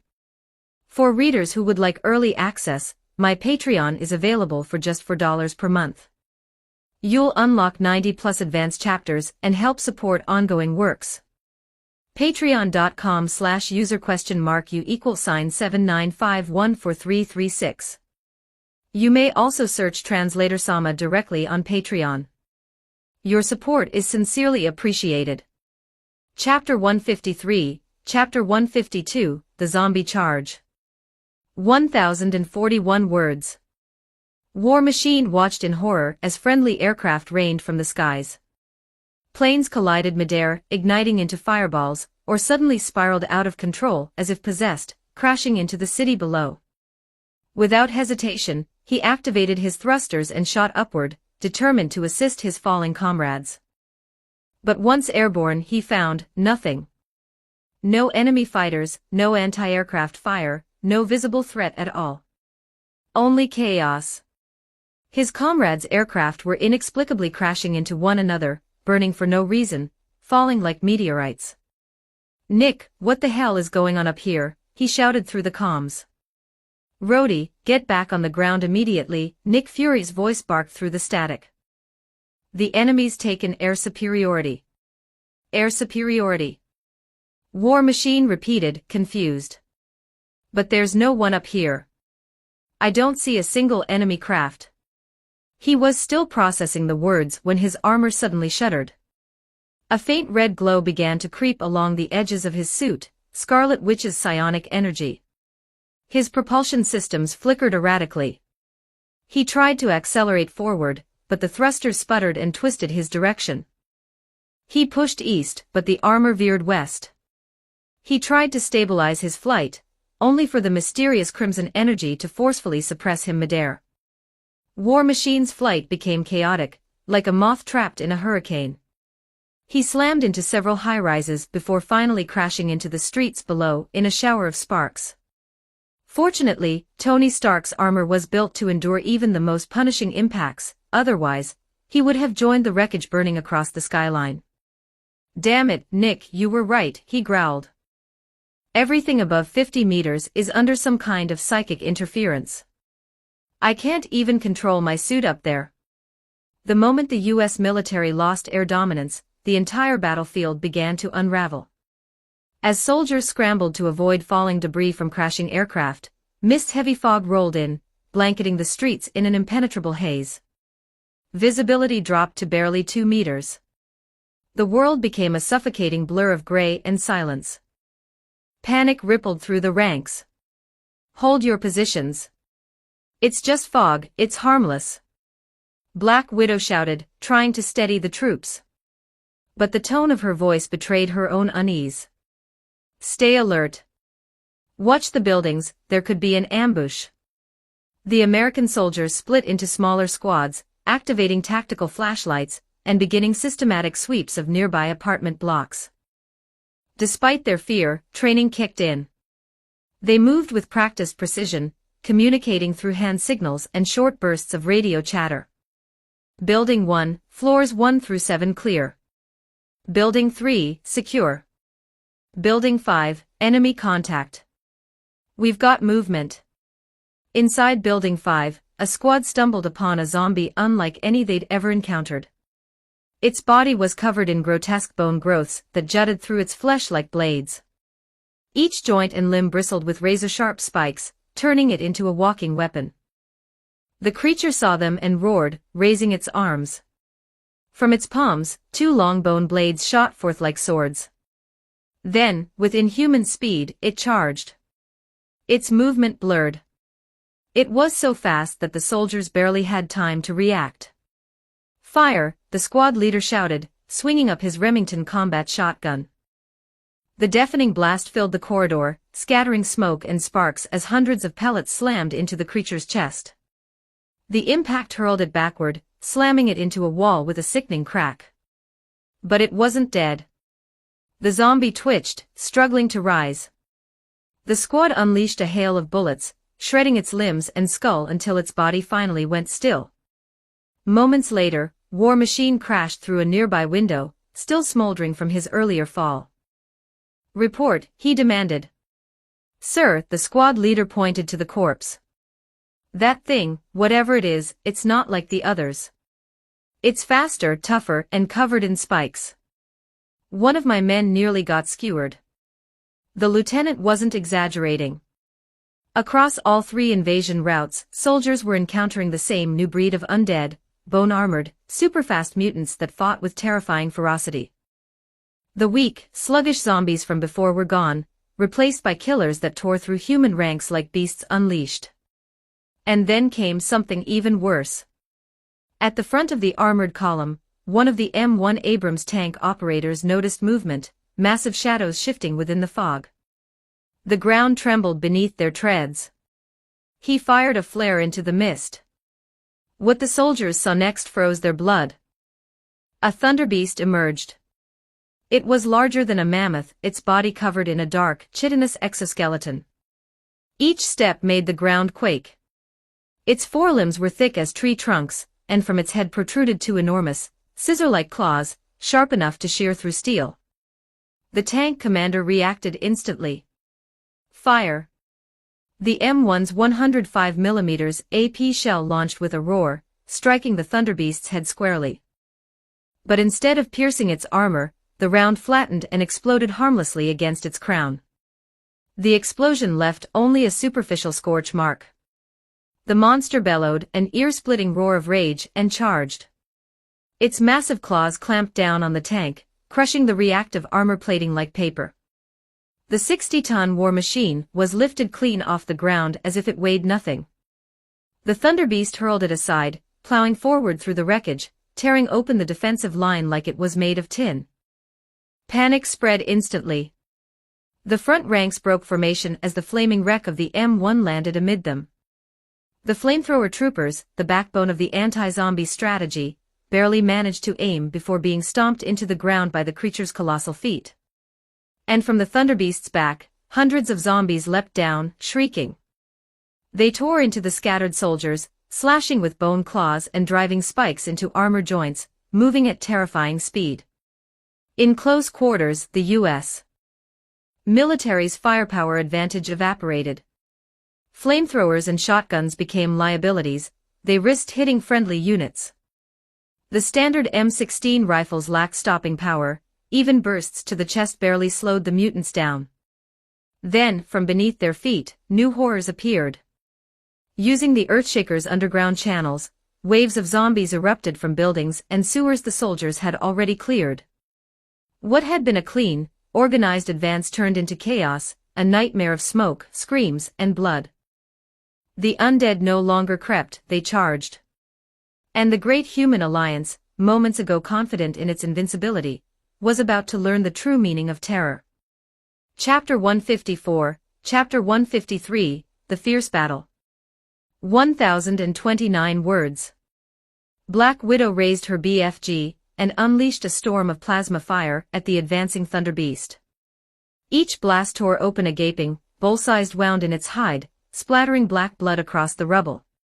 Yet for a creature 5 or 6 stories tall, such injuries were no more than insect bites, painful but far from lethal.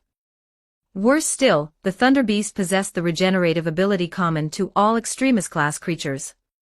Even the holes left by S.H.I.E.L.D's most advanced weapons healed over within minutes. If even a BFG couldn't bring it down, the standard-issue weapons of the U.S. military were utterly useless. The beast charged through their ranks like a living tank, shattering the humans' carefully maintained formation. Within the thick, vision-cloaking fog, soldiers quickly lost coordination and direction. War Machine, forced to remain at low altitude to avoid Scarlet Witch's interference, opened fire with everything he had. A torrent of bullets rained down on the Thunder Beast, sparks flying as the rounds clanged uselessly against its armored shell. The metallic ringing filled the streets like a steel symphony, but the creature didn't even slow down. When War Machine finally landed to regroup, he found himself among a single isolated infantry company, barely a few hundred soldiers still standing. They had barricaded themselves inside a cluster of apartment buildings, desperately holding off wave after wave of zombies. No sooner had he touched down than a swarm of bone-spiked undead erupted from the fog, charging at full speed. War Machine spun in place, his Gatling cannons roaring to life. Along with the twin short-barreled autocannons on his forearms, he unleashed a deadly circle of fire, mowing down everything that moved. Hundreds of rounds tore through the horde. The 7.62 mm rounds shredded rotting flesh with ease, limbs flew, skulls burst, and the street turned into a storm of blood and bone. But for every monster that fell, more took its place. The undead tide seemed endless. Knowing he couldn't hold the line alone, War Machine retreated into the fortified building, joining the surviving troops. Inside, the defenders had 2 M249 light machine guns positioned by the windows, firing blindly into the white haze outside. Teams with flamethrowers and shotguns guarded the entrances, blasting anything that made it through the barricades. For the moment, they were holding out, but everyone knew their ammunition was finite. In this kind of siege, collapse was inevitable. "Is this all that's left of you?" War Machine demanded, scanning the terrified faces around him. There was no sign of Black Widow. The company captain, panting heavily, shouted back that thing scattered us. "The fog, damn it, we can't see our own men. And now it's coming back. Call in air support before." "Sir, we don't have air support anymore," the radio operator cut in, his voice cracking. Without their drones, satellites, or air units, the U.S. military's tactical edge was gone. For soldiers bred for technological warfare, this was chaos. They were blind, deaf, and alone. Then came the thunderous tremor. The Thunder Beast was returning. Its armored shell was now scarred with dozens of fresh gashes, but the damage was meaningless. With a roar that shook the buildings, it charged straight toward their position. "I'll handle it," War Machine shouted, reigniting his thrusters. He knew he couldn't kill the creature, but he could distract it by the soldiers' time. As he soared into the fog, the troops below breathed a sigh of relief. But their reprieve lasted mere seconds. From above, a chaser had crept onto the building's rooftop.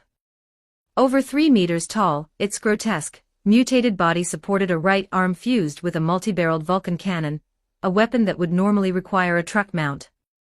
For the chaser, it was merely an extension of its flesh. With a guttural snarl, it smashed through the roof with its left hand and opened fire. The heavy rotary cannon screamed to life, unleashing a storm of tungsten rounds that shredded everything below. Walls, barricades, bodies, it made no distinction. The infantry company was torn apart in seconds, the survivors reduced to bloody mist. The chaser descended floor by floor, methodically clearing each level. Without armor or superhuman reinforcements, the American soldiers never stood a chance. Meanwhile, Black Widow fought on another street, desperately holding back her own pursuers. She fired the BFG non-stop, the orange plasma blasts carving through everything in her path. The intense heat melted steel and concrete alike, even severing one chaser's rocket launcher arm. But the creature barely flinched. The stump of its arm began glowing red-hot, then, from within the molten tissue, a new limb burst forth, ending in a claw even more monstrous than before. "Damn it," she hissed, dodging as the creature lunged. She fired one last shot, the laser beam piercing the chaser's skull. Its head exploded in a burst of flame, and its massive body crumpled to the ground. Victory was short-lived. The corpse began to glow a deep crimson, the energy within building rapidly. Black Widow's eyes widened. Self-destruct. The chaser detonated, the explosion leveling an entire block. Buildings collapsed like dominoes. When the dust settled, Black Widow clawed her way out of the rubble, covered in ash and blood. She raised her communicator. "Nick, do you copy? Can you see what's happening down here? This place is full of surprises, and none of them good."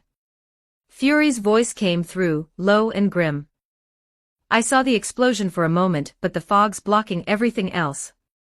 We're blind down here, Natasha." "Then listen carefully," she said, ducking behind a half-destroyed wall as a few stray zombies stumbled past. "The zombies, they've evolved. They're faster, stronger, and growing bone spikes from their joints. Some even show signs of extremist virus mutations. They used the fog and that giant monster to break our lines. We're scattered, cut off, fighting on our own." Fury froze. His single eye hardened. "Evolved? All of them? That fast?" "Yes," she confirmed. "Every last one I've seen." Hill, who had been monitoring the reports, turned sharply from her console. "Director, our estimated ground casualties just passed 15%. We're losing control of the situation. We need to take action, now." Fury clenched his fist. His gut told him this was only the beginning. Chapter 155, Chapter 154, The Official Counteroffensive. 945 words. Nick Fury's fist remained tightly clenched as he stared at the chaotic battlefield displayed before him. The situation had spiraled completely beyond his control. If those self-evolving zombies managed to escape New York, they would spread like wildfire, faster, deadlier, and smarter than humanity could ever hope to contain. The resulting catastrophe would be irreversible. Yet could he really accept defeat? Could he stand by while the United Human Alliance, assembled from the most courageous heroes and soldiers on Earth, fell apart before the battle had even truly begun? While Fury wrestled with the weight of that decision, General Wild, ever blunt and reckless, snapped, "We need to pull our ground forces out of New York immediately. Prepare all ships for nuclear launch." "That's impossible, General," Hill interjected sharply. "The enemy has total air control. Any nukes we deploy will be intercepted or redirected. We'll end up nuking our own troops." Wild froze, realizing that their greatest trump card, the threat of a nuclear strike, was now useless. Scarlet Witch's telekinetic interference meant that any airborne projectile could be twisted, diverted, or even turned back against them. If a nuclear warhead were caught in her field, the results would be apocalyptic. "Then we send them in by land," Wild shouted, veins bulging at his temple. "Arm the infantry with portable warheads and have them push through. If those monsters can't be stopped, we'll detonate the bombs in the city ourselves." Hill's face went pale. "General, do you hear yourself? That's a suicide mission. The soldiers carrying those warheads wouldn't even make it halfway before being torn apart, and if the nukes are compromised, we'll hand the enemy a weapon of mass destruction." She gestured toward the fog-covered tactical display, her voice rising. "And even if we wanted to, our ground forces are scattered. There's no communication, no coordination. The entire invasion force has been split apart." But Wild, driven by frustration and pride, slammed his fist on the table. "Then send in airborne kamikaze units. I don't care what it takes, get those bombs into Queens. Those creatures must be wiped out, now. That's an order." "That's enough, General." Fury finally barked, his patience snapping. He knew things had gone far beyond what he had anticipated.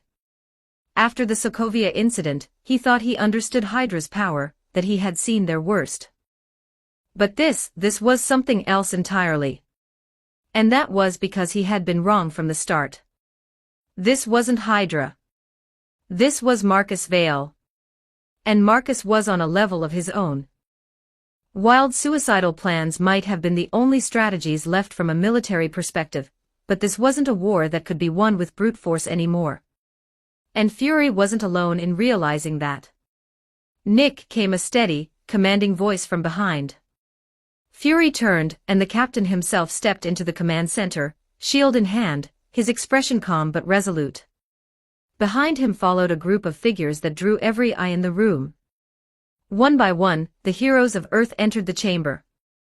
There stood Professor X, Wolverine, Colossus, Iceman, Nightcrawler, Jean Grey, Mr. Fantastic, The Thing, Invisible Woman, Ghost Rider, Luke Cage, The Punisher, Blade, the Black Queen, and even Bolivar Trask, creator of the Sentinel program, standing shoulder to shoulder with the very mutants he once sought to exterminate. The room fell silent. Even the hum of the helicarrier's engines seemed to fade beneath the weight of their presence. Fury's single eye flickered between them, lingering on Captain America. He wanted to object, to protest, but the words caught in his throat. Captain America cut him off with quiet authority. "Nick, it's time. If Scarlet Witch is here, Hydra's already started their experiments with the mutant strain of the zombie virus. If that's true, then we can't afford hesitation. Not anymore." His tone left no room for argument. Even if Fury refused, Rogers would still lead the charge. Fury exhaled heavily. "Damn it, all right. Your first priority is to cover our ground troops and assist in evacuation. We can't let 100,000 soldiers die here." Captain America saluted, the gesture crisp and solemn. "Understood." Then he turned, facing the assembled heroes. He walked slowly past each of them, his boots echoing through the metallic hall, as he spoke with the same fire that had once led men through wars long past. "I can't promise that every one of us will make it back alive," he said, voice steady. "But the world needs us. Right now, we're the line between survival and extinction. And if we fall, there won't be a world left to save." The heroes said nothing, but the determination in their eyes was answer enough. Meanwhile, inside the towering New Umbrella headquarters, Marcus Vale rose from his seat. "Sir," the Winter Soldier asked, watching as Marcus fastened his reinforced combat gear. Winter Soldier, Marcus said calmly, strapping two high-frequency electroblades across his back. You're in charge of command from here on out. I'll be taking the field myself. Bucky blinked, caught off guard. Sir, you're going personally. Marcus nodded. You're a soldier. I can't match your tactical instincts, and I won't pretend to. This battle needs a commander, but it also needs a weapon. That's where I come in. He glanced toward the distant cityscape, where pillars of smoke twisted skyward. Besides, I have some old friends coming to visit. It'd be rude not to greet them. Winter Soldier straightened, then saluted sharply. Understood, Commander. Good luck. Marcus smirked faintly. I don't need luck. He pushed open the reinforced doors of the umbrella tower, and stepped out into the gray dawn, the air thick with ash and fog. The battlefield awaited. Chapter 156, Chapter 155, Wolverine. 1036 words. On the helicarrier's flight deck, the gathered heroes of Earth stood ready for war. Engines roared, armor hummed, and the air vibrated with anticipation. Captain America turned as Professor X emerged from the hangar in his sleek, automated wheelchair. The captain stepped forward respectfully. Professor, are you planning to go to the front lines yourself? Given Xavier's frail condition, the thought of him entering direct combat felt almost unthinkable. Captain America phrased his concern delicately, but the professor understood immediately. No, Xavier replied calmly. I intend to position myself on a closer support vessel to conduct a psychic scan. I can sense the presence of the one you call the Scarlet Witch. However, his eyes narrowed slightly, something is interfering with my telepathy. A scientific device of some kind. It's dampening my connection. Her psychic field is extraordinarily powerful, I doubt I can control her completely. But if you can distract her, I can at least weaken her focus. Captain America nodded firmly. Understood. I'll find her, and we'll give you that opening. He turned toward the dense, sprawling fog that had swallowed Queen's whole. Listen up, everyone, he began, his voice carrying over the sound of aircraft and engines. Our first priority is to rescue the trapped soldiers inside Queens. Split into 3 teams, each of you will lead your own strike unit. Second, as the professor mentioned, we need to locate the Scarlet Witch and break her hold on the skies. That fog is the work of another mutant. If we take them out, we might clear the air and regain visual range. The mist first appeared in Sector D, so. Spare us the speech, Cap, interrupted Wolverine, brushing past him with a low growl. The Canadian mutant swung one leg over an amphibious combat bike, revving its engine. You want a plan? We find anything that's not human, and we cut it down. Simple as that. His tone was blunt, even disrespectful, but several of the other heroes nodded in quiet agreement. They were not one unified team like the Avengers. They were a coalition, heroes, anti-heroes, and outcasts, each with their own reasons for being here. Expecting seamless teamwork was wishful thinking. Captain America sighed softly. Then let's make some noise. Engines thundered to life. Dozens of amphibious vehicles launched from the carrier's deck, plunging into the dark waves below. The heroes surged forward, carving paths through the mist-choked waters toward the burning ruins of Queens. On the battlefield, War Machine was still locked in a deadly duel with the Thunder Beast. His firepower could barely scratch its impenetrable shell, but the creature's massive claws couldn't reach him in the air either. They danced a deadly stalemate, one man, one monster, each unwilling to yield. Then, out of nowhere, an amphibious assault bike came hurtling off a ruined skyscraper. The rider launched himself midair, a broad-shouldered man with steel gleaming from his fists. Wolverine. He spread his arms wide like a hawk diving for the kill, and with a roar, he plunged onto the Thunderbeast's head. The adamantium claws punched clean through the monster's crown. Its shell, which had shrugged off tank shells and missiles, tore like paper beneath that unbreakable metal.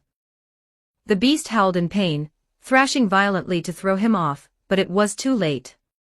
Wolverine ripped the wound wider with both arms and dove inside, burrowing straight into the creature's skull. Inside, the Thunderbeast's advantage vanished.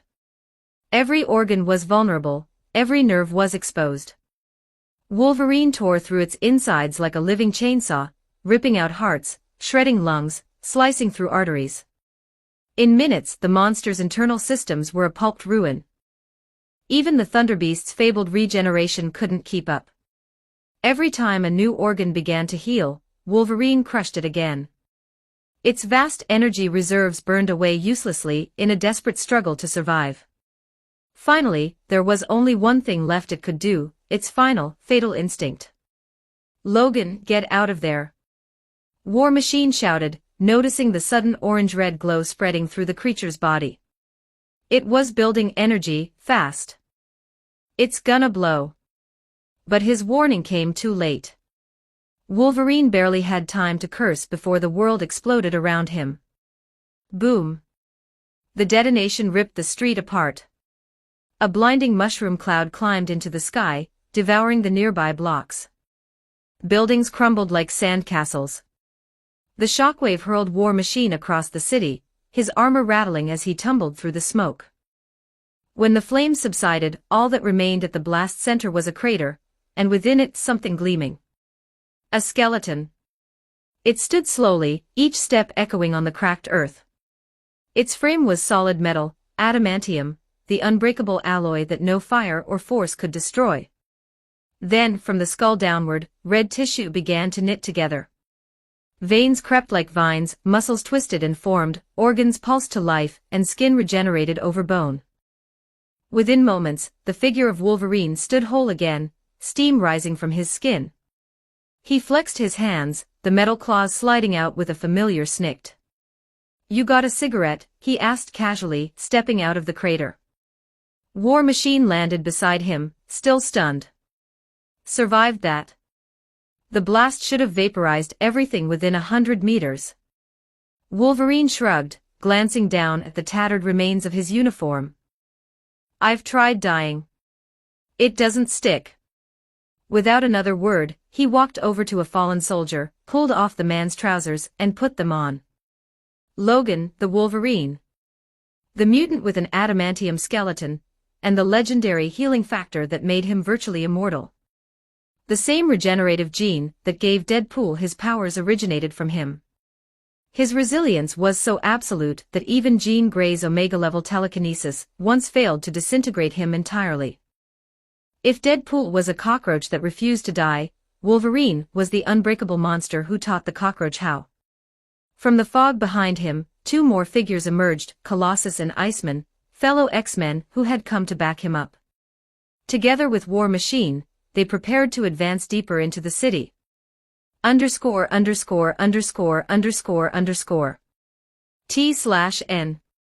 For readers who would like early access, my Patreon is available for just $4 per month. You'll unlock 90+ advanced chapters and help support ongoing works. Patreon.com/user?u=79514336. You may also search Translator Sama directly on Patreon. Your support is sincerely appreciated. Chapter 157, Chapter 156, The Battle Ignites. 1089 words. When War Machine saw Colossus and Iceman approaching, he immediately flew toward them, relief in his voice. "Did Nick send you to reinforce us? What about the soldiers trapped in the city?" Colossus, his massive body gleaming like polished steel, replied in his deep, calm voice, "They're retreating under the captain's command. Wolverine and I came ahead to hunt down the Scarlet Witch. If we can locate her, we'll open the skies for our air units. Once that happens, this battle will turn in our favor." Iceman extended both arms, releasing twin streams of frigid mist. Within seconds, the incoming wave of zombies froze solid, their grotesque bodies turned into crystal statues. He blew playfully across his fingers, grinning with boyish arrogance. "We ran into a few minor inconveniences on the way here, but nothing we couldn't handle." Following Iceman's gaze, War Machine turned around and froze. Behind them stood a towering ice sculpture, easily several stories tall. Trapped within the transparent frost was a sand giant, its enormous fist suspended mid-swing, forever frozen in place. War Machine whistled low. Looks like I can finally take a breather. Seeing the X-Men in action reminded him just how terrifying mutant powers could be, abilities that ignored the laws of physics, unlike the limited tools of human technology. But Wolverine wasn't so relaxed. His animal instincts suddenly flared, every sense screaming danger. Without hesitation, he lunged toward what appeared to be an empty alleyway and slashed downward with both claws. The adamantium talons sliced through the concrete wall like butter, carving it into a dozen neat chunks. As the debris fell away, a lone figure stood behind it, calm, poised, and waiting. It was Marcus himself. His twin electroblades crackled with blue-white lightning, casting sharp shadows through the dense fog. Wolverine narrowed his eyes and smirked faintly. Well, well. Don't tell me you're lost, kid. Before Marcus could respond, War Machine stiffened in recognition. Wait, you're him, aren't you? The one who raided the island prison. The scientist from AIM who wiped out an entire facility. Marcus tilted his head slightly, expression unreadable. I've had a few associates over the years. None of that concerns you. He activated his blades fully. Lightning coiled and snapped around the twin weapons, their glow cutting through the mist like twin suns. Stealth was no longer an option. If Wolverine's heightened senses could find him this easily, there was no point in hiding. He'd end this here, quickly and decisively. In his earpiece, Winter Soldier's voice came through, tense and urgent. Commander, the enemies deployed multiple heroes across all fronts. We're under heavy pressure, central and southern sectors are collapsing. We can't spare any reinforcements for your position. Marcus replied calmly, don't worry. I'm not that easy to kill. War Machine, meanwhile, raised his arm to call for backup, but Wolverine stopped him with a curt wave. Forget it. You think anyone else has time to babysit us right now? He was right. Their duel was just one skirmish among hundreds raging across the city. A heartbeat later, Marcus's electrified blade clashed against Wolverine's adamantium claws, sending a cascade of golden sparks through the fog. The screech of metal against metal rang like thunder. In that split second of light, their faces were illuminated, Marcus's expression cold and precise, Wolverine's feral grin full of defiance. Rhea! Wolverine roared, pressing both claws down against Marcus's crossed blades, trying to overpower him through sheer brute strength. But the twin swords held firm, unyielding, immovable, like a wall of iron. Seeing an opening, Colossus charged forward, his footsteps shaking the street with every stride. His steel-plated body gleamed in the fiery haze, as he drew back a massive fist. Stand down, comrade, he shouted, hurling a blow that could have shattered a tank. Marcus shifted to block, drawing his second blade to parry, but Iceman moved at the same instant, extending his arm. A freezing blast erupted from his palm, encasing Marcus's right side in solid ice before he could fully react. For a split second, his movement slowed. It was all the opening Colossus needed. His colossal fist descended like a meteor, only to stop halfway. A crimson light erupted from within Marcus's frozen body. The ice melted instantly, not into water, but into vapor, as blood-red flames burst from every inch of his skin. The air rippled with heat as he stepped free of the evaporating frost, the flames coiling around his body like living serpents. The blood flame surged down his arms and onto his blades, merging with the electrical current in a violent storm of red and white light. Blood flame technique, thermal edge. Marcus swung his sword upward, the motion a blur. Colossus's steel-plated fist met the searing blade, and the impossible happened. Even metal that could withstand artillery began to soften. The blade's heat was so intense it bent the air itself, slicing through molecules like paper. Peter, move! War Machine roared. He kicked his thrusters into overdrive, slamming into Colossus from the side and knocking him clear. The sword missed his arm by inches, but Marcus's counterstrike still grazed War Machine's armor, leaving a long, diagonal gash from shoulder to waist. Sparks flew as his internal systems screamed warnings. Pain seared across his ribs. The blade had barely broken the skin, but it burned like acid. With both Colossus and War Machine momentarily down, Marcus turned his gaze back to Wolverine. Lightning and flame surged together, the power radiating from his twin blades casting a harsh glow through the smog. He lunged. Wolverine didn't dodge. Instead, he met the descending strike head-on, ramming his forehead into the electrified blade with a growl. The impact sent blood spraying through the air. Marcus's sword bit barely 2 centimeters into Wolverine's skull before stopping dead against the unbreakable adamantium beneath. Wolverine's boots sank half a foot into the asphalt from the force, yet he didn't retreat. He pushed forward, eyes blazing with fury, blood running freely down his face. His body trembled, but his healing factor was already trying to seal the wound, though the carbon steel blade in Marcus's hand was suppressing it. Even so, Wolverine's cells refused to die. His body fought back, regenerating faster than the suppression could act. Marcus's brows furrowed. So that's the power of his healing factor, monstrous. He tightened his grip and unleashed his full energy. Burn. A torrent of blood-red flame engulfed Wolverine completely, incinerating flesh and sinew alike. His body was consumed in a storm of living fire, reduced to ash in seconds, yet Marcus could still feel the faint pulse of life within the flames. Chapter 158, Chapter 157, 2 Slain in Blood and Fire. 1087 words. The crimson flames devoured everything, flesh, muscle, and sinew. Wolverine's body was stripped to the bone in an instant, every trace of tissue vaporized in the inferno. Yet, even under such unimaginable heat, his adamantium skeleton stood firm, gleaming faintly within the blood-red blaze. Not a single inch of it bent or melted. Marcus's own weapon, however, was not so impervious. His carbon nanosteel blade began to deform under the intensity of his own flames, its edge softening and warping from the heat. Reluctantly, Marcus dismissed the blood flame, the crimson glow fading from the air as molten droplets hissed off the blade's surface. Without the constant burn of the flames, Wolverine's regenerative power returned with terrifying ferocity.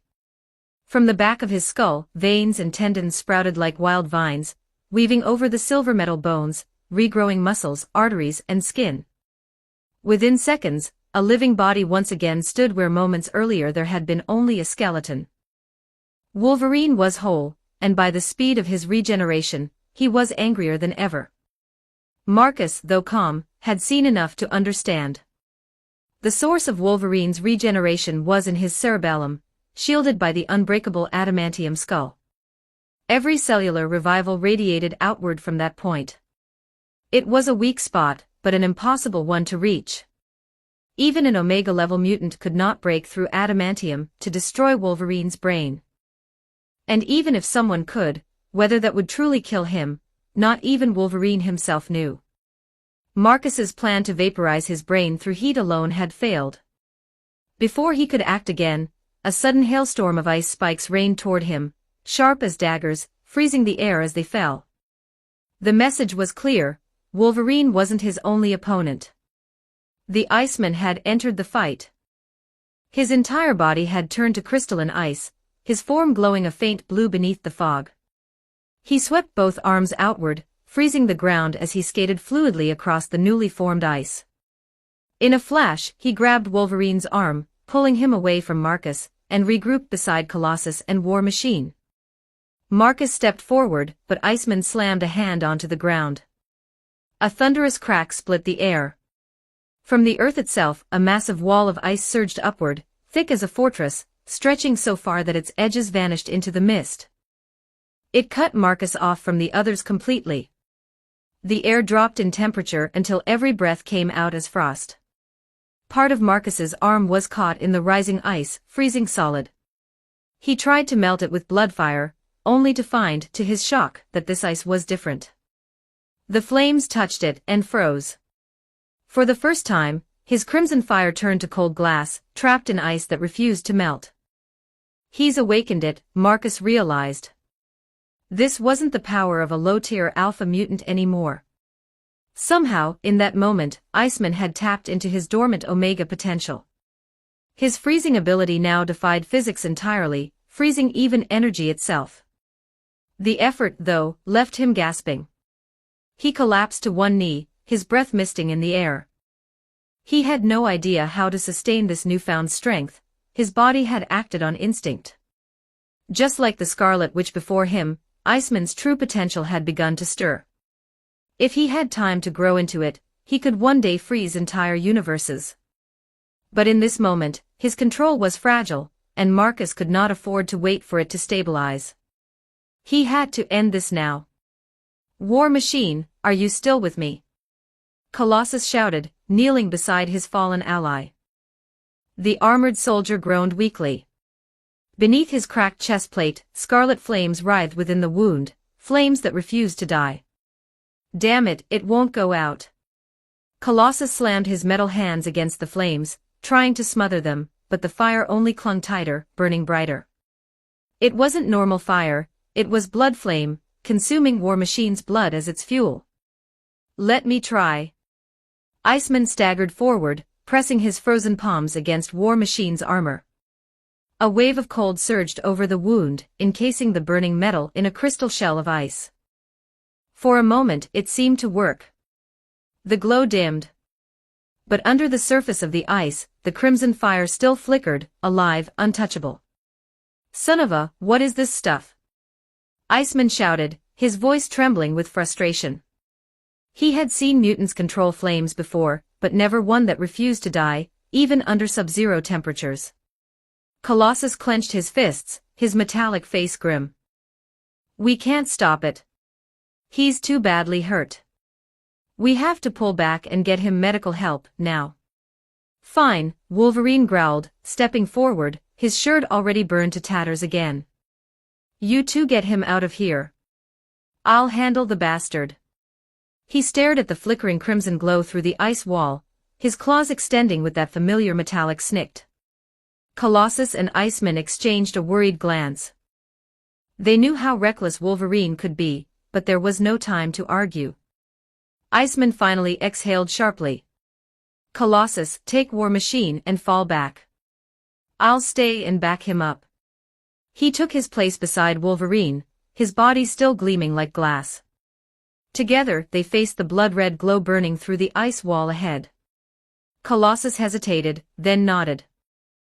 Don't die, brothers. He hoisted the unconscious War Machine onto his shoulder, and began retreating down the ruined street. He hadn't gone 20 steps when the world split open. From above, a blinding streak of lightning and fire descended like the judgment of a god. The blade tore through the air, and through both men. In a single, perfect motion, Marcus's twin energy blade cleaved Colossus and War Machine clean in half. Time seemed to freeze. For an instant, Colossus didn't even realize what had happened.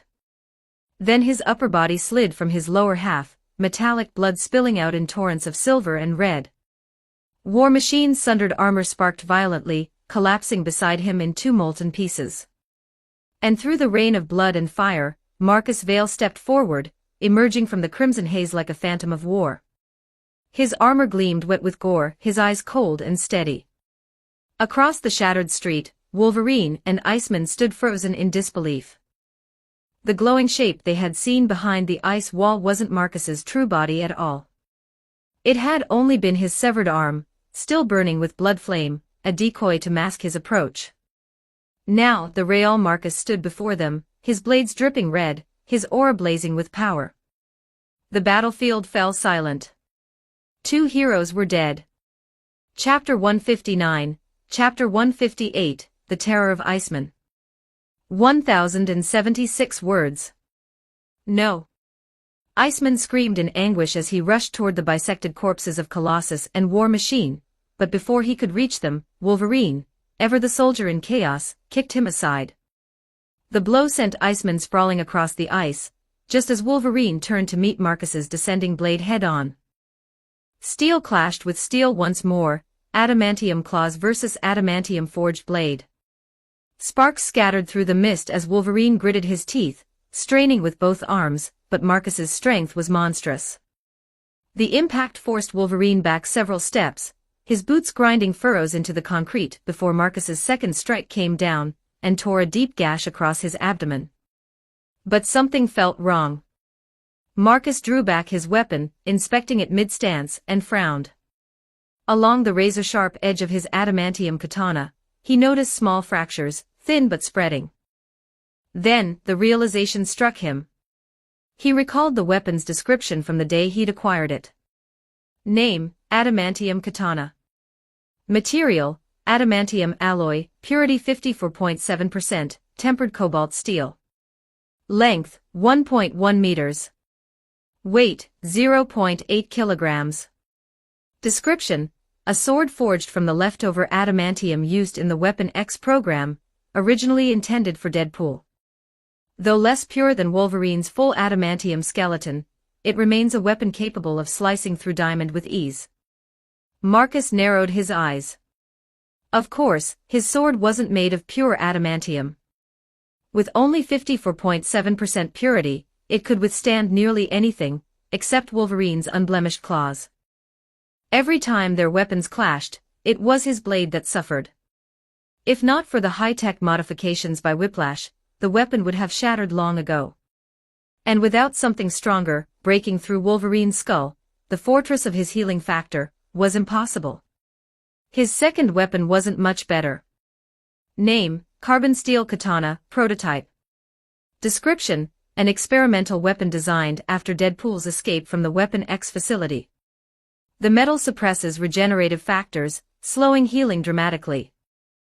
However, as an unfinished prototype, its effect on Deadpool was limited. It could only delay his healing, not stop it entirely. If it barely slowed Deadpool, how could it possibly overcome the source of Deadpool's regeneration, Wolverine himself? Even the last strike that should have crippled him hadn't slowed his recovery at all. Marcus tightened his grip. Killing Wolverine outright isn't possible. He'd have to immobilize him first, then deal with him another way. But that was easier said than done, with Iceman still in play. Wolverine lunged again, and Marcus sidestepped, redirecting his attack toward the mourning Iceman. Before the young mutant could react, Marcus's blade flashed like lightning. In a single stroke, he decapitated him. Iceman's crystal head flew 3 meters into the air, shattering into shards as it hit the ground. Now for you, Marcus turned back toward Wolverine, only to freeze mid-motion. The headless body behind him was still moving. Iceman's decapitated form grabbed him from behind, locking both arms around Marcus's torso in a crushing embrace. From the ragged stump of his neck, ice began to crystallize upward again, slowly forming a new head. Within seconds, a freshly sculpted face emerged from the frost, eyes glowing an eerie blue. "Bastard," he hissed. "I'll kill you myself." Freezing cold flooded through the air. The temperature plummeted so fast that Marcus's breath crystallized instantly. Ice spread up his arms, crawling toward his chest as Iceman's grip tightened, intent on freezing him solid before smashing him into pieces. But Marcus had no intention of being a statue. In an instant, blood flame erupted across his body. The flames roared to life, burning brighter and hotter than before. Steam exploded outward as the ice around him melted, cracking apart in glowing rivulets. Marcus tore himself free, pivoted sharply, and swung one of his swords in a blazing arc. SHHK. The strike cleaved Iceman in half at the waist. For a brief moment, the two halves slid apart, collapsing into glittering fragments across the ground. But before Marcus could even take a breath, Wolverine came charging from behind once more. Marcus turned, parried the claws, and countered with a punch to Wolverine's jaw, sending him flying through a half-collapsed building. By the time Marcus turned back, Iceman was whole again. He had reformed completely, his body shimmering like blue diamond. This time, his regeneration was instantaneous. Damn it, Marcus thought grimly. He's adapted. The death of his allies had clearly pushed Iceman past his limits. His power had evolved again. He no longer merely generated ice, he had become it. His body was now pure elemental ice, impervious to physical damage. He could reform from a single frozen droplet, reshape himself using ambient moisture, and coat himself in layers of reinforced frost harder than steel. Marcus's blood flame, the weapon that devoured everything, was nearly useless against him. Iceman no longer had blood. No fuel for the flame. Once Marcus's blood flame consumed the limited blood residue on his blades, it would simply die out, unable to sustain itself. That made Iceman his natural counter. Marcus exhaled slowly, then dragged his blade across his palm. Blood spilled freely, coating the weapon. The crimson flames flared back to life, roaring up the steel like a blooming scarlet lotus. "Then I'll just vaporize you completely," he muttered. With a burst of speed, he charged again, flames trailing behind him like comet tails. But just as the flaming blade was about to strike, Iceman vanished. Marcus's eyes widened. No, he hadn't disappeared. The air behind him crackled with frost. Marcus pivoted instantly, slashing backward, but his blade cut only missed. A split second later, a razor edge of cold grazed his shoulder, drawing blood. A thin layer of ice instantly spread from the wound. Marcus staggered, feeling the chill seep into his veins. The cold was unnatural, it wasn't just temperature. It was something deeper, something that reached into the molecular structure of his body. The frost spread through his bloodstream, freezing him from within. He gritted his teeth, forcing blood flame through his body, trying to burn it out, but it didn't help. The ice crawled faster, unaffected by heat, consuming the fire like a virus. Teleportation. Cryokinesis. Molecular freezing. Marcus's thoughts sharpened. Just how many abilities has he awakened? Iceman materialized several meters away, eyes glowing with the light of a frozen storm. His voice was cold enough to bite through steel. "You killed them," he said softly, his tone trembling with fury. "Now I'll freeze you so deep, not even hell will thaw you out." Marcus raised his blades once more, crimson fire clashing against blinding frost. The blood and ice began to spiral together, two extremes colliding, the battlefield trembling beneath their power. Chapter 160, Chapter 159, The Counterattack and the Trap. 1188 words. The air grew deathly cold, so cold it burned. Marcus could feel the frost tightening around him like invisible chains, when suddenly he heard it again, the sharp crack of ice forming behind him. Instinct screamed. He turned just in time to block with his arm. SHHK. A jagged ice blade, grown from Iceman's arm, pierced straight through Marcus's forearm. Agonizing cold surged from the wound, racing through his veins like liquid nitrogen, numbing every nerve it touched. "Damn it, this isn't good." Marcus twisted violently, slicing through the ice blade with his other sword, but before he could counter, Iceman vanished, again. The freezing energy inside Marcus's body was spreading fast, slowing his movements, dulling his reflexes. His breath came out in clouds of steam. And before he could shake off the chill, Wolverine was already back on him, charging headlong with a feral roar. Marcus met him blow for blow, their weapons colliding in sparks and blood.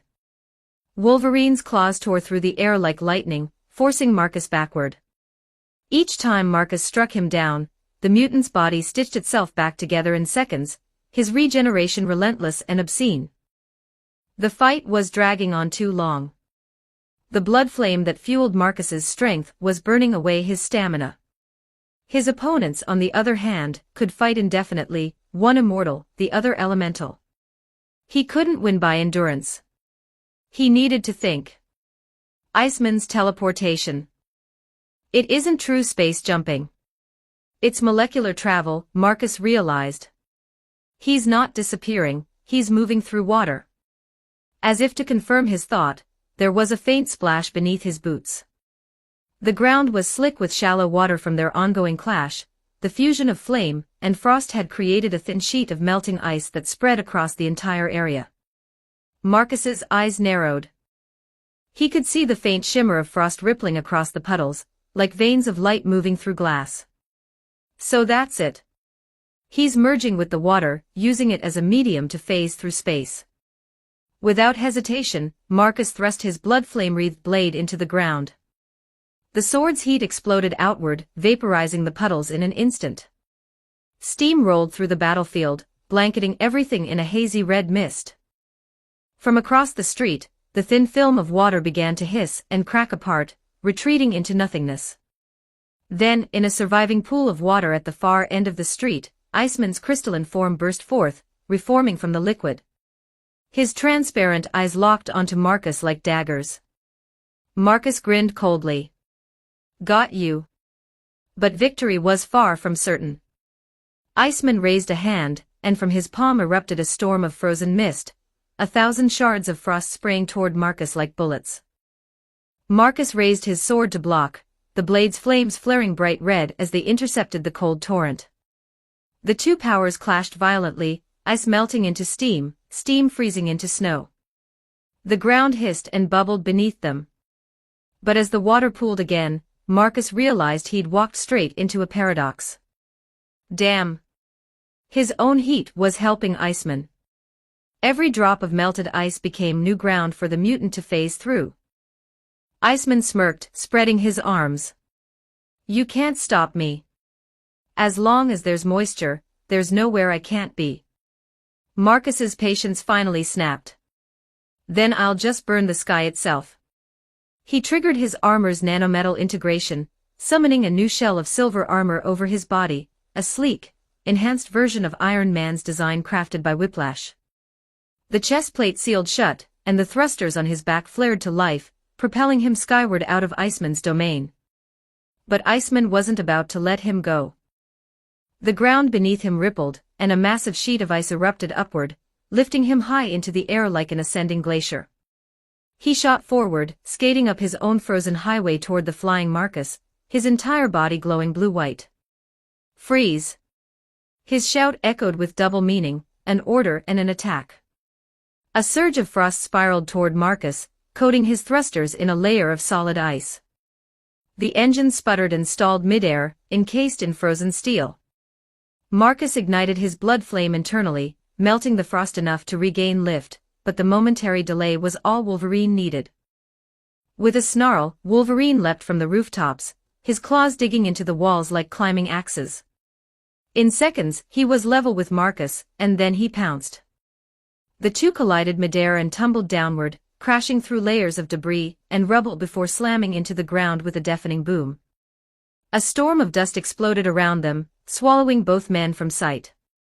From above, Iceman hesitated, unsure which shadow in the smoke was friend or foe. Then, a column of crimson flame erupted from the center, blasting a hole straight through the fog. A dark figure was flung out of the explosion, crashing through a nearby building in a shower of debris. Iceman narrowed his eyes. That has to be Logan. He watched carefully as the remaining silhouette stepped forward from the smoke, tall, armored, silver. Marcus encased in a full-body Iron Man suit, the metal still glowing faintly from the heat. But something about him was off. His movements were sluggish, jerky. He stumbled forward as if fighting to stay upright. Wolverine must have hurt him badly, Iceman thought, grim satisfaction filling his chest. He's bleeding out inside that armor. Iceman raised his hand. Then let's finish it. He opened both palms, releasing twin spirals of frigid energy. The air howled as blue-white frost surged outward, engulfing Marcus's figure completely. In moments, the armored man was encased in ice, layer after layer forming until he was entombed in a massive glacier several stories tall. The frozen tower expanded outward, consuming the battlefield, the Iron Man armor at its center fading into a pale silhouette. Iceman let out a ragged breath, grinning through his exhaustion. Come on, he muttered. Melt all you want. I'll just freeze it back. Let's see who lasts longer, my stamina or your blood. The glacier thickened, spreading wider and taller as he poured his power into it. His body trembled, the air around him glittering with frost particles. Normally, he could sustain his cryokinesis for 5 hours before exhaustion, but in this frenzy, he could go even longer. By comparison, Marcus's blood flame, fueled by his own blood, couldn't possibly last that long. He clenched his fists. This ends here. But as the minutes passed, something strange began to happen. The ice no longer glowed with the orange-red shimmer of melting flame. The armored figure inside wasn't struggling, wasn't moving. Iceman frowned. No resistance. Then realization hit him like a dagger of ice to the chest. Tony Stark's suits don't need pilots to move. They have autonomous defense systems. His breath caught. That's not him. The figure encased in ice wasn't Marcus at all. At that exact moment, from behind the ruins of a collapsed building, where Wolverine had crashed earlier, another shape emerged. A shape wreathed in blood flame. The real Marcus stepped out of the smoke, his eyes burning crimson, his sword already raised. And Iceman finally understood. He hadn't trapped his enemy. He had been tricked. Don't forget to like and subscribe to Novels Wonderland.